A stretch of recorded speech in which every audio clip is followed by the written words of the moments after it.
Fair seas, captains. Join me and the crew of the Flying Dutchman during King of the Sea 17. Do you have what it takes to serve aboard this mighty vessel? Perhaps you'll even come away as captain of the ship yourself.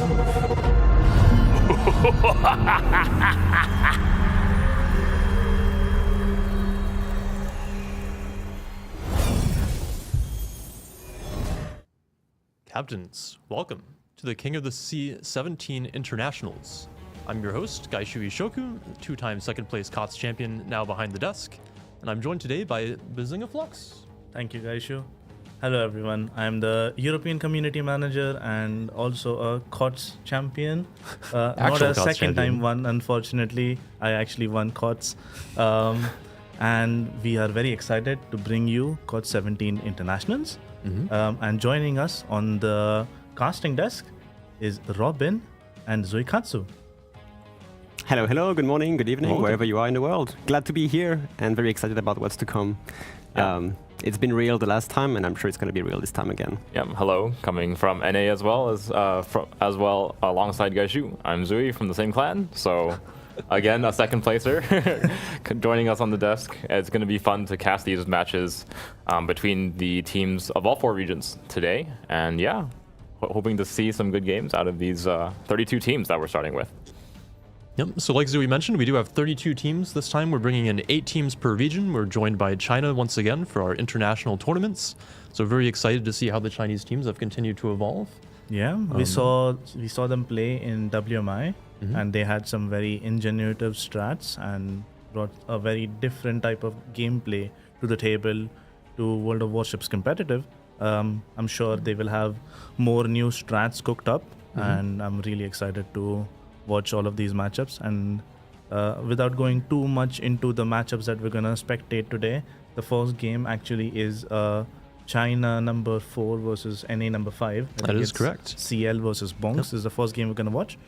Anyway, let's continue with our broadcast. Yep. So, just to recap, the teams have played through Clan Battle Season 24, the Warship Masters Tournament earlier this year, as well as Clan Battles Season 26 and the COTS Qualifier Tournament in August to earn qualification points and arrive here. So these are the 8 best teams from each region. Very excited to see the matchups as we go on. But this year, they'll be playing for the biggest cash prize yet. We actually have a total of $100,000 prepared for our teams for 1st through 8th place. 1st place will be taking home 40,000 USD split across their roster. 2nd place will be 20,000 USD. 3rd place, 12,500. 3rd through 4th, 7,500. And then 5th through 8th, 5,000. So not every team will walk away with the prize today, but if they make it to the top 8, then they will be walking away with some money. Indeed. And let's also go over what the viewer prizes are this time. What? The viewers get things? The viewers are getting a lot of cool things. You are going to get a COTS flag, COTS 17 specific flag. There's some green boosters. There's a chance to get a key or a Day 7 province. And both of these ships are pretty interesting. In addition to this, we'll also be doing some codes. But let's go into that a bit later, because there's also going to be some other blue boosters that are available, as well as I think the Montana Crocosaur skin, if I'm not mistaken. It will be part of the mystery drops, but just to go into the details for how these work by day. We'll go more into the Twitch drops in a second. For day 1, you'll get a combat mission from the Twitch drops that will give you those boosters straight up.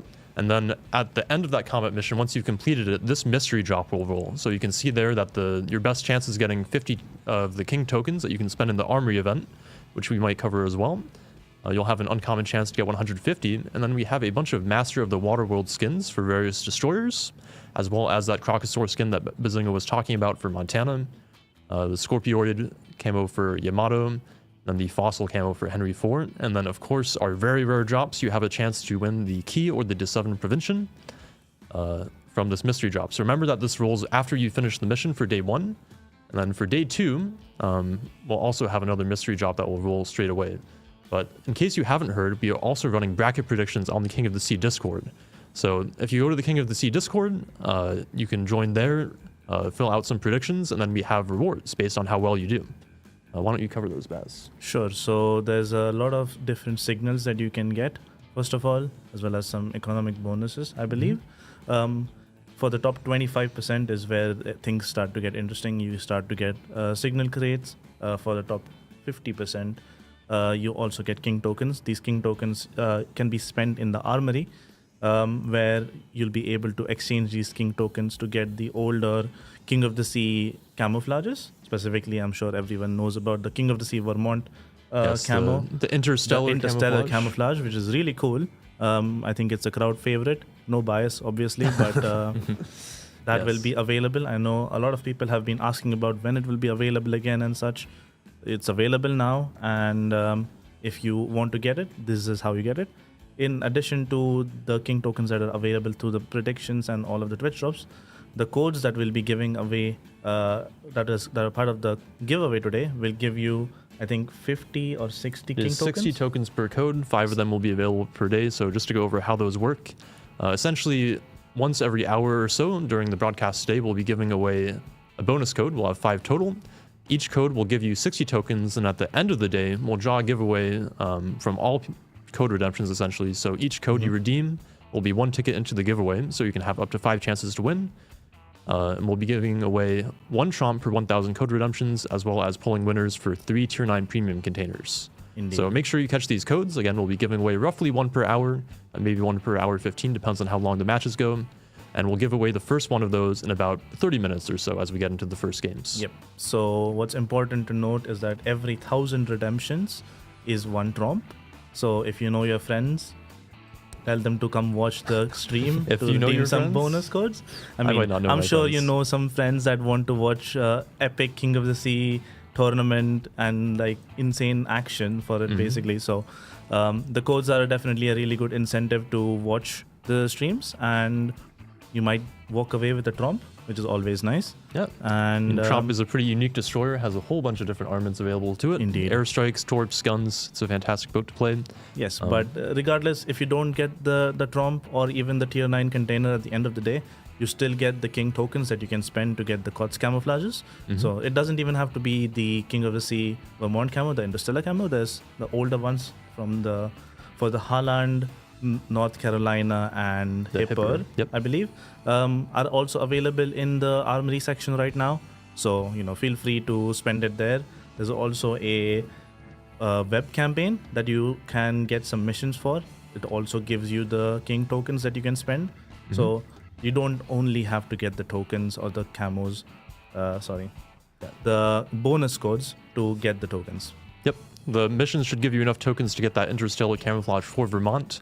And there's also COTS containers available in the armory, so if you haven't finished your collection, you can go there to do that. Indeed. In about 10 minutes, I believe, we'll be going through our first game. So why don't we go ahead and maybe look at the schedule for today so we can see exactly how it works, because the format this year is a little bit different from how we've run it previously. So today we should be going over a total of 4 best of 3s. We'll have 4 rounds of the pseudo-Swiss stage. What is pseudo-Swiss? That is a really good question. What is pseudo-Swiss, Baz? We do have a video for it, but I think let's talk about it very briefly before we actually throw it through the format explainer. Okay. So this is what the group stage looks like. This is pseudo-Swiss, obviously. Pseudo-Swiss means that a team that scores a win in the first round gets the 1-0, and a team that is losing is obviously going to get a 0-1. And then based on the score of your team is how you will progress through the group stage. Yep. So you essentially play against other teams that have the same score as you. So in round 1, all the teams will be playing against each other. We know those matchups already, which you can see here. And then as they progress, the teams that have 1 win will play each other. The teams that have 1 loss will play each other. And then we'll move on until teams reach either 3 wins or 3 losses. At 3 wins, they will be guaranteed to move on to the playoff stage. At 3 losses, they will be eliminated. Indeed. So at the end of the pseudo-Swiss stage, we'll have our 16 teams for the playoffs, and 16 teams will be going home. Yep. It's a very interesting format because it basically self-balances how your team is performing against other teams.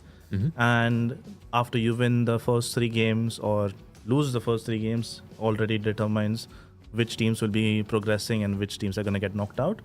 But if you're one of the teams that is winning one game, then losing one game, you keep progressing until you get to those 3 losses where you get knocked out, or you get to the 3 wins and you go forward. Yep. So for today, we'll be going through the first 4 rounds of Pseudo-Swiss, then we'll finish the last round tomorrow, and then we'll kick off that playoff bracket. Indeed. And then next week, on Saturday, we'll finish the semifinals and the finals. Yep. All right. Do we already know the maps or the matchups for CL versus Bonks? Looks like we do. So just as a reminder, this is our first matchup that we'll be watching. We'll be watching China number 4 versus NA number 5. Should hopefully be a pretty close matchup. We have seen CL before on the international stage. We've also seen Bonks in quite a few previous tournaments. How do you guys feel about these teams? Please go ahead. Sure. Well, Bonks has been a mainstay in competitive for a very long time now. Many seasons of clan battles and a lot of appearances in international tournaments like WMI and King of the Sea. They have a very deep roster, I would say, coming from a bit of a community clan, let's say. So they have a lot of players they can pull from. Haven't been able to clinch a win in recent memory, but they've definitely come very close very many times. So excited to see them. And then CL, on the other hand, from China, obviously, as a region, still fairly untested. There's been a couple of standout performances from them, but CL, if I'm not mistaken, was the team that was running the Republique and the Patrie. So very exciting games from CL in the past, in King of the Sea and in WMI. Yep. Yeah, I would say in general, out of the Chinese teams, we've seen a lot of different strategies than we usually see from other regions. They seem a little bit more willing to experiment with the meta. So super interested in what they'll be bringing to this King of the Sea. Unfortunately, I'm not too familiar with the compositions they've already brought in their qualifier stage, but should be some spicy stuff. And then for this COTS, if you haven't seen, we also have some spicy new maps prepared that you may have already seen in the qualifier. So it should be interesting to see how teams approach those. Yes, while most of the maps look the same and they have a very cool skin, I'm sure everyone will be very excited to see what it looks like. The cap layouts for this King of the Sea are mostly different to what you have seen before in any King of the Sea or tournament. So all of these, at least most of these cap layouts were already used in King of the Sea qualifiers a couple of months ago, but the maps themselves have not evolved too much. However, the play style on them has. So there is about 3 or 4 distinct play styles that we expect to see from these new cap layouts. And it's going to be very interesting how the teams have actually built their strategies around the new cap layouts and how they have evolved those strategies since qualifiers to the international stage. And another new thing for this King of the Sea is we also have 4 ship bans per team. In the past, we've usually done a few, maybe 1 or 2 ship bans per team and then had a little bit of a deeper restriction pool. But this year, there really aren't a lot of hard restrictions. I think Nevsky is one of the only ships banned outright since it's been very popular in previous King of the Sea, as well as hybrids like Hildebrand and Louisiana, for example. But ships like Petro that we've seen be heavily restricted or banned before are now unbanned because they can be covered by those 4 ship bans per team. Indeed. And we're hoping that this will kind of result in teams having more of a back and forth based on how they study other teams' compositions and the play styles that they might bring. We expect this to create a more diverse meta where teams are actually doing some counter-strateging, understanding what the enemy team compositions are supposed to build into, and essentially try to counter them if they can. If they can't, then they can always pick ships to ban that are countering their strategy. Or what and speaking of the ship bans, why don't we go ahead and take a look at the first 3 maps that we have prepared for today. We'll have North being banned out by CL, Shatter being banned out by Bonks, and then for ship bans, I think somewhat unsurprisingly, we have Petropavlovsk banned. This is a pretty common thing to see. Either Petro is banned or picked in most of the matchups that we see. But it looks like CL opting to ban out most of the 12-kilometer radar, taking away the Mossra and the Stalngard as well, and then opting to take away that Fast Clever. But Bonks is kind of on a similar strategy. Banning out the Petro, banning out the Marseille, Marceau, and Clever. Again, those 3 ships are very fast, so maybe looking to play a little bit more of a static game. Yes, very likely. What's also important to note is that these ship bans are blind. So both teams are banning without knowing what the enemy team has banned already, which is why you can see Petropavlovsk banned from both sides. and same with the Kleber. I would say that Bonks probably has a strategy planned around being a bit more static, a bit more controlled, without too many explosive like openings, where they're just trying to see what the CL opening looks like and then adapt around it. Whereas CL might have had a more explosive opening, like a disruptive opening, one would call it even, where they have a set strat in mind, where they are just going to send ships down very aggressively to disrupt the Bonks deployment and already win the game in the first 5 minutes. Yep. How do our casters feel about the map bans here? I'm a little bit disappointed that we won't be seeing Shatter personally. Of course. Well, it's always going to be considering the strats that each teams have created for themselves or as counters. So map bans always are justified in some sort of way. At the same time, I would just like to go back to one thing that we haven't mentioned yet, which is also new in this King of the Seas. There's two new Tier 10 ships on the line, which is the Svea, the Commonwealth, no, Pan-European light cruiser, and also the Libertad, which is this kind of crazy secondary pusher. And we might see them in the comps. They're not banned, apparently. Yeah, so I wouldn't be surprised to see them. They're both quite useful. Svea brings a lot of utility, so it could definitely be a viable pick. Baz was talking about disruptive. Svea is definitely one of these ships which can disrupt a lot of things, considering the tools that the ship has. All right, why don't we go ahead and take a look at the upcoming maps, and we can see what these teams might be planning. So first up, we have Land of Fire, and then we'll be moving on to Trap and Hotspot. And interestingly enough, I think all three of these maps have those new cap layouts. Yeah. So how do you guys feel about these caps? I mean, we have to address the elephant in the room here with Trap, right? that A cap is going to be very interesting. I would say, on average, I feel like adding a fourth cap is kind of uncommon in the first place. I assume that the tick rate has been adapted to compensate for this. And it also kind of expands the area of engagement where the teams can actually fight each other. The more caps you put on the map, the more area of action is going to happen.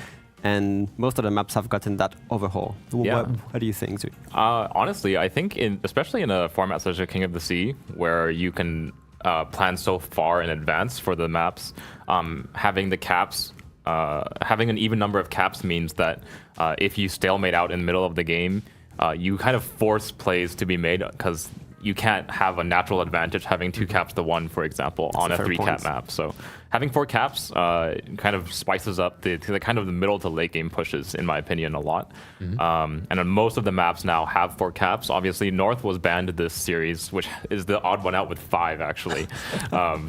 And again, that Trap cap, A cap on Trap, it's much too large for a single radar to cover, so you're going to have to force your destroyers into each other to play on that cap, so it's going to be really exciting. Not all the maps have gotten an overhaul. Maps such as Land of Fire is untouched from what I think our untouched maps are, if I remember correctly, Shatter, which we saw banned, and then Warrior's Path, I think is also the same. Land of Fire, we have here those two kind of home caps in C and D on the east side of the map. That are very close to each other, though. So one of the interesting things about these home caps on most of these maps is that they are very close to each other. So if you do decide to dedicate most of your ships to forcing a push through there, you can be rewarded for it by being able to easily take that other cap, instead of having like a longer distance to go.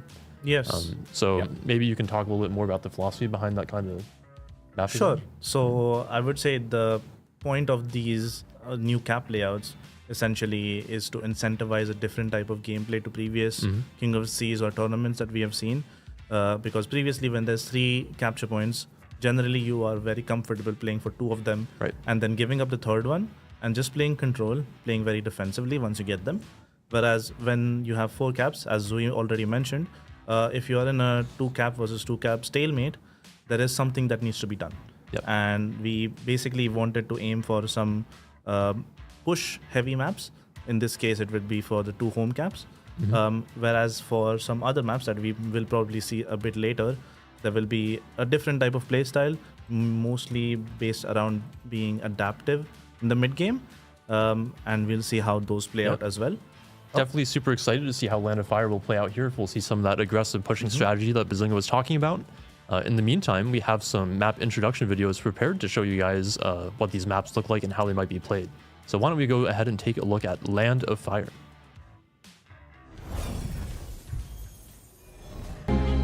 At the extreme southern tip of South America lies an archipelago rich in history and diversity. Soon, these storied waters will play host to a heroic clash between opposing forces, and the region will live up to its name. This is Land of Fire. Land of Fire is a 48 by 48 kilometer domination-style map with 4 cap points running in a line from west to east. The A cap is on the left, B is in the center, and the C and D caps are on the right.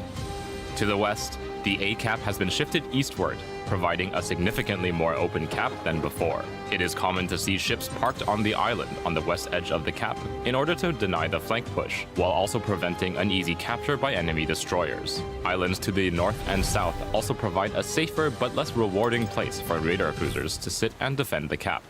Cap V in the center is wide open with plenty of ways in and out, and is initially the purview of competing destroyers. Teams will have to evaluate if it is worth smoking a cruiser to the island to the west of B in order to provide radar and hydro coverage.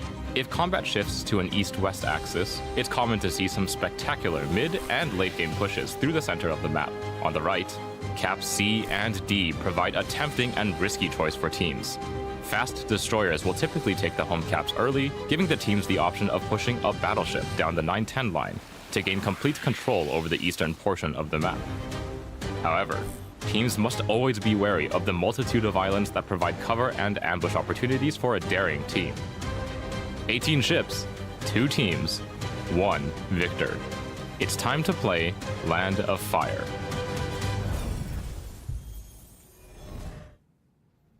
All right, and so we begin. First battle, CL versus Bonks on Land of Fire. Zui, what do you see in terms of composition? It's already exciting, to be honest. Yep. On the CL side, we have a St. Vincent, a Colombo, a Minotaur, a Napoli, a second Napoli, a Delny, a Kassar, a Gdansk, and a Ragnar. Lots of destroyers being brought by CL, Delny, and a Kassar, which are not really seen in this kind of compositions. However, Bonks is bringing the big guns. Double Libertad. It's the first time we're going to see them in King of the Sea. Looking forward to see how they perform. Triple Des Moines here. That's a lot of radar coverage. More caps to cover with radar. Yep. A double Napoli as well to answer CL's lineup, and only 2 destroyers, Daring and Harugumo. In terms of deployments, CL has already sent a Gdansk to contest B with radar. They're sending almost all of their team on the CD 8 line push, and only 1 Napoli at A to basically stale as long as possible. Meanwhile, Bonks, what do you see? Yeah, on the Bonk side, obviously those 2 Libertads going to be deploying out to opposite sides of the map, both compared to Schlieffen, which is kind of its secondary battery counterpart. Libertad's a little bit more of a defensive, slow play style. Obviously, once they can get that combat instructions active, the damage output and range of those secondaries, definitely nothing to be scoffed at, but the Schlieffen has a little bit more ability to get into position quicker, so that's why we were seeing Bonk send them kind of to the 2 sides, slow pushing and going to be playing more of a control comp compared to the heavy push out of CL. Unfortunately for CL, they have brought a fairly light comp. Obviously, the light cruiser in the Minotaur, as well as the 4 destroyers, means they don't actually have a ton of HP to push with. Let's see if they can make it work, though, because they do have a pretty big numbers advantage at sea. Bonks already losing a bunch of HP on the Des Moines here. Crossfire from the Colombo coming in.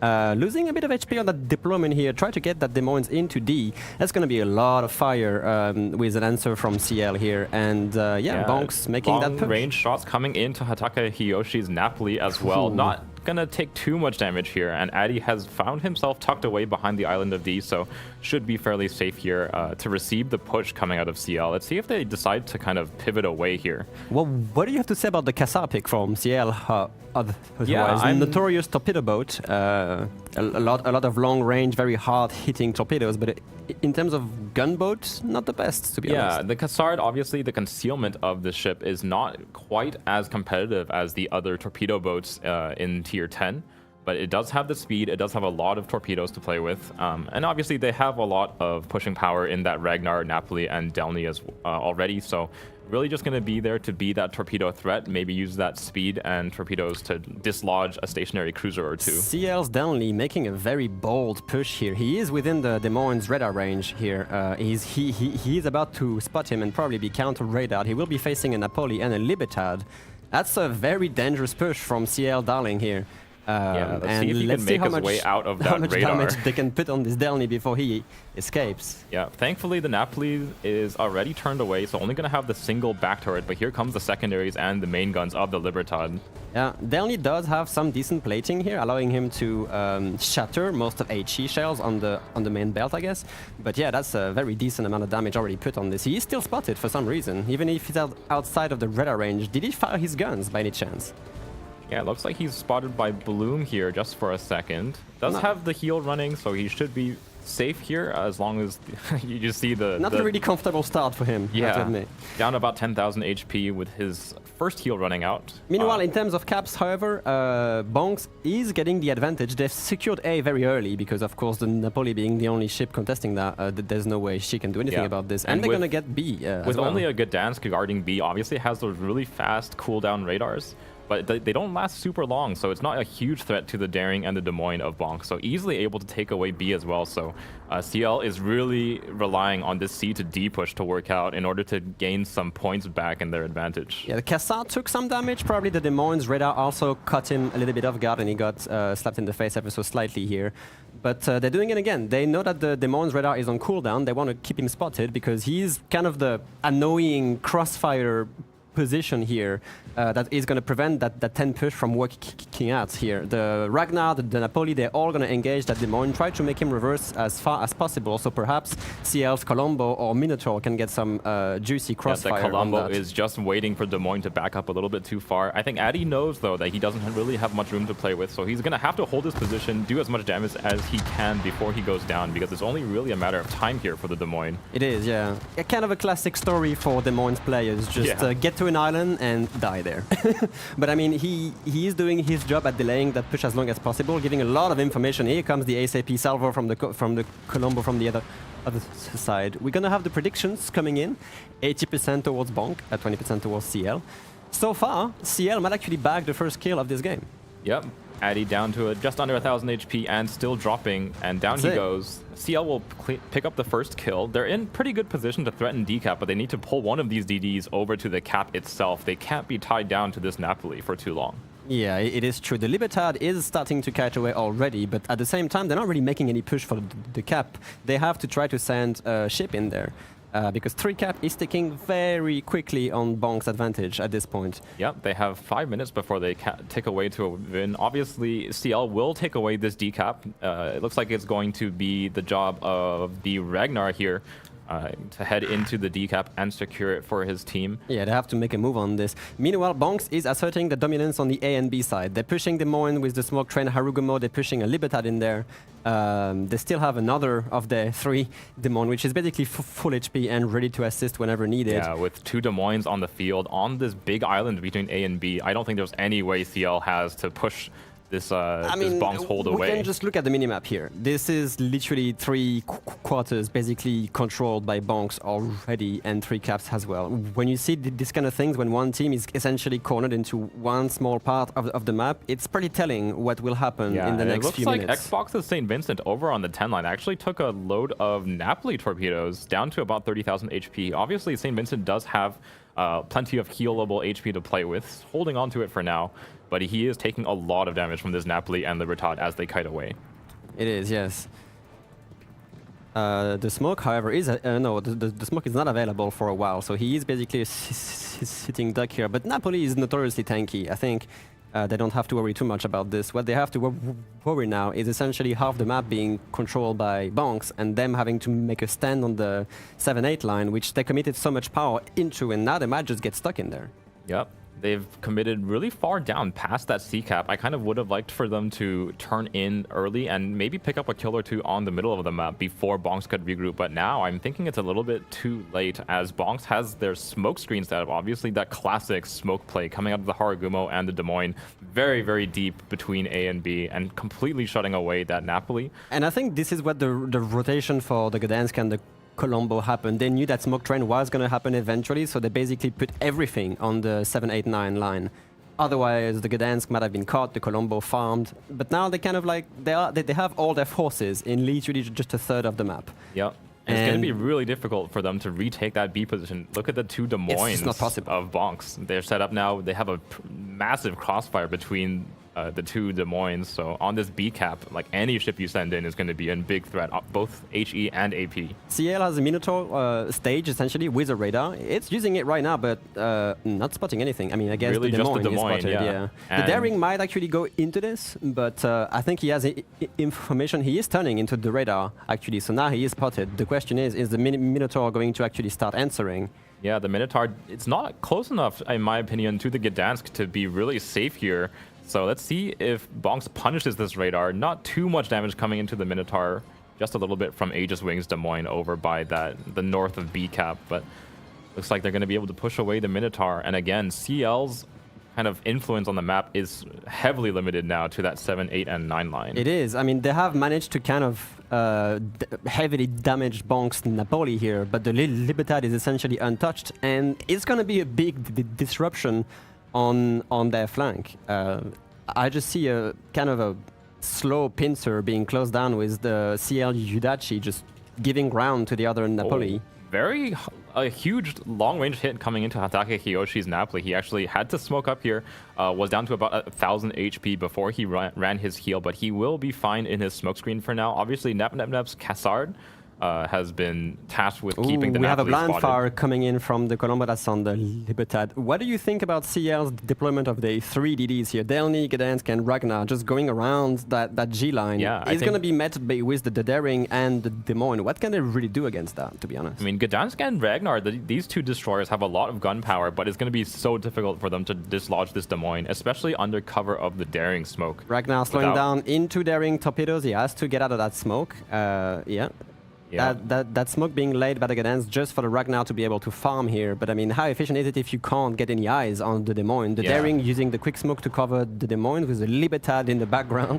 You don't want to push into this as a destroyer. It's not a good idea. at Yeah, all. that Des Moines is very well protected against these However, two destroyers. They don't know this, but the radar of the Des Moines is actually on cooldown. Napoli eventually goes down on Bonk's side, so that's 2 ships lost by Bonks. And with that ship kill, look at the point difference. Only very close. 7 points difference between the two teams. CL actually with an advantage, and this is why those 4-cap maps are so crazy. Yeah. Bonks now is actually under a little bit of pressure to re-push into CL, either pick up a kill or a cap. CL on the other hand has a pretty big force massed together. The Daring smokescreen only covers the Des Moines for a second here, and he's going to start coming under fire of a lot of ships very quickly. The Napoli, I don't think the Napoli can have that, but the Minotaur is farming that broadside. That Des Moines does not want to stay too much. Oh, yeah. Flat broadside to a Minnow at 13 kilometers. It's Yeah. going to eventually start having up really quickly. If they can't dislodge this Minotaur from this position, I don't think D. Scurrius really has many options other than to re-dive onto the island, and now he's taking bow shots from the St. Vincent. He was dark, but he decides to fire again, and it's just a lot of power being poured here. They might actually finish him off fairly quickly and gain the point advantage this time. It is a close game, you're right. I have to admit, if this map was a 3-cap point, he would have been backed already by Bonks. Yeah. But the fact that there's these 2 caps on the 8-9, yeah, that allows them to actually maintain the point close, and that's it. The Des Moines just goes down. Excellent takedown from CL on this. Lots of damage coming in from Xbox to St. Vincent. On the meantime, Harna's Colombo was spotted and is coming under pretty heavy fire himself. Looks like it's just a Libertad and a Harugumo farming him, down to about 50,000 HP, but with the Des Moines gone, it looks like best Harna's Colombo is going to make his way to that B cap. I think might be a little bit over-aggressive here. Look what's going on the A side. We've just seen a Napoli from Bonks chase the Napoli from CL Judachi, but I think this Napoli is now slightly overextending. He's kind of going into an ambush here between the Minotaur and Judachi's Napoli. Yeah, And I we think- might see some very close quarter engagement around this I island really soon. would have liked to see Bowser take the north side of this island, actually. I think it's a much safer push for him. Going into the rear of the enemy Napoli is generally safer. I There's guess. fewer guns, and you have a little bit more opportunity to punish those weird angles on the rear. And now... CL's Colombo, however, in Daring Hydro, being basically perma-spotted and at risk of being essentially killed fairly quickly. He is burning with no cooldown. Yeah, and those Des Moines AP salvos taking away chunks of that Colombo Daring HP. pushing in to finish the kill, not even needed, and that's Wow. it. Just like that, 1,000 points from Yeah. CL. Interesting. A very quick end to the game after kind of a stalemate. Most definitely, yeah. Yeah. It's Well, unfortunate. Well done to CL for actually surprisingly going against the prediction of 80-20%. Oh, yeah. Very interesting, and I can't wait to hear what the guys have to say about this. Yeah. Yeah.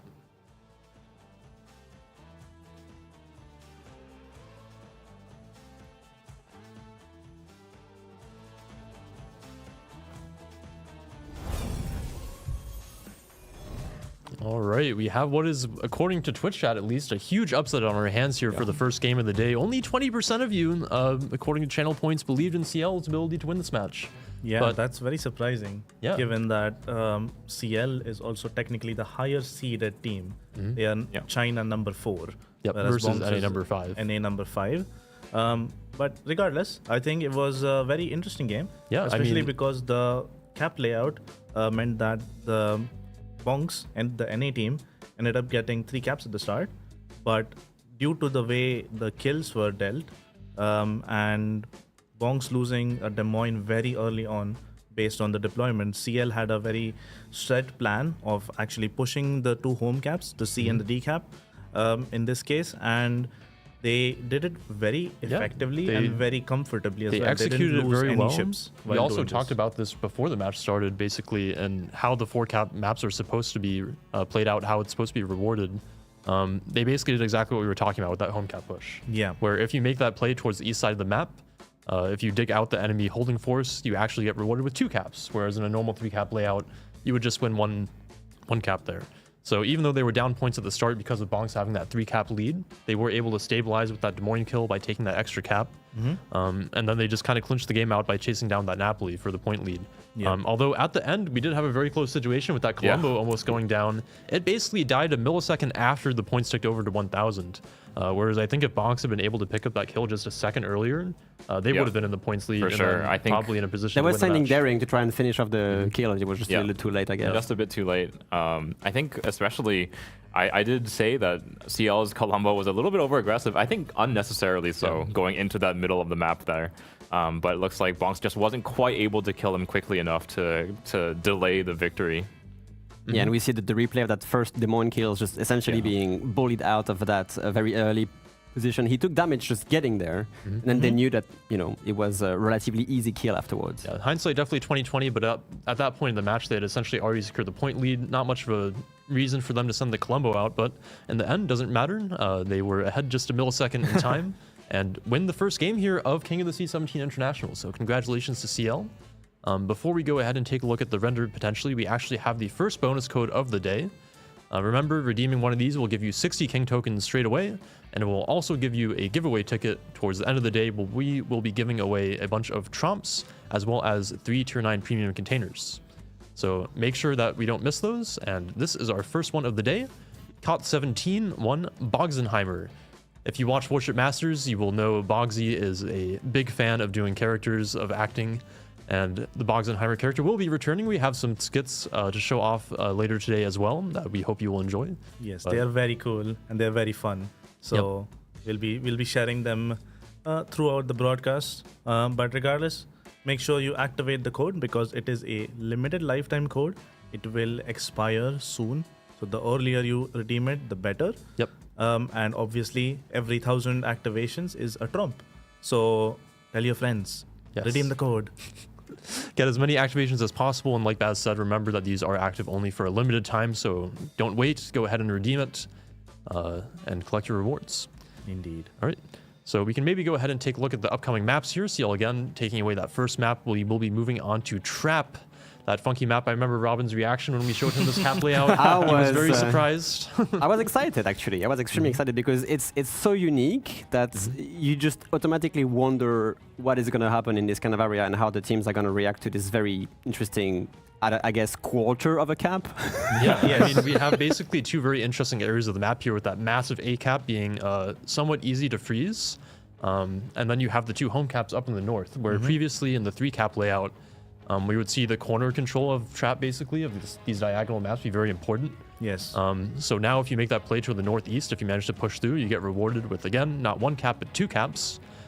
So again, those home cap pushes very impactful, like we saw in that first game even. Yep. And then how does A play out, Baz? Because I honestly haven't watched too many matches on this We map. don't entirely have a good prediction for this, in my opinion. Okay. The cap itself, I believe, off the top of my head, is 15.5 kilometers in radius. Yep. So it is a really big cap.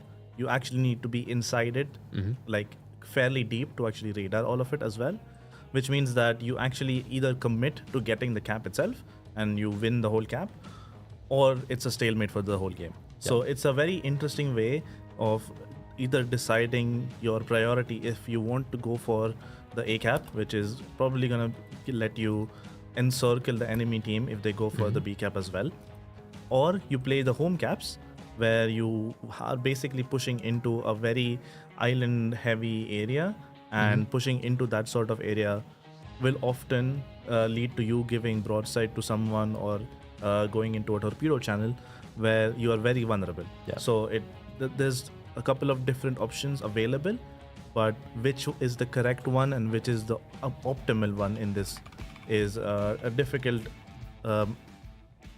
difficult thing to predict, as well as a difficult thing for the teams to actually judge before going into the game as well. I know if I was trying to strat for this map, I would probably be a little bit confused as to where to start. But I mean, from my personal predictions, I would say that I would probably try to delay A as much as possible. I mean, it seems like that would be a pretty hard cap to win overall, just because of how easy it is to hold in terms of being able to just sit a ship in it and freeze it. But I think we would basically see a lot of home cap pushes on this map, at least from looking at it here. In previous King of the Sea, we've seen B be pretty easy to freeze. It's kind of hard to drive ships out of that cap, especially if they choose to dive something onto the middle cap. And again, on these diagonal maps, you see a lot of play around the corners usually. Yes. So I think the northeast corner, it looks like probably the easiest to play. So I think that's where we'll see most of our action. But interesting to note, again, with those ship bans, with the Marseille, the Marceau, and the Clever taken away, a lot of those traditional fast options aren't in play anymore. Yes, it's going to be very interesting, especially if they go for those home cap pushes in this case, because you will have to go around the corner of the map. Yeah. And it's a very long route to go around that corner, basically. And without those fast ships, I'll be curious if they actually intend to pull out something like an Incomp or a Burgoyne, which can still provide that speed to go around quickly and be part of the big fight, the crossfire that will exist on the home cap push. But those two ships in particular come with significant downsides of being fairly squishy. So, it's a trade-off between, do you want the speed or do you want the tankiness? I have a question, however, though. What is the most scary thing? A Kleber rushing you or a Cassar?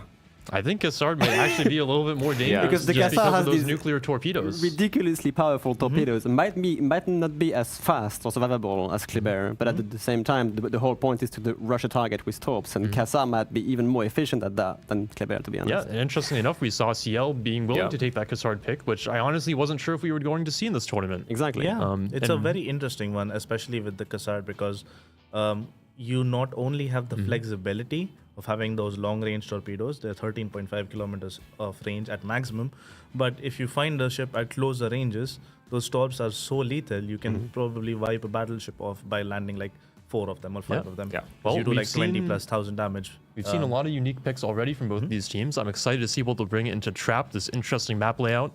So why don't we go ahead and have our map introduction video show you guys a little bit about the map, and then we'll head into Game 2 of King of the Sea 17. Among the volcanic islands of the South Pacific, opposing fleets vie for dominance across a small archipelago. This tropical paradise will shortly be sullied by the sound of gunfire, and only one team will be declared champion. This is Trap. Trap is a 42 by 42 kilometer domination-style map with 4 cap points running in a line from southwest to northeast. The A cap is in the bottom left, B is in the center, and C and D are in the top right. Previously located by the southwestern island chain, the A cap is now centered on the corner. With a radius of 15.5 kilometer, the new cap provides plenty of space for smoke destroyers and radar cruisers to play inside. Push too far, however, and teams will find no hiding place. The half-submerged caldera in the center of the B cap is frequently a magnet for destroyers seeking shelter. But breaks in the islands along the edge of the capture area make this a risky play. To the northeast, Cap C and D now offer new choices. Islands in each cap provide the opportunity to hunker down and defend. An intrepid team may look to take the large island in between the caps and gain the advantage, and perhaps victory. 18 ships, 2 teams, 1 victor. It's time to play Trap.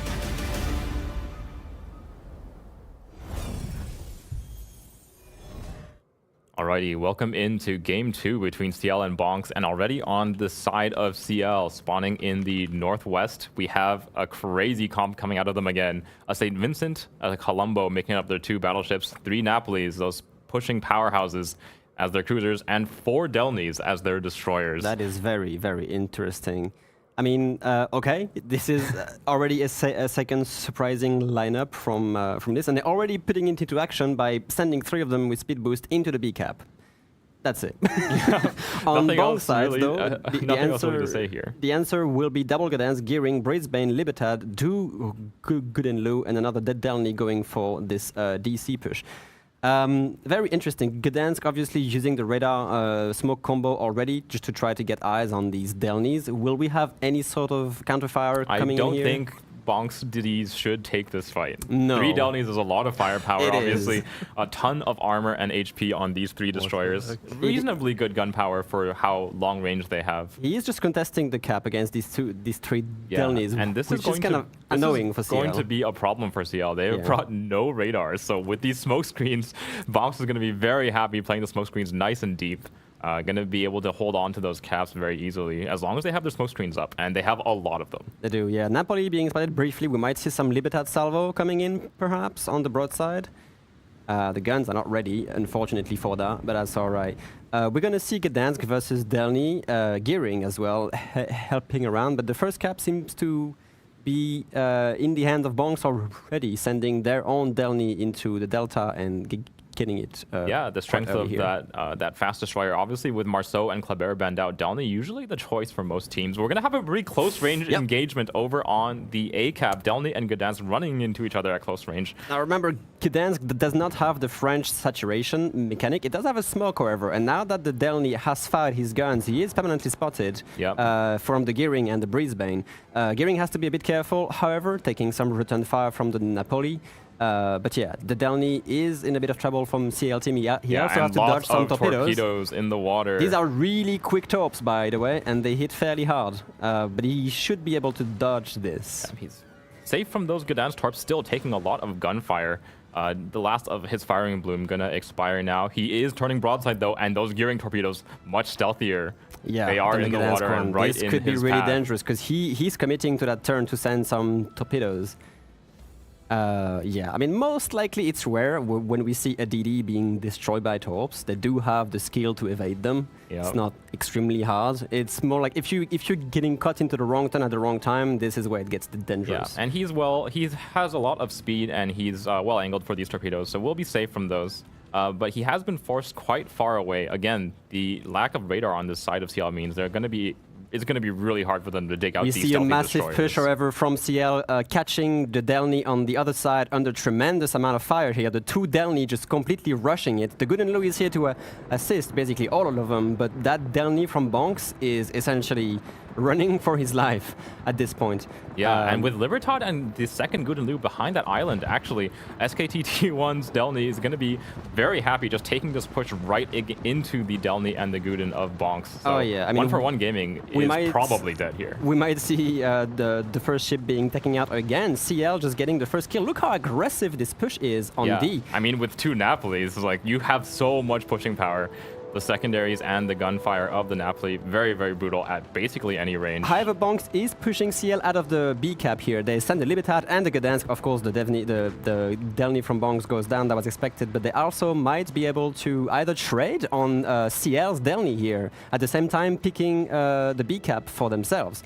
CL Delny's on 3,000 HP, using a heal to try and get back there, but still taking some blind fire from the Gdansk. Looks like he's out of that Gdansk radar, so he's going to be safe for now. Obviously missing a lot of HP, so not going to be able to play as aggressively. Goodness me, what is going on? Those 2 Napolis making their way down into the D cap. Bonks is going to be able to hold here at least for a little bit. 2 Goodens and a Libertad.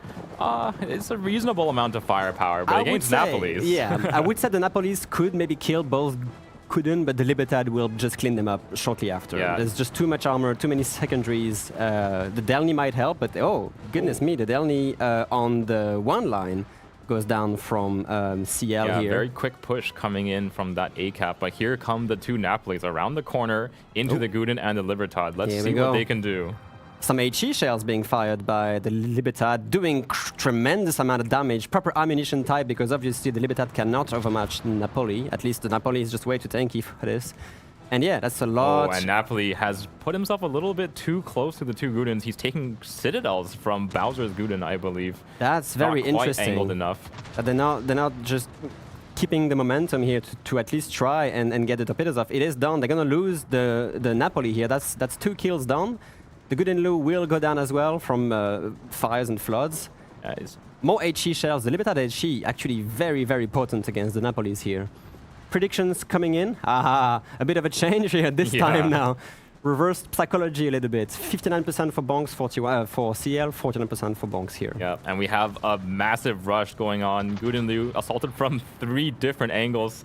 The St. Vincent shot actually entirely goes into the water, and he will be able to clean up Lady Tao Tao's Napoli, but he will go the down. The Gudenlu might survive. The Guden actually survives here. The St. If Vincent, he can make of a course, ram here into the St. Vincent, that would be crazy. That would be, yeah, because the St. Vincent used the torpedo. He has the guns ready, however. Yeah, it looks like Bowser overturned a little bit, so he's not gonna quite make that ram as he comes around the side. No. Xbox will clean him up finally, but he has had to take an extra salvo, which means that Libertad damage output is gonna continue to rack up here against the St. Vincent. Unfortunately, the St. Vincent can take over behind the island, which is possible, or even get smoked up by the Delny. So it's not smoked up by the Delny. What am I saying? I'm sorry. Yeah. But they are gonna get both caps here, C and D, to again counter that early control that Bonks Yeah, unfortunately for them though, they are equal on ship kills, so they're not going to be able to play with that ship kill advantage and tick away to a point win. What a bloodbath. Yeah. Goodness me. Okay, we see a bit of a fallback here from CL. Their Delny is extremely hurt. Does have 2 more heals remaining. Will be able to go back to around 9, maybe 10 KHP. But yeah, now they kind of have to, still get a kill somewhere because they have the pot advantage, the cap advantage. The ladder of CL's Napoli, Udachi over in the north, he's on a timer as well. Gearing, Gdansk, and Brisbane pushing into him. Obviously, Napoli can threaten a Brisbane pretty effectively. It does have the sufficient caliber to overmatch the AP, if she can overmatch with AP, but Brisbane is under a lot of smoke cover, so they're not going to be able to find him. Lots of HE, however, they're trying to burn this Napoli down. She will survive for a while, but at the same time... a heal running, 2 heals remaining. Does not have a smoke screen though, so as long as Bonks can keep eyes on the these Napoli. torpedoes look really nasty though. From the Gdansk, he might get hit by 1, perhaps? Or he will just squeeze through? No, that's a hit. We'll take 1 on the rear. Thankfully, does have a DCP ready, so... We do have some sort of answer here from CL, pushing their healthy Delny back towards B, at least. I don't think they can focus too much on the caps at this point. They have to figure out a way to get a kill. Yeah. I'm just not exactly sure how they're going to pull that off. They have a kiting Libertad, which is way too healthy and well spotted so far by the Delny, of course. But they have to make a play. And here the Napoli goes down. Down goes that Napoli, and they are now on a pretty nasty point disadvantage, about 200 points. They have to find a cap or a kill very, very soon here. About 5 minutes for Bonks left. They are going to push Delny into the cap, but the Libertad from Bonks is still there. To try to at least not block it because he's outside of it, but just be a presence. An annoying presence for Delny, at least. The Colombo answering with SAP, doing some very decent damage to the Libertad. It's not going to be able to keep tanking here for that long. I think obviously right now it's just a Colombo attacking him, but St. Vincent is closing into range. And look at this, just placing the Delny into the B cap, give them the timer advantage on the time counter points here. So CL technically has the lead if they can get B, which is of course being blocked by the Libertad, but they are denying the points for Bonks. Yeah, they're denying those points, and with 2 battleships against just the one of Bonks, like he's not going to survive for that Libertad long. Just taking crazy damage. Has torpedoes coming in from the Delny here. We might see a kill. Libertad is extremely maneuverable for a battleship, to be honest, but it is a long, I think he is ship. overturned. He is overturning into it, and will take at least 1 on the stern. He has a very wide stern. Yeah. That's only one, but We'll still. take one, but that is enough. He does not have a heal for 30 seconds, so as long as they can maintain spotting, gonna be St. one- Vincent and the Colombo can definitely finish him off. Yeah, one more SAP salvo here from the Colombo, and we will see that Libertad go down. I think it's half of a blind fire because there was a smoke screen. Here it comes. And it actually- oh my god, he's not able to finish off the Libertad, and with 15 seconds remaining, he should be able to get his heal out. Unfortunate for CL, That's really not bad. gonna be able to pick up that Libertad. They will give up that B cap, so CL in a reasonably good position to extend the battle. Still taking some heat from the Brisbane radar here, but they will get B eventually. No, wait, there's There's a Gdansk radar There's a available Gdansk. as well, yes. trying to get eyes on this Delny. Both targets are fairly healthy, so I would be, yeah, here we go. Here goes the radar from the Gdansk. He sees the Delny, but doesn't fire. He just wants to give eyes for the Brisbane, or at least push him out of the cap. It's like he's managed to push him away for now. It's effective. And that's honestly, like, every second they buy is pretty important here. That radar also spots the other CL's Delny here. He's being lit on fire.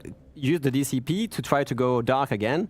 That's very dangerous. If he gets lit on fire again, he will be permanently spotted. Yeah, does by have that a Gdansk. heal running.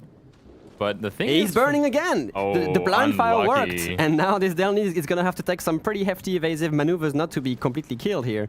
There's a Colombo again. Haruna can help perhaps, but yeah, with yeah, the unfortunately for Libertad. the Delny, the Libertad secondaries and main guns have now fired. He's got to survive the salvo to have any chance of surviving. He oh, does, he and does, he does but not. the Gdansk finishes off that Delny, caught by the radar just between the two ships of Bonks.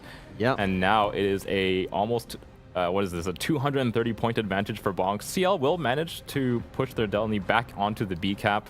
Look at what's no happening at radar sea, is available. however. Gearing Gdansk just pushing out the Delny here. That Delny is about to take a gearing torpedo if it doesn't move fast enough. Oh, that's awfully risky, I think.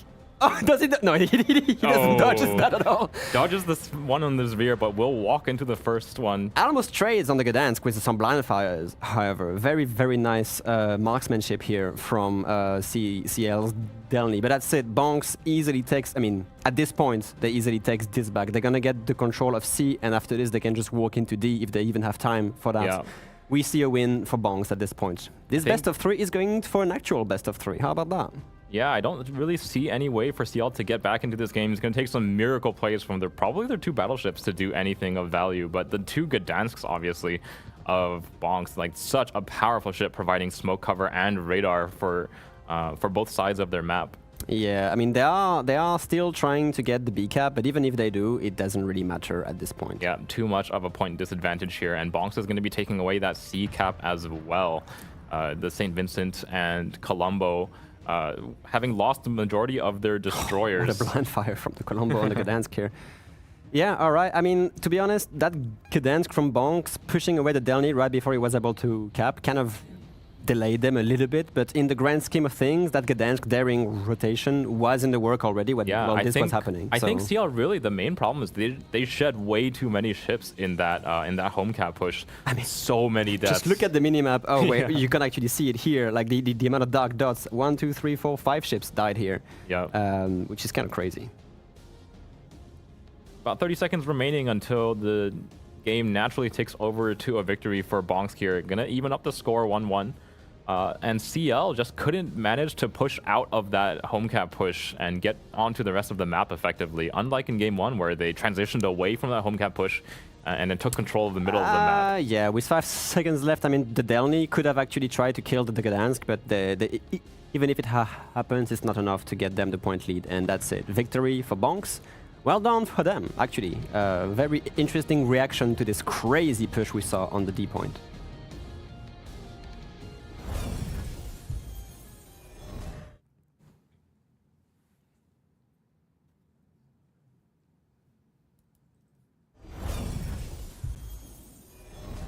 All right, what a game 2 here. Bonks managing to claw it back. Some very spicy ship compositions. A little bit of a mismatch there with the triple Delny coming out from CL. Again, with the Marceau and the Clever band out, the Delny is kind of the next best that you can get in terms of fast destroyer. Was it the quad Delny? Quadruple or a triple? Delny, It was a yeah. quadruple. Yes, Delny. quadruple, yes. Yeah. I forgot that there were 3 Delnys in B and then also one on the A cap, so 4 Yeah. Delny composition. Again, no radars like you guys mentioned on the CL side, but what was interesting to me was Bonks opting to bring out that double Howden pick, which is usually a pretty good ship to dig out those stationary positions, but CL's composition had no stationary ships. We saw that massive push with the 2 Napolis going out onto the home caps. It seems like that might be CL's favorite strategy here, going for those home cap pushes on the maps like this. And honestly, I think it worked out for them pretty well at the start. There were a few things. I think personally for me, MVPs for the match would probably be Bonk's Gdansk players. Yes, sure. Managing to push that Delny out of A, pick up the kill onto it. The Gdansk and B able to spot that triple Delny coming through. Yep. So gave Bonks a lot of information. And then just towards the end of the game, picking up that Delny, trying to travel towards A for the back cap, hugely important, and then delaying that cap as well. So yeah, I think the main thing here is without the threat of radar from the side of CL, that first initial Gdansk push, that would be like almost suicide, going into the cap like that and just burning a smoke. But without any radar to counterspot him, he knows that his smoke and radar combination is practically unbeatable. I don't even think he needed the smoke because there was this big island in the middle preventing anywhere. But yeah, some very interesting action going through. Yeah, I mean, I think after that initial home cap push, I think CL still had a pretty strong chance to win. I mean, they flipped the caps, they picked up some good kills. They did lose ships in the process, but I feel like if they had maybe played a little bit more safely on A, recognize that it would probably be pretty hard for their Delny to engage the Gearing, the Brisbane, the Gdansk, and just kind of kited it out as far as possible instead of staying and taking a lot of damage. If they had preserved that ship, I think they had a pretty good chance. Also, CL failing to pick up the Libertad kill was unfortunate for them. Yeah, that was I think that was maybe one of the pivotal moments in the game. If they get that kill, they probably unlock the B cap and are able to actually fully secure it instead of just contesting it. And that would have definitely helped significantly in terms of just closing out the game, because until the fairly late game, I would say, the game was very undecided. It was 50-50. Whoever gets a kill or secures a cap and is then able to hold it was going to win. And the kill really was one of the changing points, where if CL gets the kill on the Libertad, then they probably win the game. If they didn't, which they didn't in this case, he survived, and it was a significant task for them to basically try and dig him out again, because spotting him when there's 2 smoke screens in front of him is really difficult. You obviously need a radar, and given that CL brought 0 radars into the game, that's just I would say that smoke cover from Bonks definitely ended up being a pretty pivotal tool for them in this match, recognizing that there's no radar, playing those smoke screens aggressively, using it to cover their Libertad, like you said. But I do think the Colombo pick has been pretty interesting from CL. I think it did a lot of heavy lifting in both of these games. It was very unfortunate for them that on that last salvo on the Libertad, it just did literally 0 damage, I believe. Didn't get a single shell hit of damage, whereas every salvo before that had been a massive crushing him. The problem with that is the Libertad, obviously one of a fairly new ship, all things considered. It does have a kind of a lack of superstructure, I would say. It's not a ton of soft plating to hit for the Colombo, and then obviously if you're not hitting at a decent angle, obviously Libertad there was roughly perpendicular to the shot of the Colombo, so bouncing off the thicker deck and the sides. It's 51 millimeter, which SAP from Colombo should tear through. I guess just the angle wasn't just right. Yeah, and I think we did see most of those shells land around the turret, so really not a lot of superstructure for them to bite into, unfortunately. When you're on 5k HP and you see 16 SAP shells coming your way, you don't expect to survive. There's definitely some pucker factor there, I think, for the Libertad player, but. Been interesting to see the double Libertad pick coming out from Bonks in both matches here. I think I would expect them to bring it into Hotspot here. The interesting thing about Hotspot as a map is that it does have those 2 home caps, but the spawns are towards the east of the map, which means that if you want to make the push, you have to spend a pretty fair amount of time actually traveling towards it. So it would basically be a pretty heavy investment for CL. So I'm kind of expecting a similar sort of play style from CL again, given that they are very comfortable picking the Delnys. Maybe they can go for a home push again, traveling that fairly long distance over to the left western side of the map to contest the 2 home caps. But with that being said, I think we actually have the render ready. Yeah, we can go ahead and take a look at that back and forth here on Trap before we head into Hotspot for our Game 3. So we can really break down this quadruple Delny comp, which I think this is the first time I've ever seen 4 Delnys be brought into a match. Pretty interesting to see here. The 4 Delnys, again, 3 Delnys being dedicated towards B, CL hoping for a pretty fast cap there, but not getting it. Again, good play here, recognizing that there's no radar, and the Gdansk here laying that initial smoke screen so he can just use his own radar and force the Delnys out. And then again, that super aggressive Delny push onto A here, I think was pretty key for Bonks. Driving this Delny away at the start, taking a lot of his HP off as well, which I think was very pivotal towards the later game, especially since the Delny ended up dying.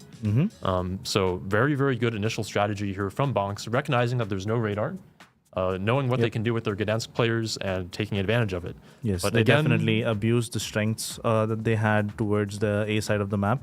What's also interesting, I pointed out before the game started, is without the, having those fast ships to go around the 9-10 line, basically doing this, CL went around it by just having a brute force approach of having 3 Delnys followed by 2 Napolis, a Colombo, and a St. Vincent. So this is like a super heavy commitment. It's 7 out of the 9 ships that are playing for the 2 home caps, which they actually did end up securing. But is it worth the time investment of those 7 ships? That's the big question. It really depends on how long they can delay those C and A caps for, or the B and A caps rather, which they were able to do for a little bit, but especially on A, I think that their Delny got punished for his early line there. Whereas before, if he had played a little bit more towards the 1 line, he probably would have been fine. But we can see that push starting to come in here again, like you mentioned. CL not really going for the push over the island at all, and instead just opting to go straight through with the brute force with the Napoli smokes. And again, the island positions here can be pretty hard to dig out. Yes. But when you have Napolis and Delnys, you can kind of just go straight for it. And I think CL really did bring the proper ships for the job. The St. Vincent as well is definitely one of the better pushing ships to bring here because of the concealment, the good guns, the armor scheme, and again, the torpedoes on the bow for when you're pushing those island positions. Indeed, yeah. And I would honestly also like to point out the Colombo player that we had from CL, who was hanging out like slightly farther in the back next to the home cap of CL. He was doing a lot of damage throughout the game. He actually, I think, ended the game around 140k, which is a fairly respectable amount of damage for a 9v9 in competitive. The damage is usually very evenly spread across. And also something interesting to point out for the viewers at home, the side panels that you see, there's numbers on the side of them. Those numbers that you see are actually the amount of damage the players are doing. So in real time, those numbers will update. You can see how much damage each player is doing. So like Baz was mentioning, that Colombo did rack up a lot of damage with the SAP shells, and them putting him in a pretty big position here, being able to help hold B, being able to shoot towards the D cap here, pretty pivotal. Indeed. But you can see Bonks already reacting. They go with that super aggressive play onto A. They push through B, force that Delny out. And at this point, you can see that they've managed to pick up that Delny kill on the 1 line thanks to the early HP trades. They will be forcing this Napoli away, bringing their Gdansk through B even to help push him off. And then also putting this Delny down very low and forcing him away from B towards the C cap. So really, CL's path in the game here is to have to force this Libertad out of B, push through like this, and then try to clean it up. But unfortunately, they weren't really able to make that happen. So we can play through the rest of the render here, see how that push goes. You can see the Libertad takes a ton of damage here from the Colombo SAP and just 2 salvos, but unfortunately that last salvo was not able to finish him. And then, of course, that Delny with the almost hero play trying to backcap A, but unfortunately gets picked up on the Gdansk radar. That fast cooldown radar does pick him up, and then he gets lit on fire. But even if he hadn't been lit on fire, I think he probably would have died since the Gdansk can just match his path to A. I'm very likely guessing that the Gdansk actually had RPF, so they had a suspicion of this happening, as well as the Libertad would have been spotted the whole time, and they would have been like, oh, there's a destroyer probably pushing towards me, can you come help me out? And they found him. Very unfortunate in terms of the timings, I guess. If they get the kill, don't die, they definitely win out immediately, but since they lost the kill and they also didn't get the kill on the Libertad, they ended up losing. We'll be going to game 3 instead of a CL2-0. So interesting to see what we'll see on Hotspot here. Why don't we go ahead and send it to our map introduction video, and then we'll get into the game. Amidst the treacherous islands and turbulent waters of the South Pacific lies an archipelago that will soon become the stage for an epic confrontation between enemy fleets. These scenic islands will reverberate with the clashing of steel and the roar of naval artillery that can only be matched by the volcano that looms over the area. This is Hotspot. Hotspot is a 48 by 48 kilometer domination-style map with 4 cap points running from west to east.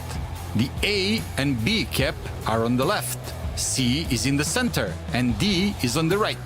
In this new setting, the spawn points for the teams have been moved from a central position to a position located on the 7/8 line. Cap A and B on the left will provide a challenge for even the most skilled of teams, while an island provides an easy ability to take one's home cap.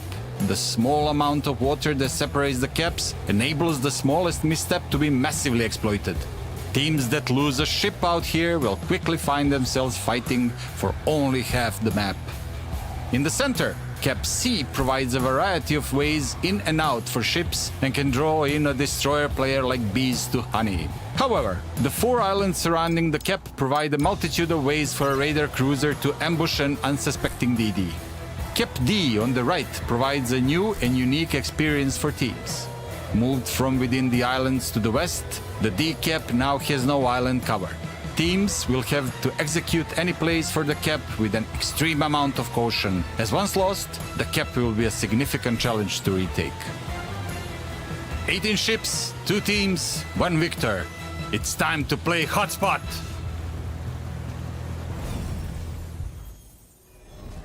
Let us begin then. The best of 3, CL versus Bonks. Everything can be decided and nothing can be said. The predictions, I wonder if they will be 50-50 this time, huh?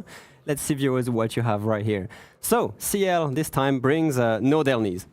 Bongo instead with a Colombo, Brisbane, a double Brisbane actually. As you can see, you can also see the builds of its ships, so we'll just cover them really quickly.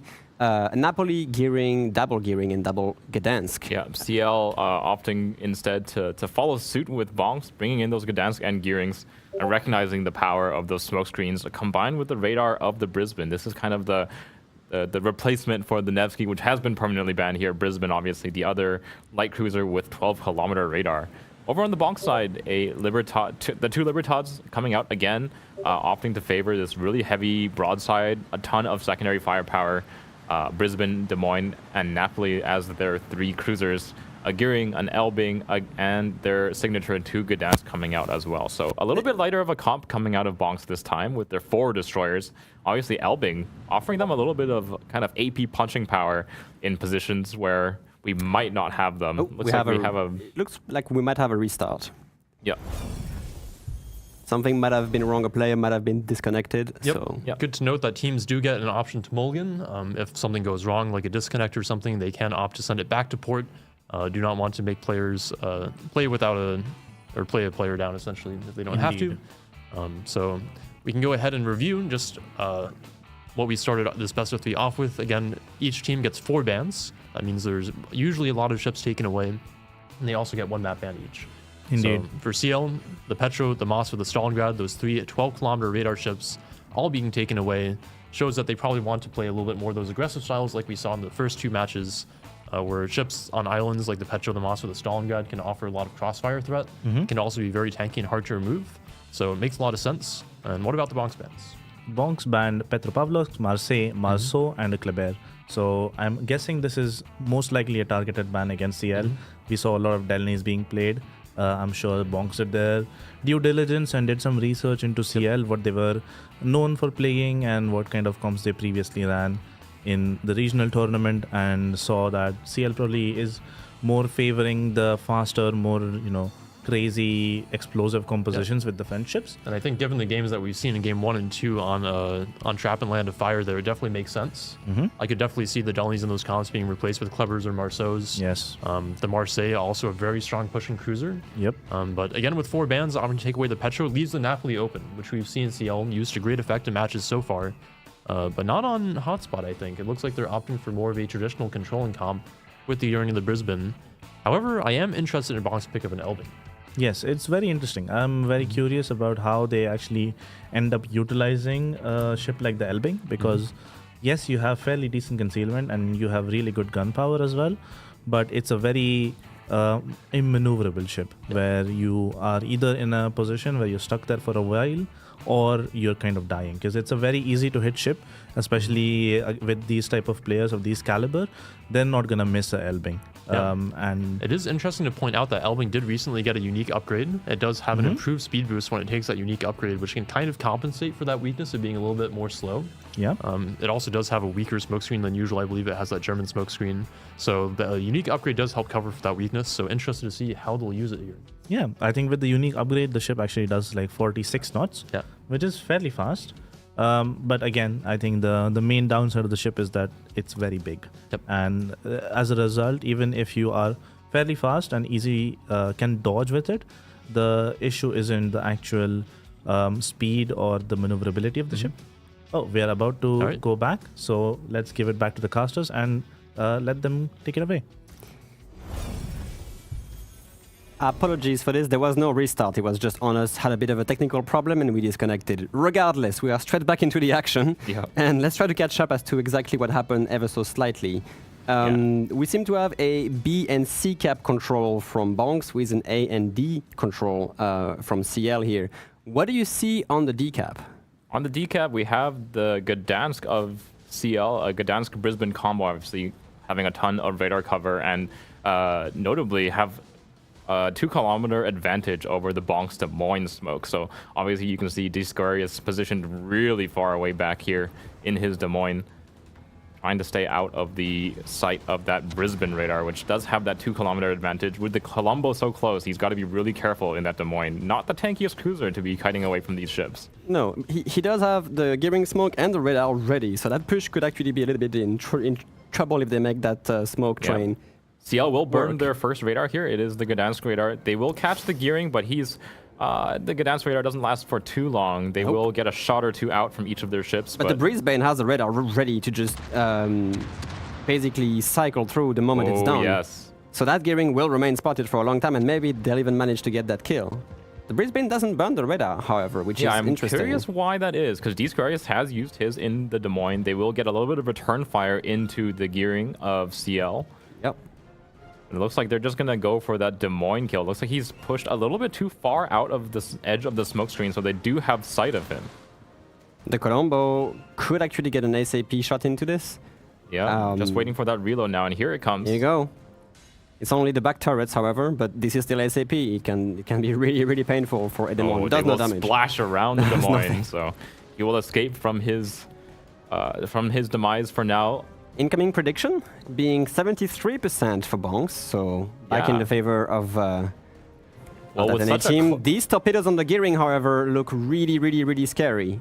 He sees them, might be fine, but it was a matter of a few seconds here to be caught in the wrong time at the wrong term. Yeah, just barely out of that. Obviously, without your speed boost up, the maneuverability of every destroyer is The a little Brisbane, bit however, worse. it does have nice British acceleration, but she will take these gearing torpedoes. Yeah, it doesn't If really it- have anywhere If to it, go. if it can be only one top, it's the best, which it will, but that's still pretty That is decent. a big chunk out of the Brisbane's HP. They will manage to hold on to that decap. They've pushed the ships of Bonks reasonably far away, and they will fall back to a kind of a more holding angle. They do need to prepare to receive this Libertad. Ooh, however, the Bongo salvo coming in into the Libertad broadside here, doing some decent damage. Bonks has lost a lot of HP on the Elbing, down to 8k. Probably a Brisbane radar that caught him a little bit off guard here. Yeah, and I want to double check just to see. He is running that special upgrade, so He is, trading yes. away a little bit of that DPM and or range for a little bit of that kind of open water He actually firepower. took a. I'm sorry, the damage says he took a torpedo from the gearing, 11,700. Oh, yeah, so it he wasn't did. a radar, it was just a random torpedo from the gearing here. Yeah. I see. The Libertad is going to face a Colombo again, so secondaries versus SAP. However, there are also some torpedoes, some very, very A scary ton of torpedoes coming into that Libertad. But Does have to that's- turn to receive them, but that's going to Ooh. put him very He's taking one at unangled least. to the SAP. He's taking two. Can he make it only one, however? Yeah, I think he can. All right, that's fine. Only one is okay. But under this much firepower, looks like the Brisbane is waiting for the smokescreen to come up, but Lady Tao Tao in the Brisbane should be able to reach. Oh my god, my that's a death strike with God. Colombo AP. He wasn't even ACP. The Libertad Yeah, just look explodes. at this angle. That a little is bit too crazy. flat. The torpedo salvo from those destroyers and the Brisbane, forcing him to go turn away from the Colombo, and he will splat Insane shot from CLX box here, just almost devastating this little Libertad from half to 0. That is the first kill for CL, and putting Bonks a little bit in a point disadvantage. Yeah, about 160 points between the two teams right now. With the points stalemated out, 2 caps for CL and 2 caps for Bonks. CL having a pretty good hold of this contested cap, especially with the loss of that battleship. And look at C now. C is completely open for CL to just walk in. They know that Bonks has like basically no assets there. Some people would have expected maybe a rotation now from either the Elbing or, well, preferably the Gdansk, but they still have some work to do on A. Oh, CL gearing here, about to dodge some torpedoes. Nothing too bad so far. Just want to note that Dyer's Gdansk is super deep inside this Brisbane radar. I don't think he realizes that, but if he did, I think he would have burned it. He's aware it is a smoke train. Maybe he's just trying to burn that Brisbane radar once and for all so they can try to make it play on D finally. But the CL is just playing it fine. They know that, you know, like if the cap is really at risk of being taken, they can just use that Brisbane. That's really too close here. This Gdansk barely avoiding that torpedo. Could have been really bad if he took it. Meanwhile, on the other side, Dyer's Gdansk, I think it's going to take 2. Oh, barely dodges one. Only 1 torpedo taken, and there's the Brisbane radar. The Brisbane, the Bongs Brisbane also taking torps. Like a lot of HP being traded by torps in this game so far. Here comes the radar. So who are they going to try to pick up? The Gdansk is extremely low HP. I think they're going to go for the Gdansk. He's the deepest one into the radar. He's stuck into it. Lots of firepower from that Gdansk, the Gdansk and the Brisbane. Yeah, but they just don't have enough shells in the air. They're just trying to do some damage to whatever target they actually spot here. But none of these guys are actually at risk of actually dying. What it's doing, though, is basically pushing them so far away from the decap that and they've bought enough space. Can just walk into it. They've bought enough space for D-Scarius' Des Moines to come right up against the edge here without the Colombo threatening his side. Pretty safe for the Des Moines to just sit here at the edge of the cap. Obviously, going to need someone else to come actually into the cap. CL winning in 50 seconds if Bongs doesn't make something. They are pushing their Gdansk into it to try and delay that advantage, but and the Brisbane from CL does not have a radar ready. So they are actually torpedoes. I think we're fine. So they are actually going to cap A back. And also at the same time making a play at D. So that 50-second win turned into a 2 minutes. However, the gearing briefly caught into the Bonks Gdansk radar. A lot of HP being traded. However, Hayate Hiyoshi, he is about to maybe take some torpedoes if he's not careful. He has to accelerate, but these are gearing torpedoes. Does he dodge that? Oh, just barely does. Of course he does. And the Napoli goes down. Where and how? Right here, actually. I see the Bongo with this crazy accurate gun just taking out Bonks' Napoli and asserting the point advantage even more. 30 seconds for a CL win here. Yeah, Bonks going to be forced to step onto this D cap. They've sent 2 ships, the Gdansk and the Brisbane, onto D. Hayate Hiyoshi here on Bonks, about to go down. Yet another kill from CL going down at the A cap, and that's it. That's the win. CL just takes this best of 3 and just wins against Bonks. Yeah, I think Bonks played reasonably well around those caps, but with 4 caps in the map, they take a little bit slower than an individual cap in a 3-cap layout. And, you know, CL just taking away the map purely by killing more ships. Not even a single kill taken against CL here. Bonks just loses 3 ships, and CL just takes the best of 3. Predictions were wrong once again. Yeah, chat looking a little bit bad on the predictions here. Bias, perhaps? Getting kind of blown away in game 1 and 3. But I think CL actually showing a lot of adaptability here. We saw those super strong pushing compositions in game 1 and 2 into this very traditional control setup, I would say. Playing the Brisbanes, playing the Gdansk, and just going for the cap control. Yeah, absolutely. I'm very surprised and very happy to see the adaptability from CL. They are, I would say, still a fairly new team compared to some of the other more grizzled veterans in the competitive scene. Like Bongs is a team that has been around for a very long time. But CL showing that amazing amount of skill they have in terms of being diverse with what type of ships they can play, what type of comps they can play, what type of strategies they build up, and they are able to execute them very well. And let's address the elephant in the room, which is the Libertad getting essentially dev struck by a Colombo.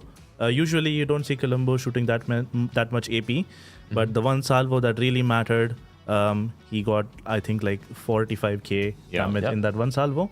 To be honest, though, I think that was a little bit more of a mispositioning from the Libertad Yeah, more than probably. anything. I think the He was Libertad taking was- either torpedoes or the AP salvo. There Yes, wasn't really yes. a good choice I think there. he was a little bit too eager there to try to punish the Yeah. play from CL on that east side of the map. They were looking for that crossfire with the Libertad by moving it into the channel, but very good play from the Colombo, bringing him back from that far east side, more towards above the islands. Goodness, You yes. did see that Yeah. initially in the match. He did go all the way east with that main CL push. So Bonks may have expected that to kind of be the main area that CL was planning to play, since they had gone for those super aggressive pushes in the back. But he smoked out very early and went back up above the islands to counter that Libertad play, which worked out perfectly. Yeah, it was a really well thought out idea of repositioning your battleship to basically get ready to set up either the guy being blocked by torps or he will get farmed down by the Colombo.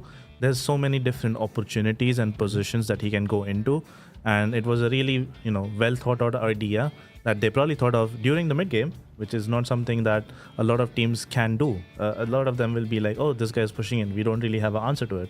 Whereas CL predicted something like this happening, repositioned their battleship and caught him while he was doing it. Yeah, definitely shows some nice adaptability in the middle of the match there, past your initial strat, being able to respond to what the enemy team is doing. Definitely something that we would expect from all the teams present in King of the Sea at this point. Yep.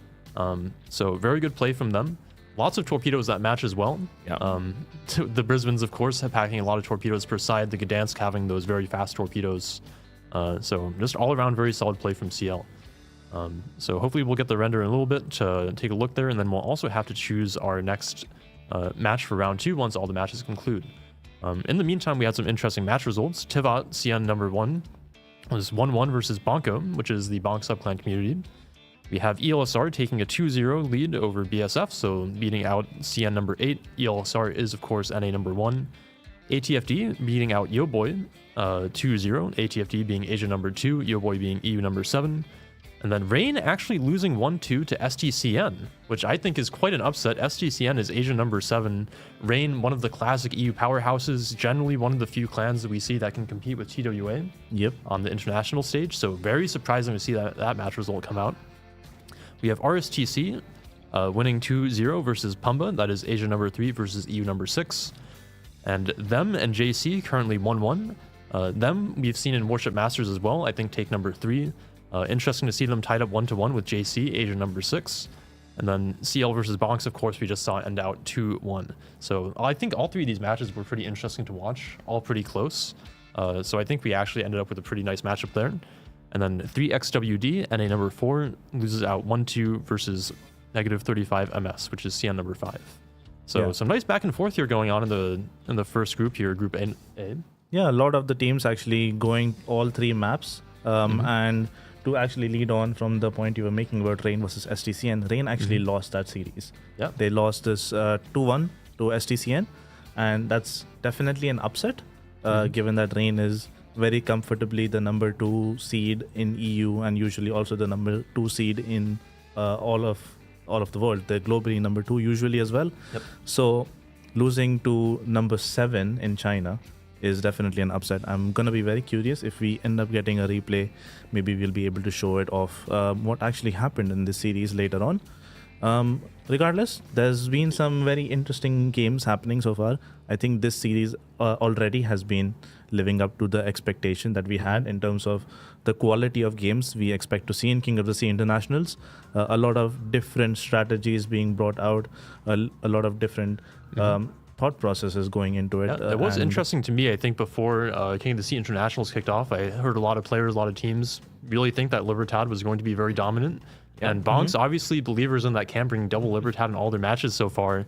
But CL kind of punishing the Libertad picks, I feel like, in game 1 and 3 with the St. Vincent, with the Colombo being very dominant in all 3 matches, I think. We haven't seen the Libertad do anything crazy, to be I would honest. agree. So far, we've seen them mostly being beaten on than anything else. Yes. But hey, the day is young.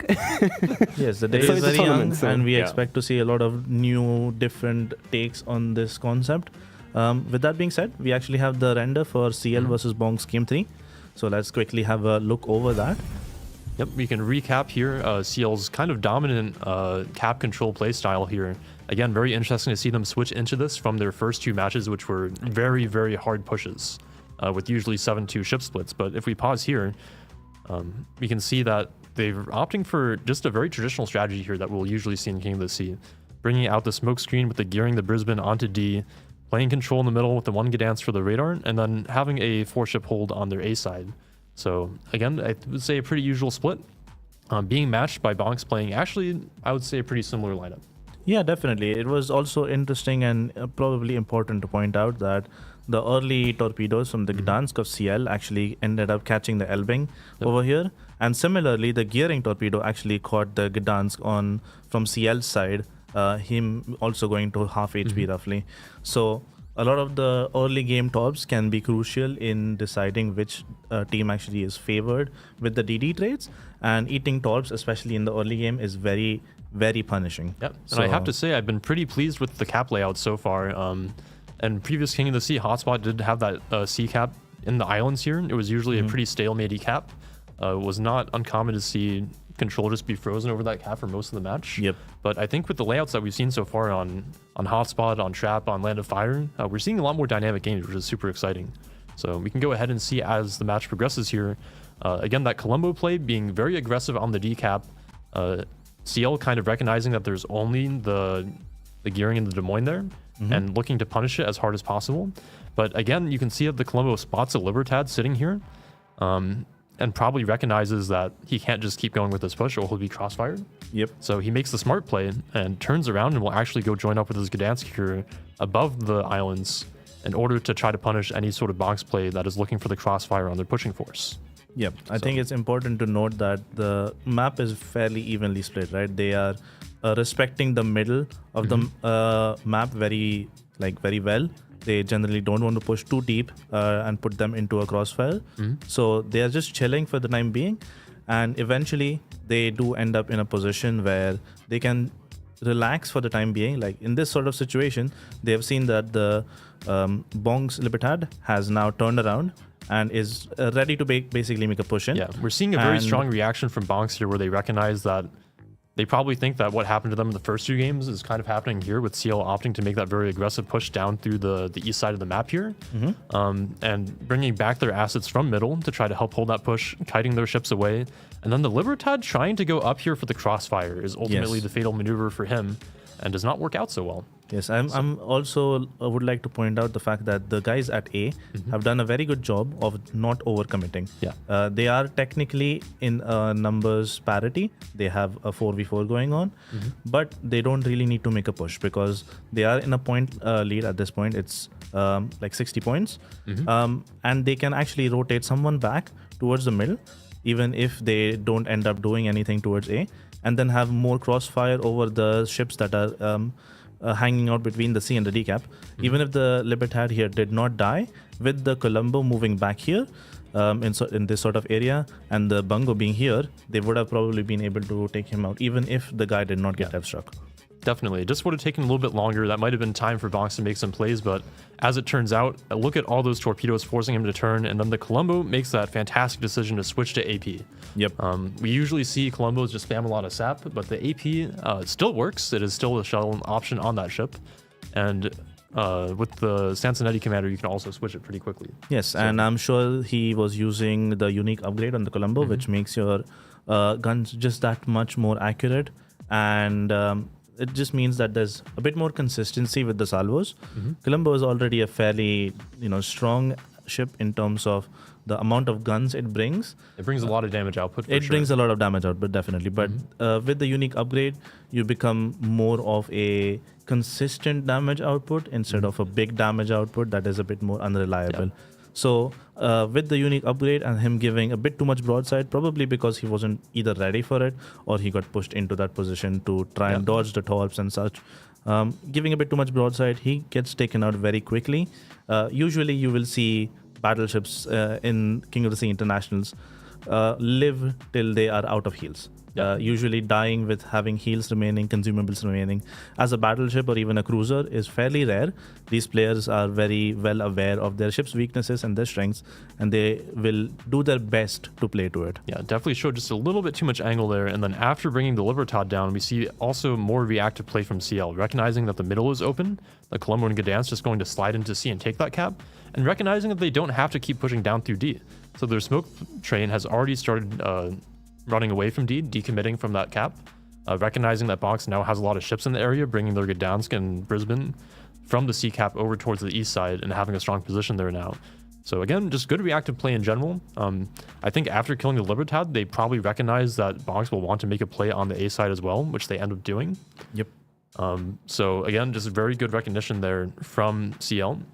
You can see as the match progresses here, moving those ships around, recognizing that the push is coming, and then just kiting away from the decap, which they don't need to control anymore because they've already gotten C. Indeed. Yep. So that will wrap it up for CL versus Bonks. Pretty well played from both teams. We saw Bonks bring a pretty impressive showing for game 2 and 3 here. Just a few key mistakes for them, I would say. Yeah, definitely. I'm very happy to see this series play out into all 3 maps.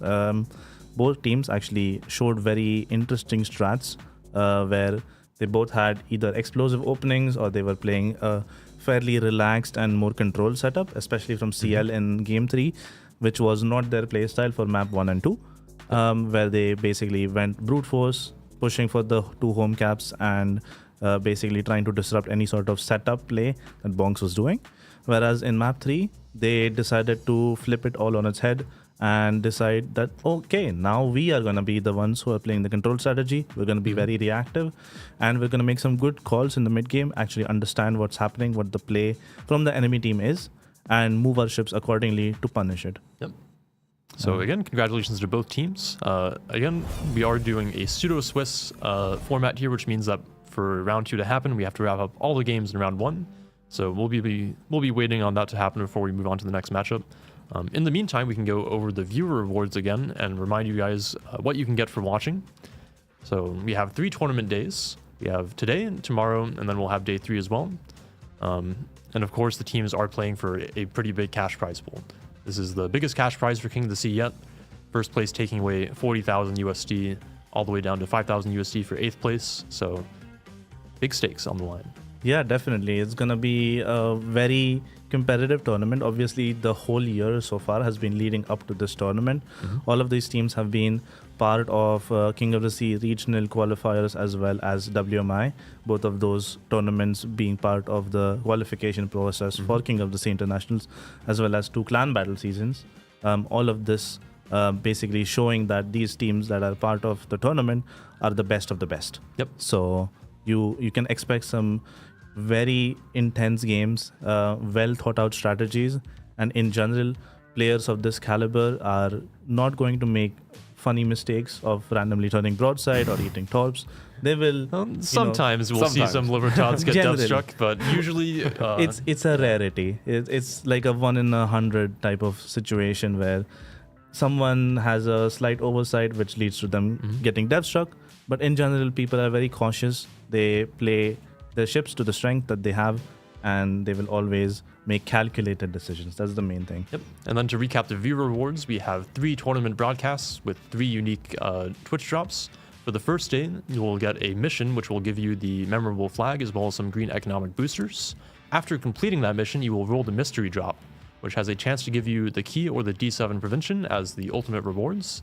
But it can also give you some of those King tokens that you can spend in the armory for old King of the Sea content, such as that Interstellar Vermont camo, which is so fantastic.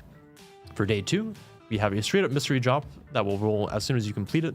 You can see the detailed rewards here for today, the day 1 mystery drop, having some extra camos as well as those King tokens. And then the key in the D7. Are you a D7 prevention enjoyer, Baz? I am. I think it's a very cool ship. I'm actually more of a Key fan, to be honest. Oh, okay. I enjoyed Amagi back in the day, and Key is basically an Amagi. But with that being said, we can actually go over the game 3 of AU versus HSR. So we'll go over into that. With that being said, let's quickly look at weekend 2 of this Twitch drops. So there you go. The base amount of Twitch drops, you'll most likely get 150 King tokens. Again, you can spend these in the armory. The slightly more uncommon drop is green boosters, the rare drop being blue boosters, and the super rare drop is a tromp. In addition, we'll obviously be giving away probably a lot of tromps over the weekend There might be a few based on tromps the being given amount away. of bonus code redemptions that we have, which we will do towards the end of the stream. And in addition to all of this, terms so of if viewer you're- rewards, if you're not in the there's King of the Sea bracket Discord, predictions. if you're not in the King of the Sea Discord, you can join the King of the Sea Discord and run the bracket predictions. We have some fantastic rewards lined up. The top 1% of guessers will get some unique bonuses, moving down to rare bonuses and special bonuses, signal flags, as well as those king tokens, and then we'll pick the best predictor to win a tier 9 premium container. So some exciting stuff lined up. In addition to the bonus codes that we'll be distributing throughout the stream today, we've already given away the first one. There will be 4 more coming up. Each one of those gives you 60 king tokens, as well as a chance to win the Tromp or a tier 9 premium container at the end of the day when we do the giveaway. Yes. So remember, and- each code you redeem gives you 1 more ticket into the giveaway, so be sure to catch all of them. Yes, and it's not one tier 9 premium container, it's 3. Yes. So in addition to probably, I'm guessing we're going to be giving away probably around 10 to 20 Troms based on the amount of code redemptions we have. You also have a chance to get a tier 9 premium container. And, I'm sure you know what the value of a tier 9 premium is. It's very high. And most of them are very cool ships and very fun to play. So I'm sure anyone who's walking home with a tier 9 premium container will be fairly happy about it. What do you think? Would you think be so happy to too. get a tier 9 premium Yeah, container? I would be pretty happy. Maybe some Alaskas, I don't know. Yeah. Okay, Alright. so let's take a quick look at what actually happened in AU versus HSR. We can look at the banned ships and the banned maps and what the result is so far. So AU has banned Kleber, Marseille, Petropavlovsk, and Moskva. Interesting. HSR is banning Kleber, Marseille, Marceau, and Napoli. So overall, it's a fairly similar setup to what we saw in CL versus Bongs, where teams tend to ban those faster ships that can make crazy plays happen, especially the French destroyers. Marseille also is fairly fast and actually brings a big punch with its main guns. It has 305s and has a very fast hull. So generally you use it as a flank pushing ship. The 2 maps that were banned by AU and HSR are Warrior's Path and Land of Fire. So Interesting to see Warrior's Path be banned as one of the more traditional maps that Yeah. hasn't been changed for those comps. I'm very surprised because I actually predicted that Warrior's Path was going to be the most played map in this tournament because it's the most standard map and teams have played this map in this sort of format with the 3 caps for a very long time. So I'm sure everyone knows exactly what to expect and how to play it. But it being banned in this one and also not being part of the first series tells me that maybe teams are actually a bit more into trying out some new stuff, especially with the new maps and the new layouts. All right, well, we're getting pretty close to the match start here, so we can throw it away into the map intro video so you guys can see what we'll be playing on, and then we'll get into Game 3 of AU versus HSR.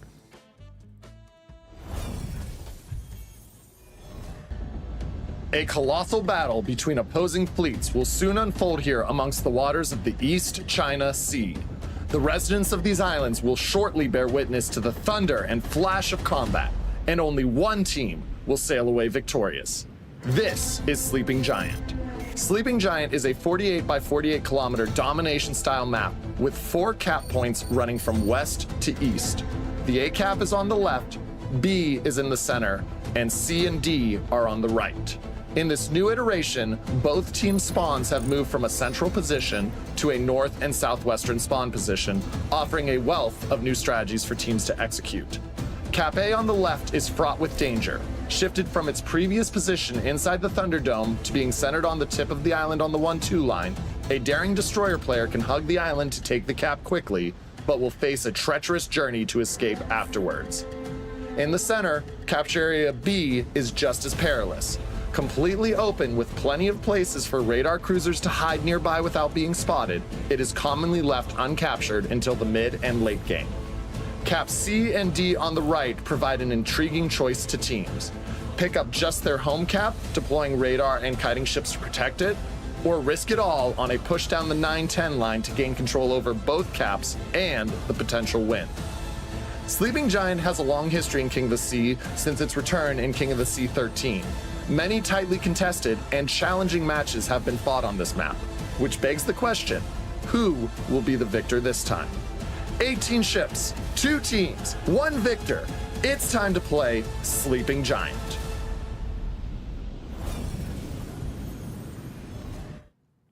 Alrighty, going into this game 3 between HSR and AU. HSR spawning in the north, AU spawning in the south. This is the, I believe, 8th place seed from NA versus the 3rd place seed from CN. So a little bit more of a disparity compared to our first match.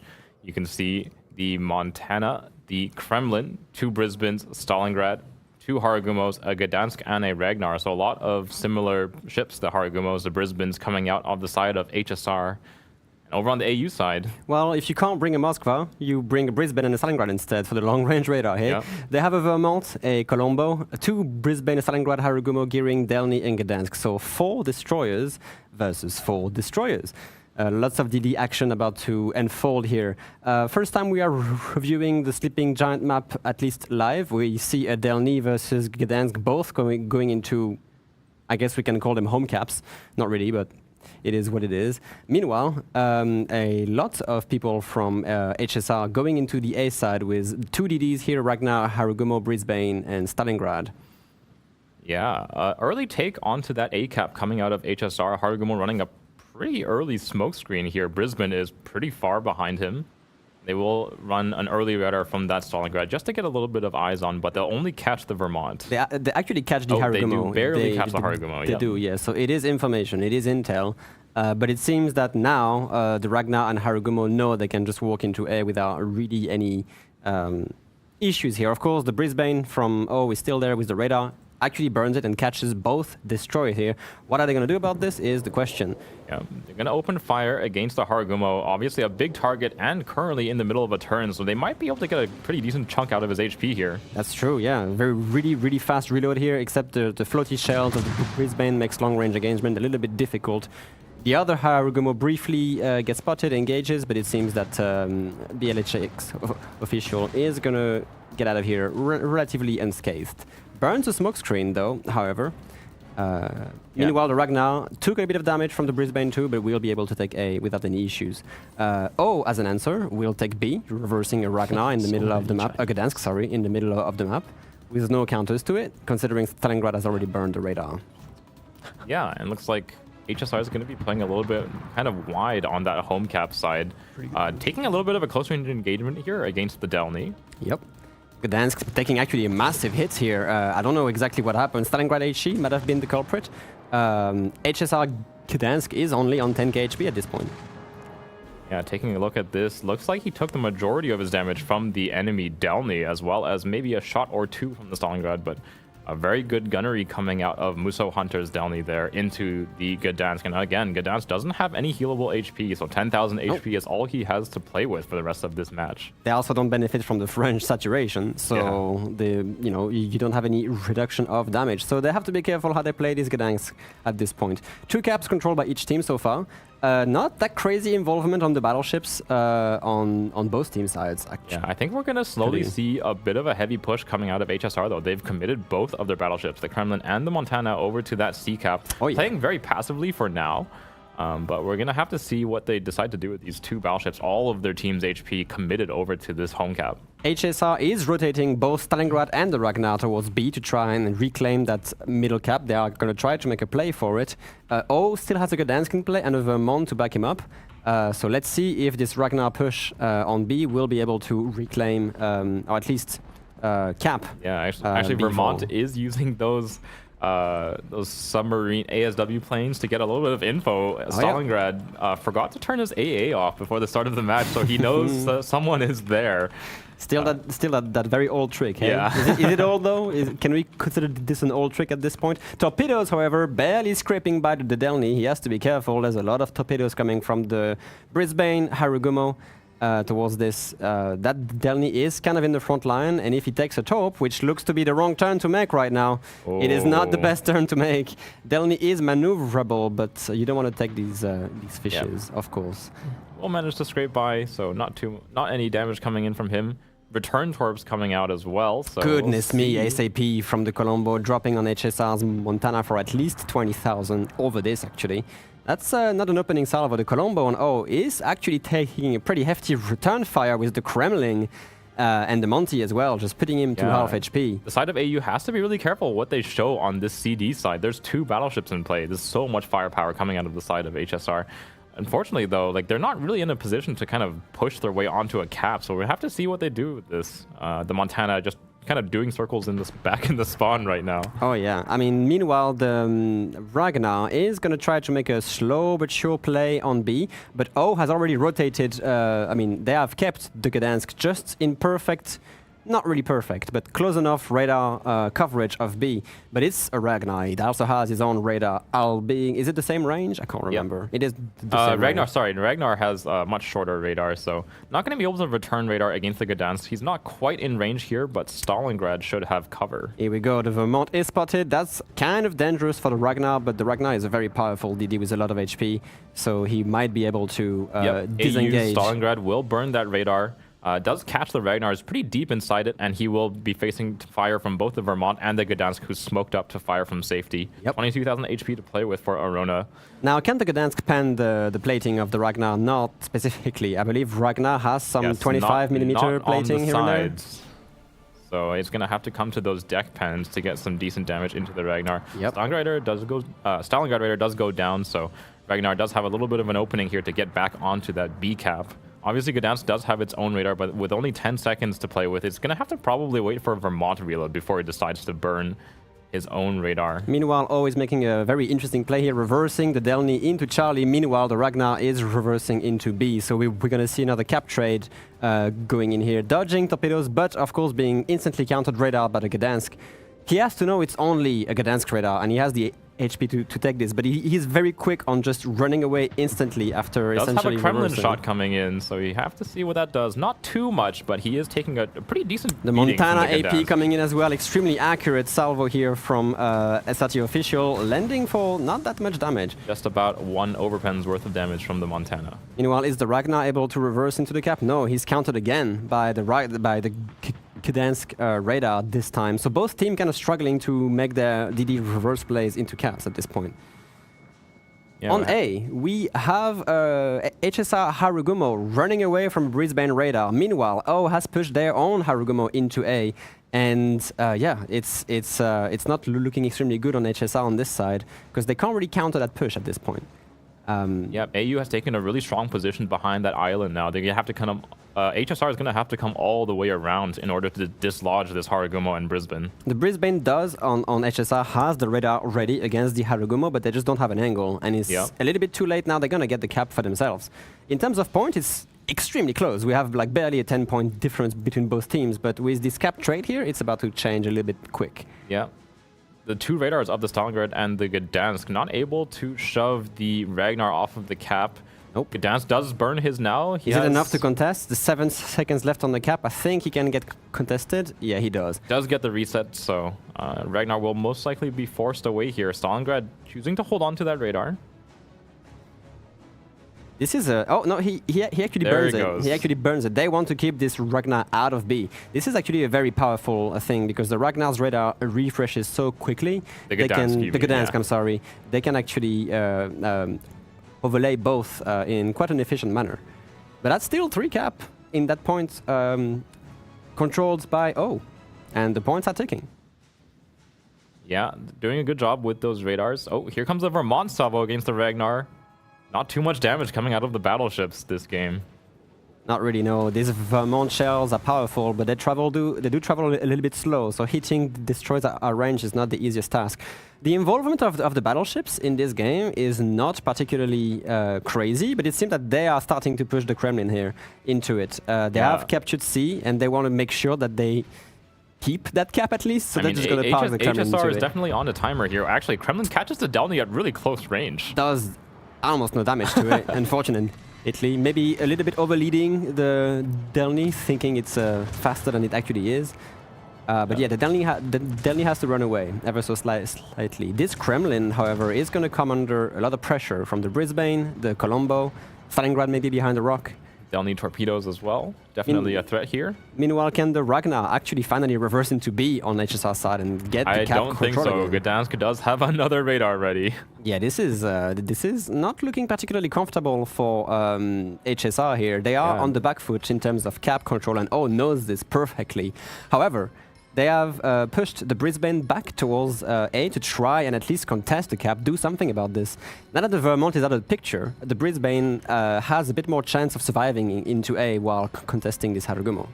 Yeah, it looks like they're going to try to push away AU's Vermont here. The Kremlin and the Montana both now opening up against Kalmi Junjun's Vermont. They're trying to get rid of this big rock that is keeping them off of the B cap.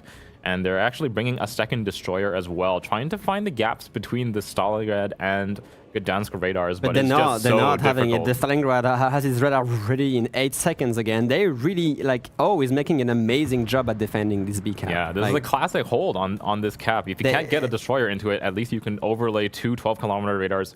The Gdansk radar obviously is so powerful and because now it's such a short cooldown. HSR has to commit their own Gdansk to B because the Ragnar has taken so much damage. But they're still pouring the shells on the Ragnar here to try and back him up, and they actually get the kill. They actually get the kill. They did manage to land a lucky torpedo onto the Delny over on that CD side, so they will at least trade the points back, but still, there's only about a minute left until AU just ticks over to a win, and you're just not... HSR is just not able to get onto this B cap. Yeah, this is very unlucky torpedo here, unfortunately. Nice shooting out of Stalingrad. They will finish off Gdansk in the middle as well. So both of the destroyers of HSR trying and failing and ultimately losing their lives over on the goodness B-cap. me, the Vermont salvo landing on HSR Brisbane doesn't do anything. They are actually getting the Brisbane into this, trying to push this Harugumo Brisbane smoke train. It's just not enough. And that's not enough. Losing so many ships and ultimately not being able to cap the B cap means that AU just comfortably ticks over to 1,000 points. All right. I'm not sure exactly what happened on the previous game, but this looked to be a very interesting control trade at the beginning from the two teams, just being overrun in the end by HSR. Yeah, very dominant showing there from AU, I would say, in this third game here. Showing a very strong control setup of the sort that we will typically see in King of the Sea, that we've seen in past King of the Sea, using those 12-kilometer radars, using the Gdansk radar, using those destroyer plays. Just to kind of have a stranglehold on the caps, which HSR just wasn't able to break. Yeah, I think the main thing I noticed from HSR is committing so much of their BB firepower and HP to one side, and not being able to take the push onto the home cap means like they're just so slow to move on to the rest of the map. Yeah, I mean, if you're not going to make a push for the home cap, you better have a good strategy for controlling the rest. And it seemed to me that AU kind of just had the better setup.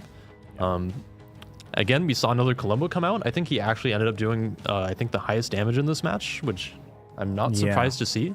I'm interested to see if more teams will pick up the Colombo as the matches go on, because it seems like it's been doing a lot. Yeah, I mean, I think the more people have been playing it, the more they are realizing just how strong and versatile the ship actually is. So it doesn't have the fancy 30mm overmatch that the classic competitive staple battleships do. And it definitely doesn't have any sort of super redeeming qualities where it excels in that one thing. But generally, in most situations, with the flexibility it has with SAP and fairly good AP, it does well. Yeah, the 16 guns firing SAP, and now with the unique upgrade giving it that little extra bit of accuracy, I think just makes it very consistent. Yeah, definitely. And well, like you said, it doesn't have usually that flashy overmatch capability, or will usually not be landing dev strikes all that often, although we did see it delete a Libertad earlier today.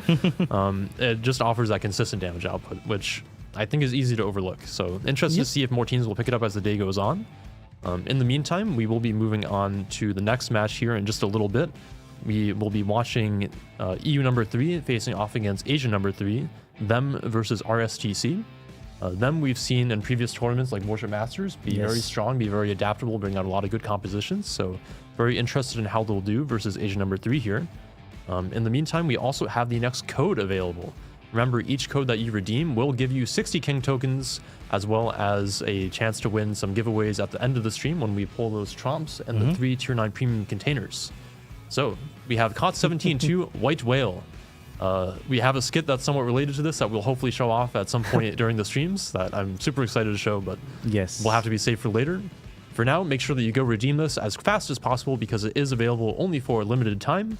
So don't wait to redeem this. Just head to the premium shop, put it in, and redeem it.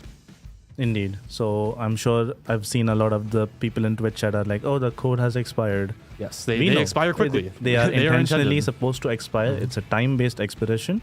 It's not based on number of redemptions. So you will have a set amount of time. We are not disclosing the amount of time, but it's fairly short. So if you see the code being shared around, make sure you redeem it. And if you haven't been able to, that there will be, I believe, 3 more after this one ends. Yep. So you'll still have your chance to redeem the code, get yourself some King tokens, and be entered into the giveaway. Yep, and remember, at the end of each day, we'll have those 3 Tier 9 premium containers to give away, and for every 1,000 code redemptions, we'll be giving away 1 Trump. So Indeed. we expect to be giving away quite a few Trumps at the end of the day, so make sure you stick around and see if you win one. Indeed. So far, what do you guys think about the matches? I think we've seen a lot of exciting matches so far, and the matchups seem to be pretty close. Which Most definitely, is yes. nice. I have noticed, again, as is King of the Sea fashion, a lot of reliance on those smoke and radar comps. A lot of Haragumo, a lot of Brisbane, obviously, with Nevsky permanently banned out from the tournament. Brisbane is the next closest counterpart, I guess, offering the 12-kilometer radar and good smoke firing detection mostly, so you can play closer to the enemies. A little bit of shake-up in terms of the battleships, I would say. We're not seeing the usual like Vermont Kremlin spam that we usually do during King of the Sea. Libertad throwing a wrench into the works. Unfortunately, I think we haven't had just the luck to draw the right maps on the official stream to see the kind of Schlieffen crazy plays, but that's definitely still an option on some maps. And in general, yeah, I think especially, a lot of Brisbane, a lot of Gdansk. Yeah. Yes, Yeah. Gdansk, Definitely the I two think, is one of powerhouses of the classical tournament. favorites. I was about to add that so far the most interesting action we've seen, which is kind of the staple of this tournament as well, is the destroyer plays. During Warship Master or COTS, there was the Shimakazes landing torpedoes left, right, yeah. center. Now with the Delnies making crazy pushes, or the Gearings landing random torpedoes on Elbings and other things like this. So we see a lot of actions, and even teams taking more destroyers than average. We've seen a lot of 4 DDs, even sometimes 5. Yep. So destroyers are making the most things happen on these maps, especially with the amount of caps that now needs to be controlled. Having DDs being able to rotate, move around the map, and of course take them or defend them is a really key point at this point. That's definitely a good point that Robin's making with that. Now that most of the cap layouts are 4 or even 5 in the case of North, it is very important to have the destroyers to control those caps, and especially if you're trying to make some kind of home cap push, you need the destroyers out in front to spot. Yes. And you need the things like the Delnies that can move quickly, that can tank, and perform that spotting. So it's definitely been interesting to see kind of the destroyer heavy lineup so far. I mean, Yeah. we saw O versus the HSR that Ragnar basically trading his entire 30k plus H pool just to try and get that cap back. Yeah, Yeah. trying to reverse into the B cap. Versus Stalingrad and Ragnar and Gdansk radar, and yet surviving. There's not that many DDs in the game that can do this, to be honest. Yep. And we do have the render available now, so we can go over that match quickly and take a look at how it played out. Again, lots of destroyers. I think seeing 4 destroyers per team here. The Haragumo, one of the classic smoke destroyer picks. Remember, with the unique upgrade, it does have a very long smoke laying duration, and the smoke also lasts for a long time. So we can pause here briefly. We can see the smoke screens coming out. The Brisbanes behind the smoke screens for both teams here, AU and HSR, going around the A cap. HSR devoting a few more resources at the start of the game towards A, do manage to flip it, but in exchange, they lose B. And to me, I think the B cap is actually the more important cap to get here early. Yes. Because it is so difficult to actually contest once it's taken. On Sleeping Giant, you have these positions around the islands here, the Stalingrad even over here, and now that we have destroyers like Gdansk with that fast cooldown radar, on a map like Sleeping Giant, it's very hard to flip the B cap. Yes, the first person to usually take the cap has a significant advantage in holding it, and especially when I believe HSR here is the team that is kind of just avoiding going for the B cap at all. It means that AU had a very easy time to actually pick up the cap, and then it's ticking for most of the game. The other caps can be contested very easily, and you can potentially just have a guy sitting inside the cap for most of the game, even if you get radared. However, inside the B cap, if you get radared, you're gonna have to give it up. You're gonna have to give up the space. There's no safe spot to cap from, whereas potentially for A, you do have this island. It's not 100% safe, but it can be Divin. You can put a ship onto it to flip it over. But again, I think AU just playing a little bit more of a solid control lineup here. Yes, We see the definitely. Gdansk in the middle is a very strong pick. The Brisbane smoke train doesn't have to contest A at the start, but it will stop HSR from pushing through. And then as the situation arises, they can kind of maneuver their ships across the map whichever way they want. So definitely a stronger early position for them. And then we can see as the game develops, the Delny playing out the 10 line being very annoying. You see that AU at this point has to commit ships towards the B cap. Yep. If they want to flip this game, they will have to get onto it. Bringing the Ragnar over there. The Ragnar, like Robin mentioned, does have a lot of HP. It does have heals, but it's also big. And it has a long cooldown on its engine boost, which means that it's really not the best cap contester. So in the face of like a Vermont, the Stalingrad radar, plus a Gdansk, it's going to take a lot of damage. Yeah, what's important to note, obviously, is that the Stalingrad over here behind the D cap actually has radar range that covers the B cap. Yeah. So if the Ragnar touches the cap, he's going to get radared by Stalingrad first, and then he's going to get radared by the Gdansk afterwards.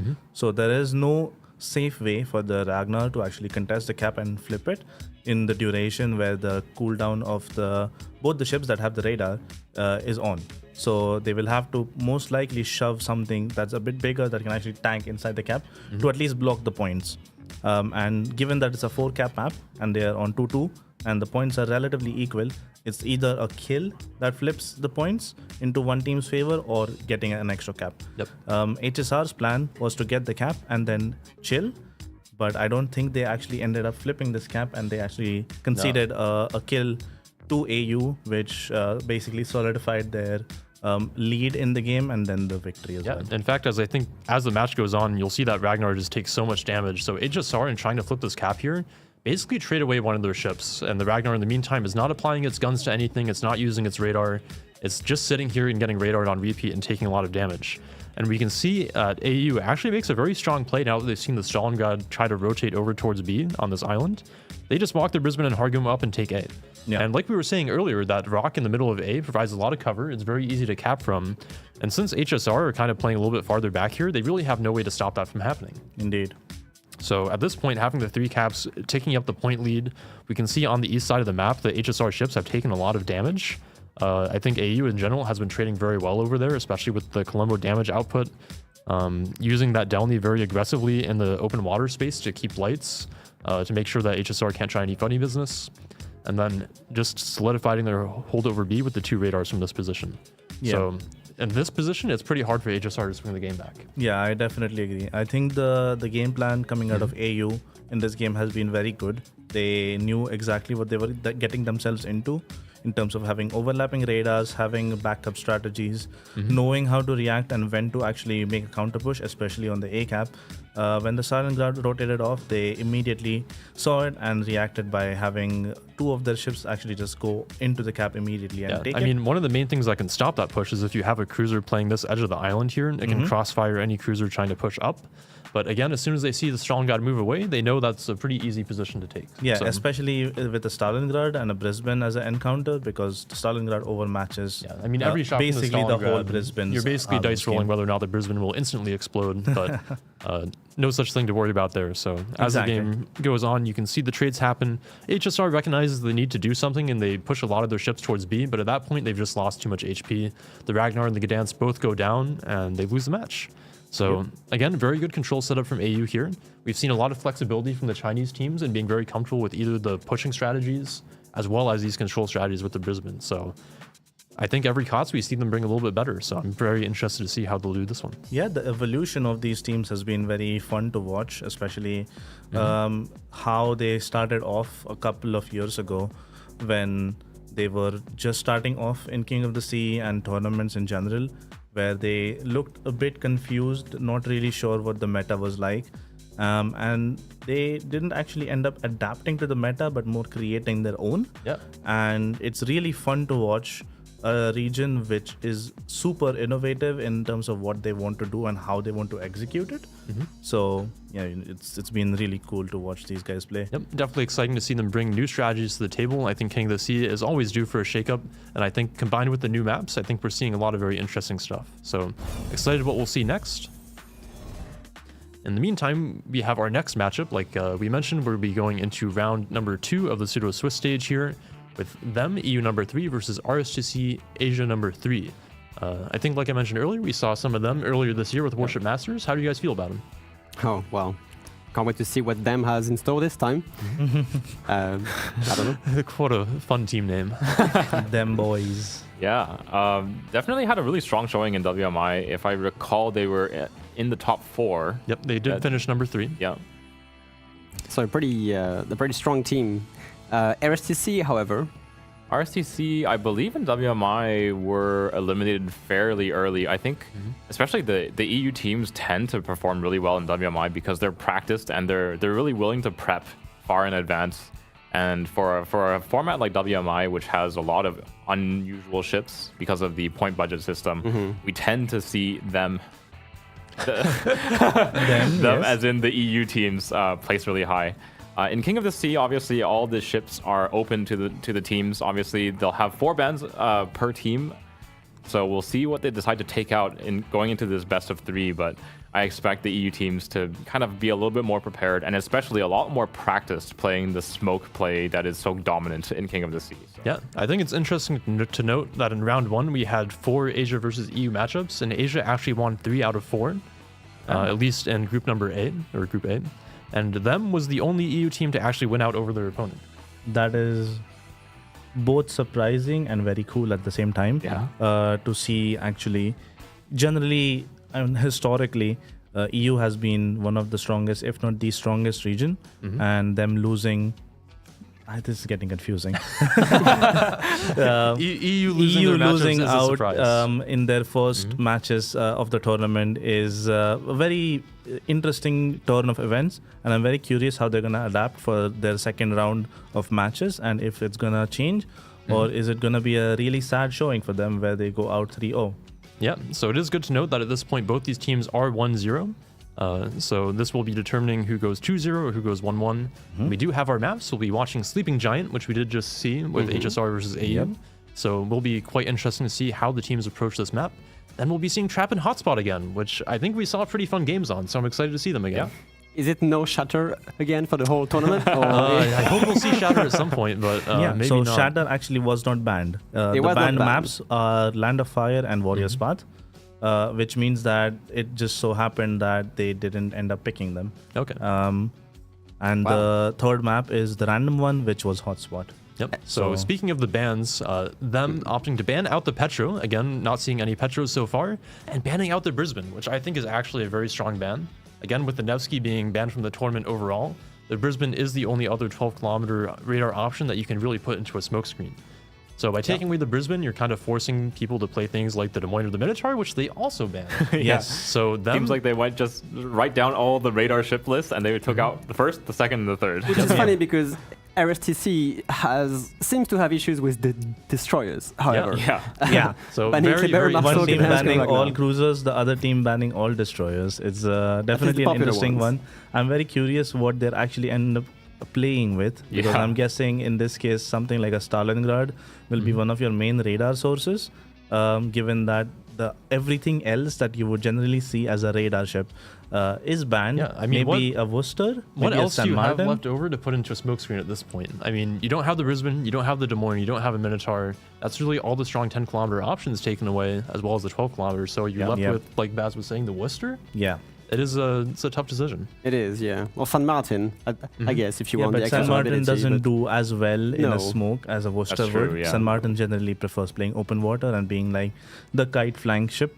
So I doubt they're going to put a San Martin in the smoke, but I'm expecting to see something interesting. I mean- Maybe a no radar composition where there's just super explosive going with brawling ships. It worked with Yeah. What CL. do you think with these set of bans is the likelihood of seeing Svea come out finally? I think we actually might. That's a good point. Yeah, It is is. good to note that Svea was released recently. She is playable in this King of the Sea. Does have that 9-kilometer fast cooldown radar, almost acting like a pseudo Gdansk, which, given that Gdansk is banned here from RSTC, I think makes it even more attractive. Yeah, So, we've got all of the really strong radar options that would be a big threat to Svea's own smokescreen banned out. We've got Gdansk banned out as well, so I feel like this is kind of like ripe opportunity for one of these Well, teams to pull out the Svea. Bets on the Yes, table. definitely. good prediction. I think I'm definitely excited to see our first Svea pick of the tournament that we see anyways. Also might see a lot of Mosfas. Note Yeah. that Mosfa is one of the competitive staples. Not banned here, does offer the 12-kilometer radar. Oh, yeah. So could see some Delnies too. Yes, definitely. I'm expecting to see a lot of different ship picks compared to what we've seen already. But I'm also would like to highlight that Colombo is a ship that we've seen plenty of times already in this tournament. Svea doesn't do that well against it. Oh no. That is true. So you need to be very careful of when you're exposed in the Svea if you are playing it, especially if there's a Colombo on the field, because it's very likely that if he gets a good sap volley onto you, you might just get death struck. Yeah, it is good to remember. I think Svea has, correct me if I'm wrong, 70 millimeters of Citadel armor on the sides. I believe so. Which is below. It is the same as Smolensk, for example. Yeah, so Colombo, for example, I believe has 76 millimeters of penetration on the SAP. So you which can means get that if you sap show a little bit of side, you are getting deleted, sent back to port. However, Svea does have the advantage compared to Brisbane, for example, or Minotaur, to have a 25mm plating, That is a which good point. Stalingrad does not overmatch. So the Svea is technically slightly more survivable than your Brisbane and your Minotaur. Doesn't have a super heal, however. So we'll see how it will play out. Yep, but we do have Sleeping Giant coming up. Again, we just saw this match earlier. I think given that Moskva and Stalingrad are unbanned, those could be very strong picks for this map. Like we were saying earlier, Sleeping Giant has a lot of strong island positions from which you can control the A caps, from which you control the B cap, and also make it very hard to push into your home cap. So I wouldn't be surprised to see those. Yeah, one ship that remains unbanned, though, in this series is the Marseille. And Marseille is, like a lot of the other French ships, is very, very powerful on Sleeping Giant, where that kind of wide flank position on both sides of the map, really, but especially on the western flank, is quite a powerful position to take early on, and Marseille in particular is very, very capable of taking out those Moskva and Stalingrads. Yep. Yes. So definitely a lot of options here. I think given that we've seen most of the traditional picks banned out, it really could go kind of any way with the composition. So super excited in terms of what we'll actually see come out from these teams. Yeah, definitely. I think the Marseille point is very interesting because now my mind is thinking about, is this a intentional way of basically forcing the team to pick a Moskva or a Stalingrad, because those are the two obvious radar picks, and then you pick Marseilles into them, essentially forcing them to play a strategy that you know how to counter with the Marseilles, and you're going to end up with a Stalingrad or a Moskva in a stationary position, probably near one of the islands behind the caps, and you just park 1, 2, maybe 3 Marseilles in his face, and he's going to melt very quickly. Yeah, so I mean, we have seen, I think, usually Asia teams be very favoring these kind of push strategies. So it could be interesting to see if RSTC bring out the Marseilles, or maybe even Napoli's, I think, are also unbanned here. Yes. Another ship picks that we haven't talked about too much so far for this matchup, but I think Napoli also a very strong contender for... Yeah, definitely. I think it's going to be a very interesting one. I'm really, really curious about what the composition in this game is going to look like. With that being said, what do you think, guys? What is the predictions for this game? Do you think it's going to be a 2-0? Do you think it's going to be a 2-1? I think you sort of said it already. Them being a EU team, they do have more preparation. They do have maybe a bit more experience. The only thing is, this tournament being so different in terms of map and everything like this, they do have to come up with new tactics. They do have to come up with new ideas. So it's like experience can be one thing, creativity is another entirely. So I would make some prediction, but we've seen what happened with CL versus Bonks.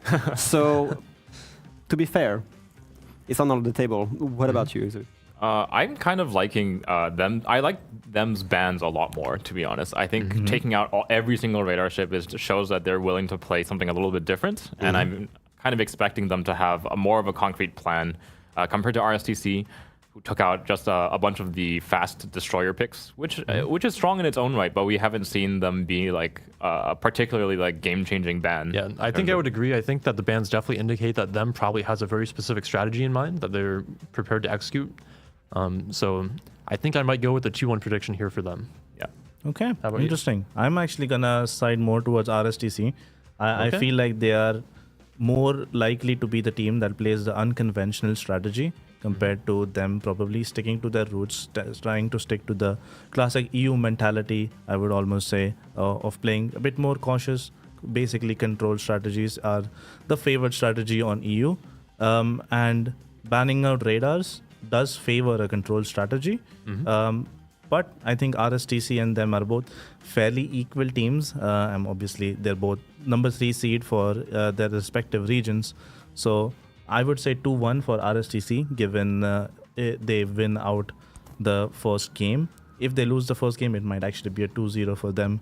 But let's see how it plays All out. right. Well, we've been talking a lot about the lineups. Why don't we go ahead and throw it into the map intro video, and then we'll see what we have on our hands. So let's get into Sleeping Giant. A colossal battle between opposing fleets will soon unfold here amongst the waters of the East China Sea. The residents of these islands will shortly bear witness to the thunder and flash of combat, and only one team will sail away victorious. This is Sleeping Giant. Sleeping Giant is a 48 by 48 kilometer domination style map with 4 cap points running from west to east. The A cap is on the left, B is in the center, and C and D are on the right. In this new iteration, both team spawns have moved from a central position to a north and southwestern spawn position, offering a wealth of new strategies for teams to execute. Cap A on the left is fraught with danger. Shifted from its previous position inside the Thunderdome to being centered on the tip of the island on the 1-2 line, a daring destroyer player can hug the island to take the cap quickly, but will face a treacherous journey to escape afterwards. In the center, capture area B is just as perilous. Completely open with plenty of places for radar cruisers to hide nearby without being spotted, it is commonly left uncaptured until the mid and late game. Cap C and D on the right provide an intriguing choice to teams. Pick up just their home cap, deploying radar and kiting ships to protect it, or risk it all on a push down the 9-10 line to gain control over both caps and the potential win. Sleeping Giant has a long history in King of the Sea since its return in King of the Sea 13. Many tightly contested and challenging matches have been fought on this map, which begs the question, who will be the victor this time? 18 ships, 2 teams, 1 victor. It's time to play Sleeping Giant.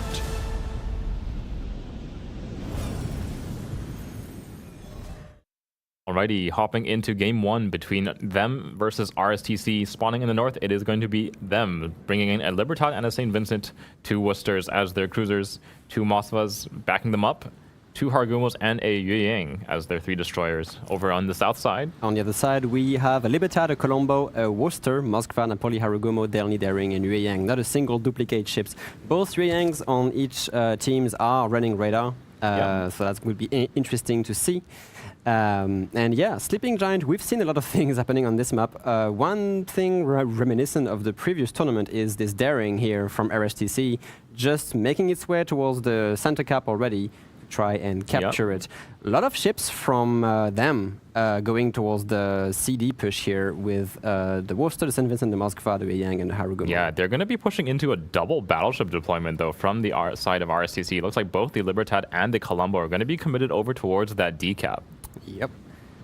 At the same time, yeah, we do see like a equal deployment. Them does have a Moskva on that D4 island here, just ready to radar the B cap, obviously, and root at this daring attempt to get B. Yeah, unfortunately for him, with Gdansk banned out, like there is going to be gaps in his radar coverage where RSTC might have a chance to actually take away that B cap. Over on the A cap, though, RSTC obviously committing that fast destroyer, the Delny, over into the A cap. With only 3 destroyers and none of them being one of those classic fast options, them is going to not have any way to contest this. So an early A cap coming the way of RSTC, and they do have a really strong setup to hold on to it. Moskva and a Worcester backing them up. Yep. On the other side, however, the Yueyang Harugumo from them is going to capture C. But it seems that RSTC will actually get the early cap control because they have the daring into the B cap here. Is it going to trigger the Moskva's radar? I'm not sure. He's pushing into it to try to get some angles. He will be delayed by the daring's torpedoes. Here comes the radar. Does he has the angle, however? Yes, he does. Should just barely have the angle to fire at the Daring. Obviously, the Daring knows that without that pesky Gdansk on the field, all it needs to do is survive this Moskva radar, and then it can hop back into B cap fairly safely. He's making the right turn here to try and deny the angle from the Moskva. The Moskva has crazy ballistic, but they don't tend to enjoy islands very much. So he's actually safe. And he can take a different approach here to try and get into B from an angle where the Moskva just won't have the island. Yeah, unfortunately for him, I don't think he knows exactly where that other Moskva is. DNO Gaming and the Moskva holding up the other side of the rock here. They do have double radar coverage on B, so even without the pesky Gdansk radar with that fast cooldown, they should have the ability to lock down B cap, at least make it neutral Yes, yes. DNA Gaming definitely has radar coverage of B from this side as well. So we see early cap control here coming in from RSTC. They do still, of course, have the control over A. We see Smoke Train, Harugumo, Worcester just chilling in there, waiting for any sort of information as to what is staged at A. And Daring now making the rotation to get back into B. Do you think Dino Gaming will actually burn his radar to try and... I think he will, but if the Daring goes deep enough towards these islands, I'm not sure that DNO can get a good angle to fire at him. Because that would be a triple cap control here. Yeah, the radar is being burned. That would be a triple cap control here for RSTC. Yep. Those bow turrets do clear the island, so we'll be able to force the Daring away yet again. And then 56 seconds remaining on the cooldown of the other dams, Moskva. This Daring is going to be a little bit heated. He didn't really lose that much HP considering Moskva's insane ballistics on the gun. But one of the Moskva is being threatened by the Libertad crazy secondary range and power. Yeah, and now remember, these 234mm span 51mm of armor, so the Moskva just cannot shrug that off. Yeah, exactly. The Libertad definitely one of the ships that's able to root away these Moskvas. As long as he can kind of find himself in a safe position where he's only being farmed by maybe 1-2 cruisers at best. Unfortunately for him, I do think he's getting shot at by the Libertad of themselves. Mm-hmm. He's not going to be too happy to sit and farm the Moskva's bow. Yeah. RSTC's Daring just making donuts to try and stage around B, but he knows that these two Moskva will just have overlapping radar, so that tactic he's trying to pull is not working as intended. Yeah, I think RSTC just gonna hard commit that. Looks like they're just gonna hard commit the Libertad in towards the B cap. Try to push that Moskva away. If they can push Bogdan's Moskva away, so they're only contending with one radar, going to be able to take away that B cap. But let's see if he has the HP and heals to do so. Well, the Libertad does have a really quick reloading heal. I think it's the same as Ohio in a way. Yeah. So it is able to shrug off a lot of heat and stay in the fight longer. However, the points are ticking into RSTC's favor. We already have over 120 point advantage here. And they have to, them has to make a play. We were talking about a control strategies here from I think the U teams that don't really have control so far. The play for them, that is the team, is going to be to take that D cap. We already see Mixa's Yu Yang is very, very close. They really only have a Yu Yang Raider of their own to shove him off, and with the Napoli and the Colombo shoved so far away by the Worcester and Harugumo pair, so much damage output coming out of this 10-line push of them. St. Vincent, Harugumo, and Worcester, so much HE firepower on this side. Yeah, the Worcester burning a radar here, paired with this Yu Yang reverse to make sure there's no DDs just able to threaten, and this is perfect. The Worcester actually pushes RSTC's Yu Yang away, which is going to allow that Delta cap to be captured by them. Excellent coordinations here on that radar, just to make sure that whatever threatening they we have to keep an eye on this St. Vincent, though. He is taking broadside fire from the Libertad in the middle. 14,000 HP remaining on the St. Vincent. 50 seconds left on his heal. He will duck into the smoke screen to stay unspotted. Yeah, the Colombo sap may or may not have helped on this. And what is happening here? Harugumo from RSTC being taken out by the Worcester's radar. Them is actually pushing the Worcester in the smoke train. They've made a rotation here, even with the Libertad. And they actually bagged the kill on the Harugumo, and the Delny is next, lots of damage going into the Delny. A crazy amount of firepower. Worcester, Harugumo, Libertad secondary, torpedoes coming in as well. Might actually get the kill on this, and yeah, that's... Down he goes. Them making a slow push using those high DPM ships, the Worcester and the Harugumo, on both sides of the map, picking up kill after kill, and they will...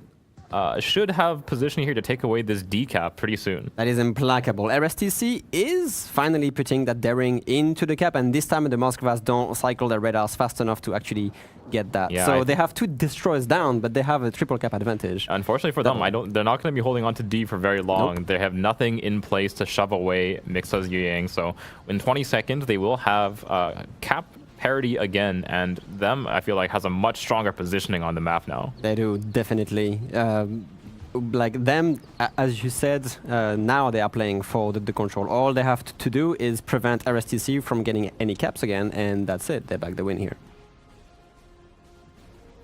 What are we seeing that Alrighty. would be a potential counter to push here from I think it's going to RSTC? come from RSTC's Libertad. He's kind of going unchecked here down the middle of the map. Interesting. Oh, okay. That's a nice dodge here. These Napoli long-range torpedoes almost landing 2 on the Worcester from them.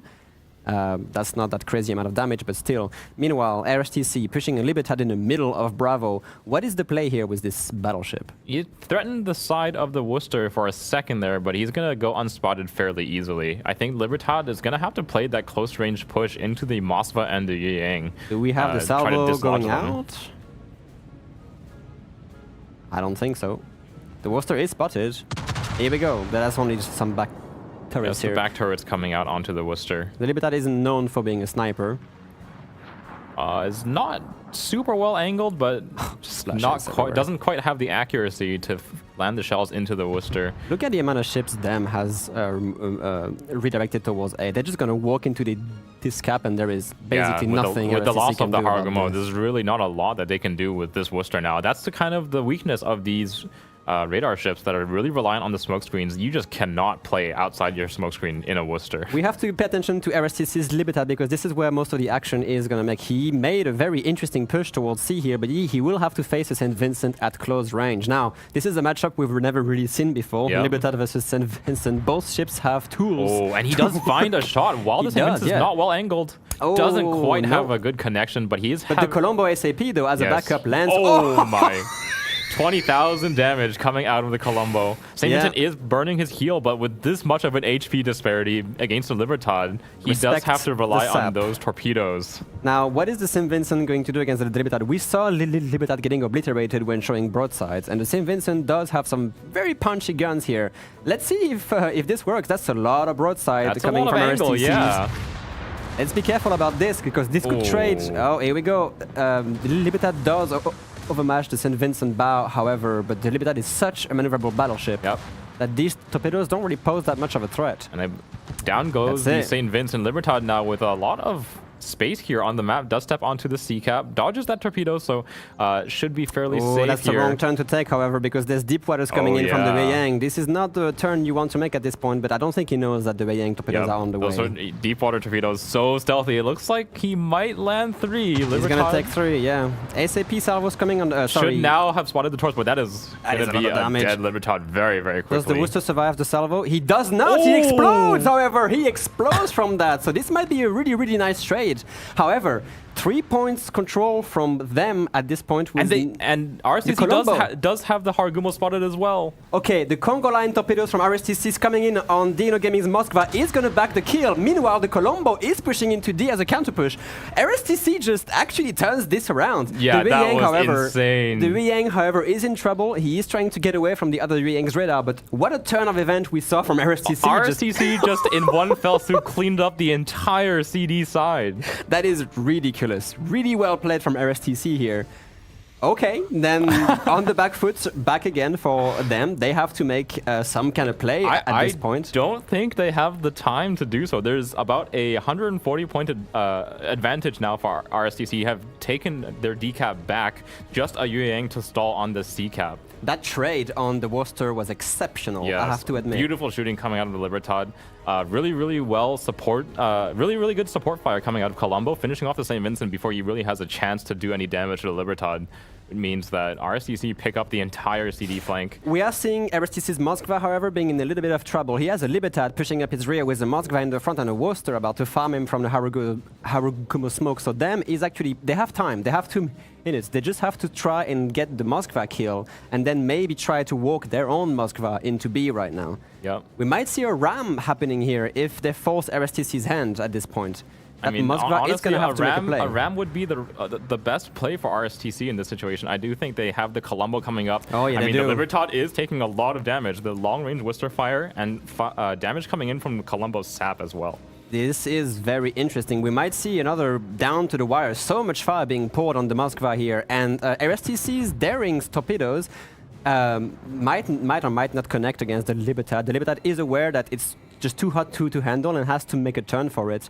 A lot of focus fire Yeah, being those poured on torpedoes, I this. think, are a little bit too far back. Here comes that sap salvo. Here we go. Is it going to shatter or just kill at this point? Oh, Not that much damage, About to be 10,000 honest. damage. Any so heals? 15,000 HP remaining for the Libertad and dropping here. Meanwhile, the Wei Yang from RSTC, they are very aggressive. They push the Napoli and the Wei Yang in the cap here. I mean, they then know burns the radar, but they know just there's can't only a get the Yang angle. here to defend. So what is he going to do against a Napoli? I'm not sure he can. RSTC with such a beautiful reaction here. They're actually going to win this. Yep, 34 seconds remaining. They probably lose Soneto's Moskva here. So much concentrated firepower from the Haragumo and the But Worcester. they might trade the Libertad on them as well with another ASAP salvo coming in. This time with 12,000 HP. Can he survive this?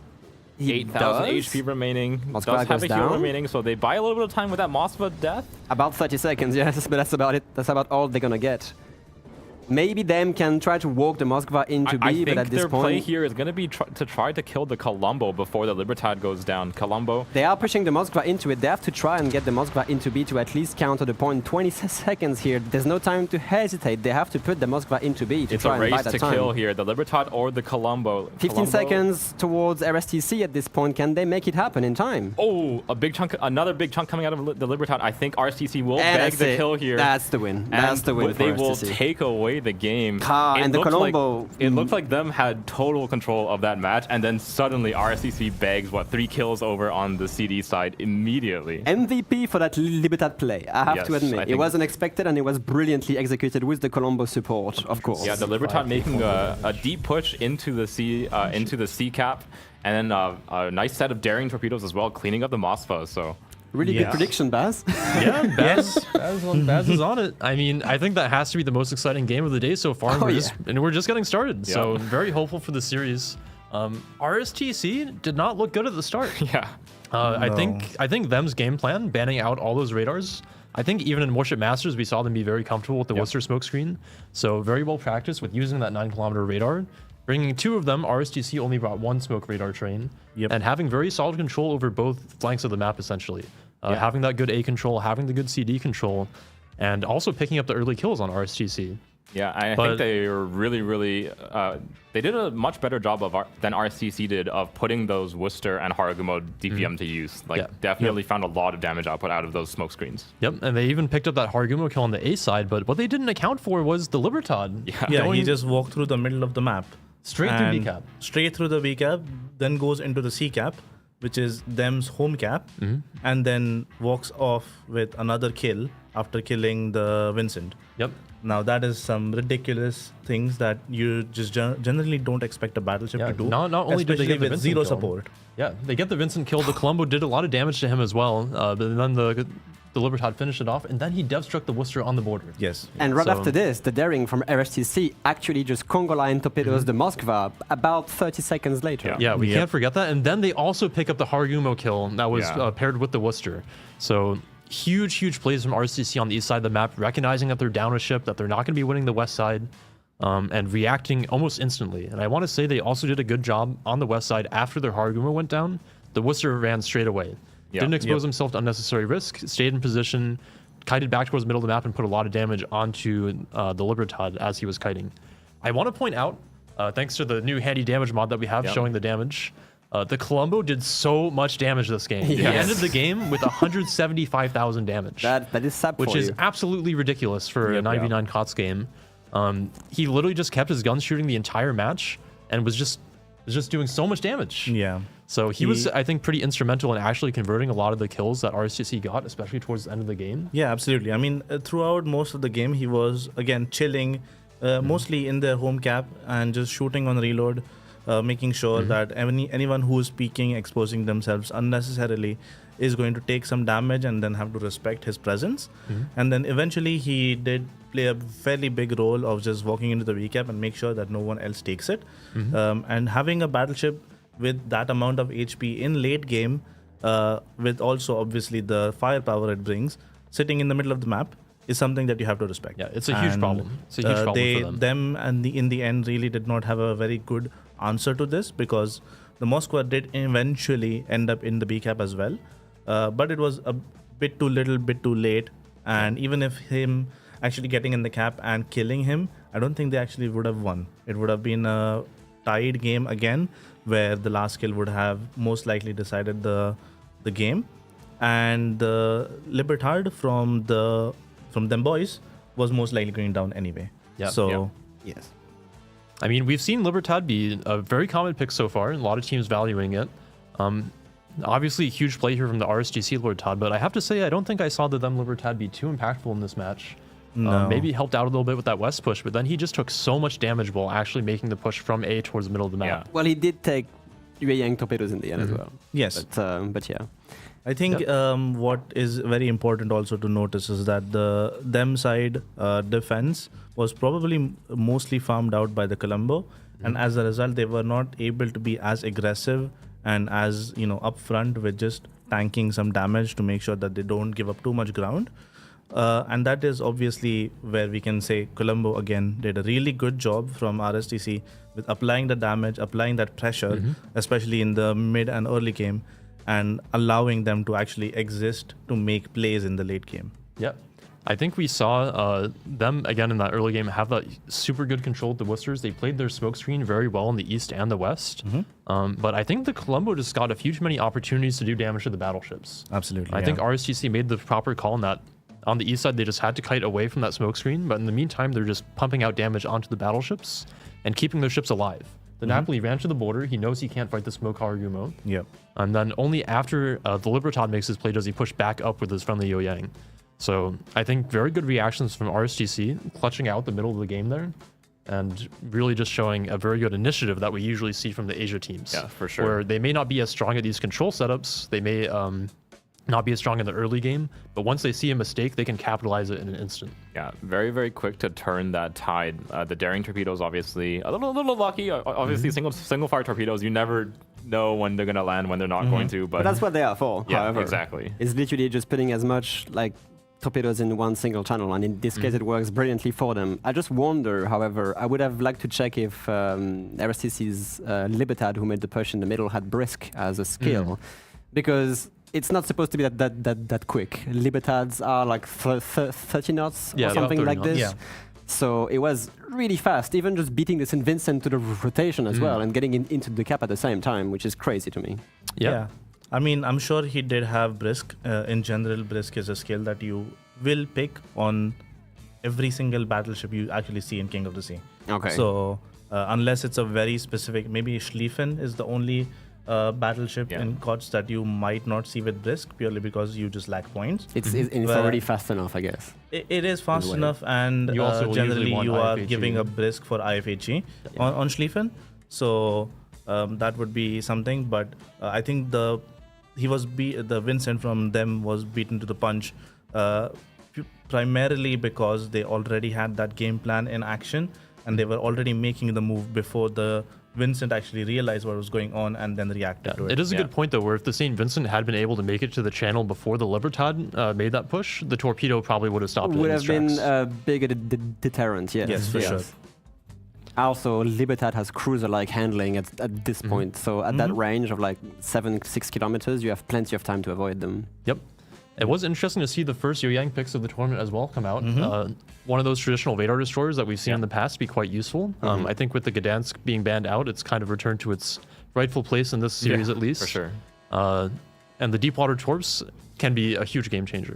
Do you Yeah. think the game would have been different if the Libertad didn't traded the death strike on the Worcester on them Yeah, side? I absolutely think so. I would say think, so as well. That was yeah. actually pivotal because he literally got the salvo 5 seconds before he died. Yeah, I think And- without that kill, the Harugumo Worcester smokescreen is still functional.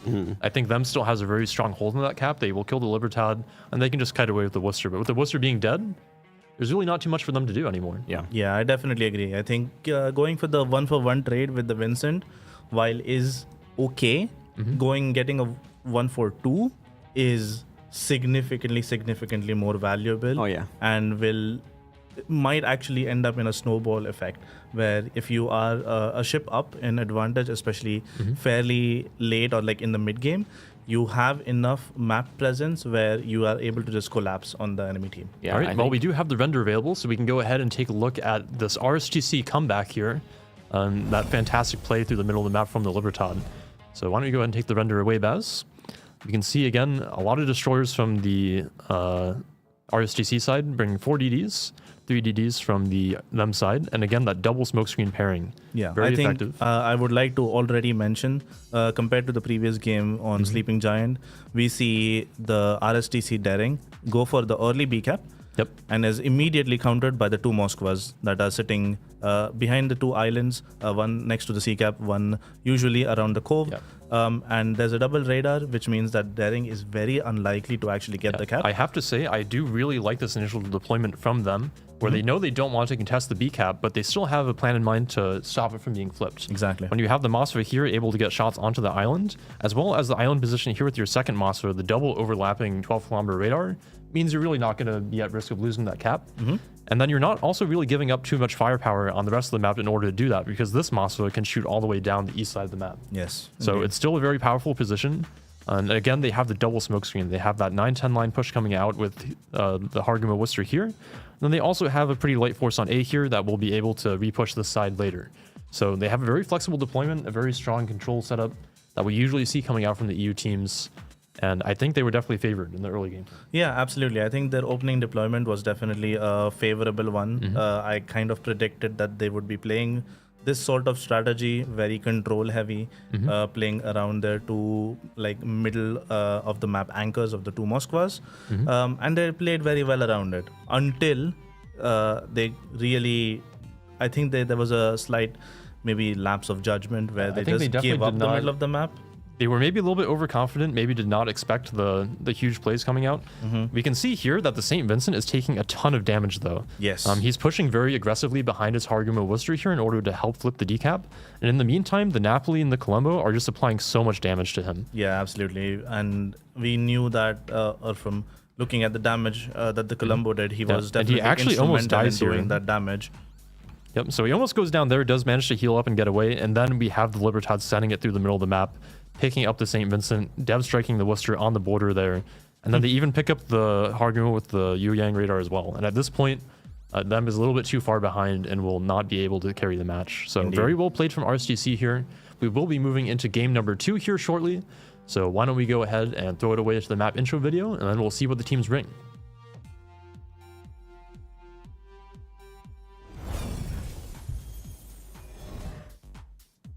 Oh, back to the studio. So we can maybe take a look at the map here. Yes, it will be Trap, which we saw some very exciting quadruple Delany plays even coming out last time. indeed.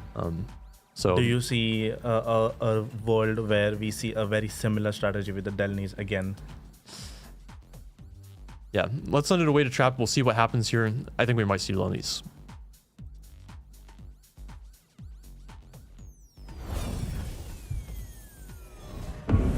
Among the volcanic islands of the South Pacific, opposing fleets vie for dominance across a small archipelago.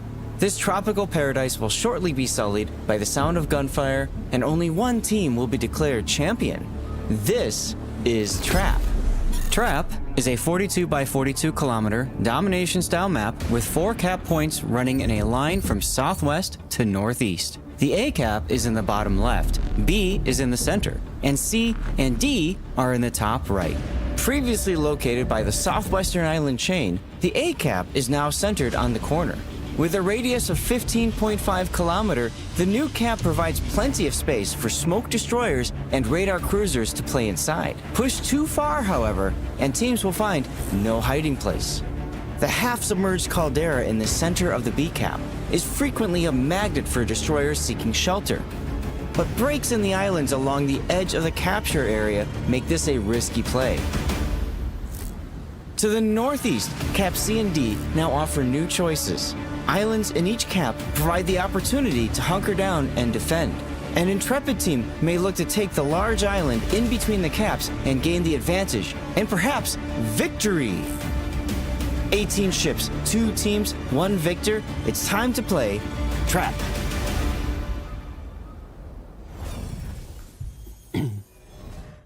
Alrighty, spawning in the north, it is going to be RSTC this time, Libertad Colombo, Moskva, Marseille, 2 Napolis, a Kaba, Daring, and Yuyang as their lineup of 9 already, the Kaba and Z42 meeting each other in the middle of the map.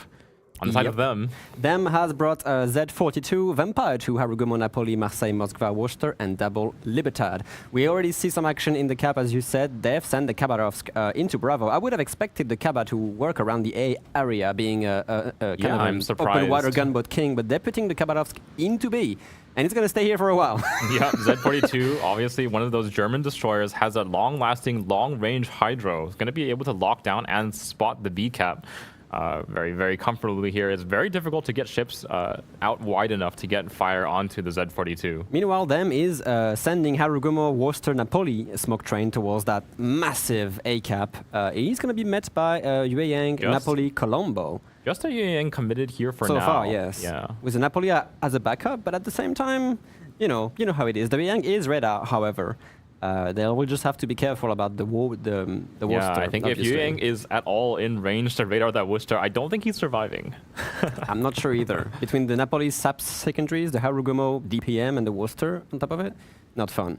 Meanwhile, yeah, we see a basic stalemate between the Khabarovsk and the Z42 here. That Kaba doesn't have any vision either. He doesn't know what exactly is behind that cap. He knows the Z42 is there, but what else is there as well? Two caps now, A and B, both stalemated out. The teams will pick up their respective home caps, so to speak. RSTC, obviously the Daring not quite as fast as the Marseille or the Vampire 2, so it's going to be a little bit later to the cap. Does the Libertad actually lob that salvo on the Kaba? That would be ridiculous if he does. Let's see. Okay, he has the clearance to actually land some shells on this. Yeah, That's Kaba funny. will have plenty of time to react to the shells, though, so he's just going to back away here. In the meantime, no damage being traded back and we forth. see a pretty strong push here from RSTC, bringing Napoli, Libertad, Marseille with a Daring on point. It's going to be maybe a home cap to home cap rush, if we can say it that way. RSTC 's, I would say slightly stronger here in the home cap versus home cap push. In terms of torpedoes as well, they only have Vampire 2, which only has one set of 5 torpedoes, so it's not like a massive torpedo threat, especially against the Libertad.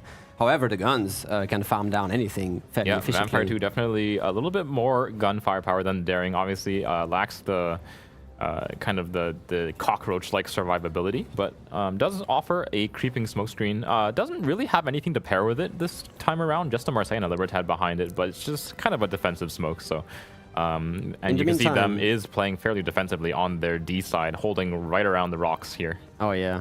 What do you see at A? Like, we have some sort of very aggressive push from the Weiyang here. That Worcester is spotted, so let's see if he actually burns that radar or not. The Harugumo, of course, starts smoking for both the Napoli and the Worcester.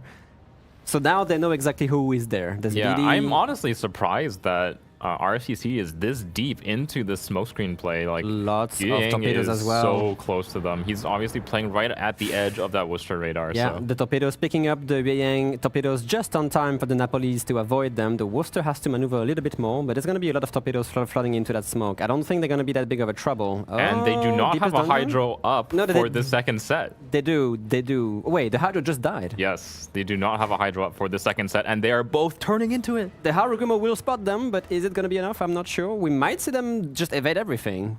I think Worcester is about The to Worcester eat takes one. Yeah, the Worcester takes one. Actually, and the Napoli Napoli does. eats one, so really good damage output coming out of that Yang. Yep, and the Yang just gets away unscathed because the Worcester doesn't have the range for the radar. Very interesting. RCC doing a really good job of holding this 2 versus 3 here, which is opening up their C to D push, which is now kind of coming into effect. The Napoli now rounding the corner is spotted.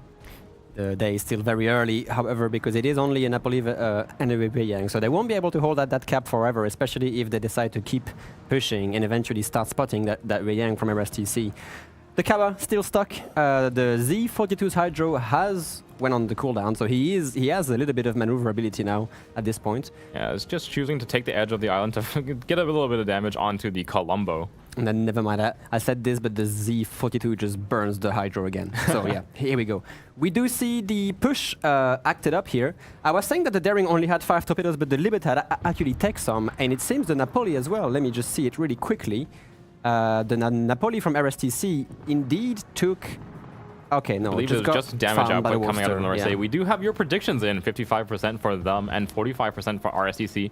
I guess not believing in the miracle turnaround that RSCC pulled in game 1, them still a little bit favored by you guys. But Very dangerous push from RSTC's Libertad, however, turning around already because he's going to be met with a hail of fire from the Vampire, the Marseille, and of course the opposing Libertad from gotta them. be careful about splitting the fire like this. The problem for RSCC is that they were not able to get the Napoli and the Libertad around onto the same target at the same time. So the HP trading here definitely heavily in favor of them. So that kind of push from RSTC kind of thwarted by that Marseille Vampire Libertad wall. It's going to be about what HP can be traded on the battleships, because when the battleships fold, then the Napolis can start pushing the Marseille fairly easily, Yeah, and the right Vampire now, too as still well. a significant advantage for them. But look at them, however, they are trying to get this Khabarovsk out of B because they are annoying. Like the Moskva has one of the island side covered, and at the same time they're going to try to push a Libertad next to it. Yeah, and honestly, the Khabarovsk has to go. He has This to run. Kava is definitely on a timer. He has to, yeah, he has to either try to make a break for it and try to get towards the Moskva and disengage with the speed, or he just stays here and eventually gets pincered and died. Yeah, I don't think there's any way for him to dodge both angles here. Obviously, his rear threatened by the Moskva of DNO Gaming. He does has a pretty interesting island cover here just to deny the Moskva salvos, but there's nothing countering this Libertad mid Yeah, push. there is no way for them to stop this And if Libertad it's not for the coming around. Khabarovsk, it's going to be for Aristides Moskvas next. I think he can do both. He can do both. They do have the Colombo, however, he goes the secondaries. Remember, the Khabarovsk has 50mm plating, but the Oh. secondaries can just pen that very Yeah, easily. nice that's first rough. shot out of the Libertad, and now his rear is being threatened by DNO, who's just come right off of the island. So Yeah, he's this just Kava- going for that. He's just going for it. They just want to get that Khabarovsk out so they can finally get the B cap control. However, they have to be careful how far they push because that Moskva, DNO Gaming, can be threatened by that Colombo here. Look at that secondary damage output from It's that ridiculous. Libertad. It is just ridiculous going into the Kava here. Couple more shots, and That's this it. final main battery salvo doesn't even Useless. land. The secondaries finish it off for him. And now the Moskva from RSTC is in trouble. How the hell does them pushes a Libertad Straight through the middle into of the their cap. spawn and doesn't have a direct answer from them? They are going to send the Colombo against this. Libertad versus Colombo is going to be a very interesting matchup. They do a good job though. RSTC it doesn't want to get just killed by the Libertad outright, so they are Honestly, pushing the Moskva I think into them's it. Libertad might have been a little bit early on the push here. He is being sandwiched between the Marseille and the Colombo. And now that Colombo SAP salvo coming in for, I don't know how much that was, but that was a lot of damage. Yeah, that was a 20,000 salvo here coming in on this. And of course, the Colombo does not want to suffer too much from the Libertad secondary, so he is burning that smoke. He is kind of broadside tanking, however. Kind of a broadside tank from RSTC, taking a massive hit in return, however. Do not underestimate Libertad's gun. It does have, like, what, 14 of them? 12 guns, 12, my bad. six twin turrets here. And now this Moskva from RSTC is kind of caught. He does pick up the Hydro on the Z42. Do we see a torpedo rush I on the Moskva believe here? this has to be a torpedo rush. There is no way he's getting out of this one alive. RSTC just throwing flat broadside. Oh, he does incap one torpedo tube, however. Is this he's enough? pulling the full turn here, actually. That is kind of crazy. He I does guess incap one torpedo tube, though. The Moskva might get away with it. he will take 3 torpedoes, taking those AP shots as well. Oh will my goodness, he survive. survives. That torpedo incap was really lucky on RSTC here. Super lucky. Is broadside now to the ships over on that decap, which is now being stalled out by RSTC. DNO Gaming, of course, pushing in, and of course just exploding. Nice shot out of that Bogdan's Moskva. Marseille, obviously having that massive AP firepower at But the any Libertad, range. the Libertad just basically being a wrecking ball here, just basically having the secondaries on the Napoli's fallback, meanwhile just trying to go for a ram against the Colombo. This Libertad already backed the Khabarov. If he just goes for a ram and maybe even kill the Napoli, Yeah, I think could be there's a really good definitely a trade. world here where he takes out the Napoli with him. Do we see a Colombo 16 ACP on the bow kind of take care of the deal, however? ACP can be extremely dangerous at this angle. Yeah, for sure. Doesn't find any connection with his main guns at this angle. So Not enough. The ram will happen, unfortunately. Yes. So only one trade. The Napoli will survive, and that's it. Okay. Napoli will get away, but they have bagged that A cap, notoriously hard to take. B cap gonna be slowly flipped away by the Moskva as well. Well, he's being reset by the Daring, so The points are in control of them. However, they do have a Napoli Libertad still at the home cap of D. it's kind of a stalemate the whole time here, however. But they do have some crossfire on Dino Gaming in the Moskva, kind of resetting that cap because the Daring is spotting it. Yeah. RSTC will rotate the Marseille to try and counter that Moskva in B. Definitely the ship you want to be doing this with. We do have some torpedoes coming in from the middle of the map over to the Marseille, forcing him back onto the island, so he cannot punish the broadside. Definitely doing a good job of timing their torpedoes so that they're covering their teammates. Sonetto's Marseille. This Marseille has to be really careful because he is throwing flat broadside to Libertad here. However, the Libertad prefers to take a shot at the Napoli. Pretty decent shot into the Napoli, but he is now deep into range here. Why push now, however? Why make that push? Are they trying to get the Marseille out of here, or is it just a Napoli I think there's suicide? definitely. I think if they didn't push the Marseille forwards, then their own Marseille going into B does not really have the space to play with. But this Napoli is definitely on a timer now. He does have a smoke, and the Marseille does not have hydroacoustics, so there's a world where he doesn't survive. Actually, yeah, that's it. Yeah. Okay. Well, it's looking a little bit bleak for RSTC. They are contesting both of the caps that them has in control outside of A, of course. And it's going to be a matter of if this Moskva goes down or not. Yeah, I don't think Marseille can kill this Moskva quickly enough. Their own Libertad as well. Next up on the chopping block here, over on that D cap, is going to find himself like a nice little wedge to park behind, so he will extend his lifetime. Here comes the Libertad AP salvo coming into the Marseille here. A lot of crossfire into this. Yeah, not that much damage, Not quite however. finding the connections, and Moskva is dropping quickly. Marseille's HE damage output is just crazy It is against ridiculous, these isn't it? Soviet cruisers. Sorry, Russian cruisers. Do we see a potential trade here between the Marseille and the Moskva and the Napoli cleaning it up? Yeah, that's going to happen right here. So RSTC trying to stay in the game here. They are going to lose the Libertad, however. Incoming salvo from them, just bagging the kill here. I don't know what happened to Dem's Libertad, however. He is on 10,000 HP and healing now, but yeah, kind of dangerous here. The Daring from RSTC is trying to farm it down, but it's just a bit too dangerous at this point. RSTC's Marseille is going for the ram here against the Napoli. See if he can get those torpedoes out in time. I don't think he will, so he will eat the ram. Not. Very interesting. This opens up the B cap for RSTC to pick up. They have 2 minutes for it. And it's interesting. Napoli from RSTC does have enough HP to stay afloat for a while under Worcester's HE spam. However, even if RSTC gets control of B, can they still win? I'm not sure. I'm not sure. That only evens up the caps. They're already about 330 points behind. Napoli is trading pretty well against this two-ship combo. And the Marseille can just walk into C and just retake that cap as well. So we are seeing a win from them at this point. Yes, I believe them will even up this series 1-1. The two RSTC destroyers are going to flip B, but it's just a cap. They can't find any kills between the two of them. Just not enough HP remaining on these two destroyers. Napoli as well, I think, has realized his fate. Napoli just making a full stand for it, trying to spot the Worcester just via smoke firing penalty and maybe make a trade, but at this point, I mean, the hero play has to come from the Napoli at this point. Does find that AP shot. Careful about the angling. Does not have the angle against the Worcester, so the Napoli will go down here to the Worcester and the Hargumo, and that'll be it for the game. That'll be it. 350 point.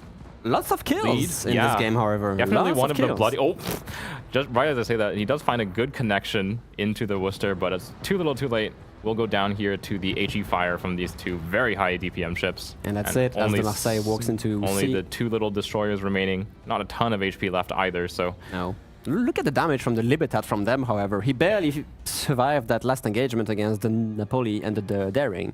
But he did over 100,000 damage, which is and the main thing interesting. he's doing is he's like taken so much damage from the Libertad and lived. That's the main thing. He's got to burn through all of those heals. Keep your points on the table for your team. Oh yeah. Really interesting counterplays here from them. They managed to just push that early Napoli Yue Yang out of A and secure that cap basically the entire time. Yeah, and I think definitely shout out to the other Libertad, the one that's dead here.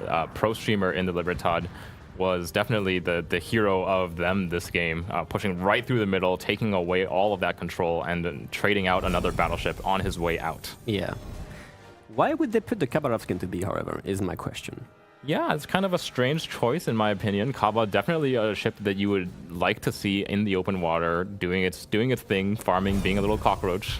Yeah. A more, I just want to say a more solid all-around lineup from them. I think they had better ships and positions for their roles. I think the Z42 Hydro in the middle of the map was very impactful in keeping the Khabarovs locked down. And I think their play on A was also just a little bit stronger in general. Yeah, definitely. Having that Haruguma Worcester smokescreen, RSGC really not favoring the smoke play, and having nothing there except for the Radar Yang and the Napoli meant that they had to concede control of it eventually. So I think based on the lineups and what RSGC was trying to do, I would have liked for them to commit more ships towards the home cap push. Yep. Because they had a home cap push in mind, they tried to execute one, but I don't think they just had enough ships to make it work. Yeah, I think they only had a single ship advantage there. They had a Napoli and a Marseille, I believe. Napoli and a Libertad pushing into a Marseille plus a Libertad. Is just when you're committing that hard to a push, you just need to bring more numbers because naturally the defending team has a bit of an advantage. Yeah, maybe the secret sauce they were missing there was the presence of the Colombo, which unfortunately didn't seem like it did that much this match since it was kind of tied up in the middle of the map, trying to deal with that Haruguma Worcester push. But there's really nothing for him to shoot at over there. So maybe if he was up in the north helping out that push there. He would have had and then more he ends up opportunities for face to fly face with a damage. Libertad. Yeah, and as we've seen, the Colombo SAP does a pretty good job of dealing with the Libertads. So, yes, definitely. would have been nice to see him up there, but unfortunately for RSGC, they will not be bringing Game 2 home. So we'll be going to a number 3 here. Yes. And all I'm saying, guys, is my prediction is now panning out as expected. I guess the playbook that we wrote, we didn't, Big brain is buzz. going exactly as planned. The script is on the track. script is scripting, guys. No, I'm just kidding. The first game was very interesting. I was fairly sure that after seeing the initial deployments and how it all played out, then we're gonna walk away with it. RSTC had a really good answer to it. In this game, not so much. I think them generally played this game much better. They had a good strategy coming in, good deployments, and they executed it basically flawlessly. I didn't really see any mistakes that were game losing, that weren't punished or anything like that. And I think RSCC may be a bit confused about what they wanted to do once they started, because the Haba inside the BCAP at the start of the game was it was a little bit weird, and it also felt like they didn't really have a strong answer to the Worcester smoke train on A. Not really knowing what to do with that. In any case, before we move on to the render, we can also drop the third code for the day. Remember that each code gives you 60 tokens, as well as a chance to win some nice items at the end of the stream when we'll roll the giveaway. So our third code for today is COTS 17.3, Howden Bombs. We have seen a couple of Howdens already in our first series of the day. It is a little bit of a sleeper pick for COTS. Some teams will bring it. They're being bullied on chatter. Yeah, that was definitely a moment of all time. Indeed. I'm sure we'll see Shatter and some bombing action at some point. I'm hoping we see Shatter. If we see Shatter, we'll definitely see some more Howdens. But for now, this is your third code. Remember that this is active for only a limited time. So please redeem it once you see it. And don't forget to stick around for the next two. Indeed. So we might have the render ready already. I'm not sure. Let's have a quick look. Well, question don't think we do, in the meantime, Geishu and Zui still being the mastermind behind this kind of tournaments, and especially regarding the Swiss thing, do you think that teams lineups, or at least which team goes against which teams, is a bit more balanced this time around? Yeah, I think Pseudo Swiss is a very strong format in that you see that teams with similar results face off against each other. So again, both of these teams are 1-0 so far. So generally you'll see teams that have performed similarly in the tournament play off against each other, and we're seeing pretty close matches, which I think we'll continue to see as the day goes on, hopefully. Our next map will be Hotspot. We saw a very fun match on that earlier today. Oh, yes. So definitely expecting some more exciting action here. Do you guys have any predictions for the lineups? Oh, well. The C-cap on Hotspot is very, very difficult to play. There's so much island cover around it. I think a map like this kind of favors the playstyle that Dem likes to bring. They have a smokescreen for the open caps, and they're very, very good at playing their radars around the middle. The Moskva obviously is going to be the linchpin ship for both teams on this map. Yeah, I think I agree with what Zui definitely said. I'll be very curious to see if they actually end up repeating something that they did previously in the game, where they played the Haru Worcester again and if they're going to be able to execute it in a similar fashion, especially around the home caps and on the eastern edge of the map, you can play the Haru Worcester composition and be fairly effective with it. But with that being said, there's obviously a lot of different variables coming in when you have a lot of ship bans, and especially ships like Cassard and Shimmer still being existing can be very devastating to a static smoke play, including a Yu Yang, because we saw the Yu Yang be fairly effective, especially at the start of the game from RSTC against them, where I think the Napoli and the Worcester both ate a single torp at the start, and Yu Yang torps are fairly hard to detect in comparison to the normal And it does get that torpedo torps. reload booster, which lets it put out a lot at once. Yes. So I think you're definitely right. We would expect to see them probably bring out that Haruguma Worcester combination into the third match here. They seem very comfortable playing it. They practice it a lot. They've even played it in previous tournaments where we've seen lots of restrictions like Warship Masters. So would definitely expect them to bring it this time. And I think RSCC kind of needs to think of a good answer here. They had the good punish in game 1. They didn't have a good answer in game 2. So I think they will probably need to bring a good strategy into game 3 here if they want to have a chance. Yeah, definitely. So hopefully they can bring something like those Yo-Yangs with the torps, or maybe even play their own smoke screens. I think the Yang, while it does a good job of putting torpedoes into the cruisers, a lot of the power of the smoke comps right now, especially, is in that Haragumo. And unfortunately, Yang's just not able to do anything to it. Definitely doesn't have the gun power to fight against the Haragumo. And the torpedoes, obviously, being deep waters, they don't land against the Haragumos. So taking out the Haragumos, honestly, I think the way to counter the smoke comps, because cruisers, aside from stray battleship salvos, generally don't die that quickly, especially to torpedoes. Yeah, definitely good to remember that with the deep water torpedoes, the Haragumo can be a lot more aggressive in its positioning. It can stay in front of the smoke screen, not have to worry about getting torped, and just spot a little bit more aggressively for its Worcester. So yeah, I'm not sure RSTC will definitely have to do some cooking here if they want to have a chance in game 3. And remember, they were the one who actually banned Kleber, Marceau, Gdansk, and Ragnar, all of which are just gunboat with no smoke, and now they're suffering from smoke trains, which is a bit unfortunate in that regard, but yeah. Well, we might see Napoli spam, just to go over the bans again like you had just mentioned. All destroyers banned from the RSTC side and all cruisers from them side. Them just forcing out that Worcester combination. So we can go ahead and break down game 2 in the render here, which you do have available now, to show you guys exactly how them plays this combination and why it's so effective. All right, let's hop into it. So again, the Kabarov's going into mid, definitely a weird pick. The Z42, one of those 6-kilometer German destroyers that has that effective hydro, lasts for a long time. We'll just lock down the B cap. And then you can see the kind of both teams' game plans developing at this point in the match. You can see them committing 3 ships down to A here along the border. The Haragumo, the Worcester, the Napoli, a pretty good combination of firepower and smoke that will be able to gradually force out the Yoang and the Napoli, while also having a very good hold over the middle here with their Moskva and Z42. So them definitely opting for more of a kind of flexible control comp here, holding their home cap, having a good vision setup over B, and then having the smoke screen on A. Whereas RSTC is much more dependent on making this push around the 9-10 line here and forcing out them from their home cap, which it seems like they weren't really able to do. The Marseille being open is definitely a big problem for them. It's a very tanky cruiser. It has all of its guns forward. It's very good at playing these kind of edge of the island positions. And I think what we saw in Series 1 for today, where we saw CL make a very effective push on this map, was that they actually just devoted a lot of resources to pushing straight through. Yes. And that meant that they didn't even have to deal with the Howdens that Bonks brought that were on the position here. So maybe a little bit of a weaker strategy here from RSTC, especially since, like Zui mentioned earlier, they're only bringing 4 ships here. Yeah, I think the critical part about the strategy that really fell apart for RSTC compared to the previous game where we saw CL versus Bonks, the amount of ships that are committed from RSTC for this home push is significantly lower.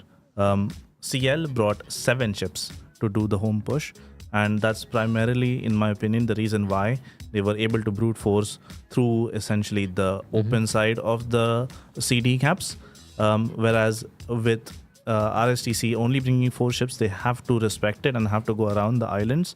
Otherwise, they're exposing themselves to potentially too much of a threat from the Libertad, potentially Moskva crossfire from the middle of the map.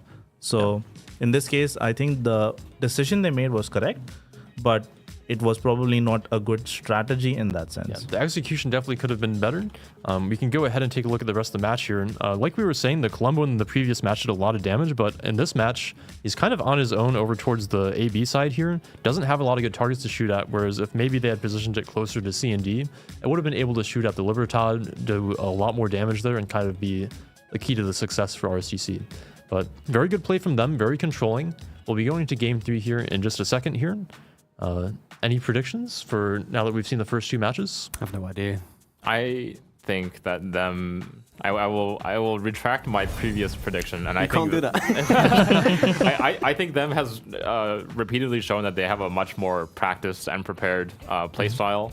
RCC got a little bit of a lucky break in game 1 with a couple of really strong individual plays, but them has repeatedly shown that they're kind of ready to take whatever RCC throws at them. Okay. Let's see.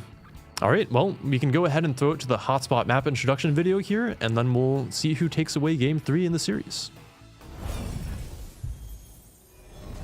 Amidst the treacherous islands and turbulent waters of the South Pacific lies an archipelago that will soon become the stage for an epic confrontation between enemy fleets. These scenic islands will reverberate with the clashing of steel and the roar of naval artillery that can only be matched by the volcano that looms over the area. This is Hotspot. Hotspot is a 48 by 48 kilometer domination style map with 4 cap points running from west to east.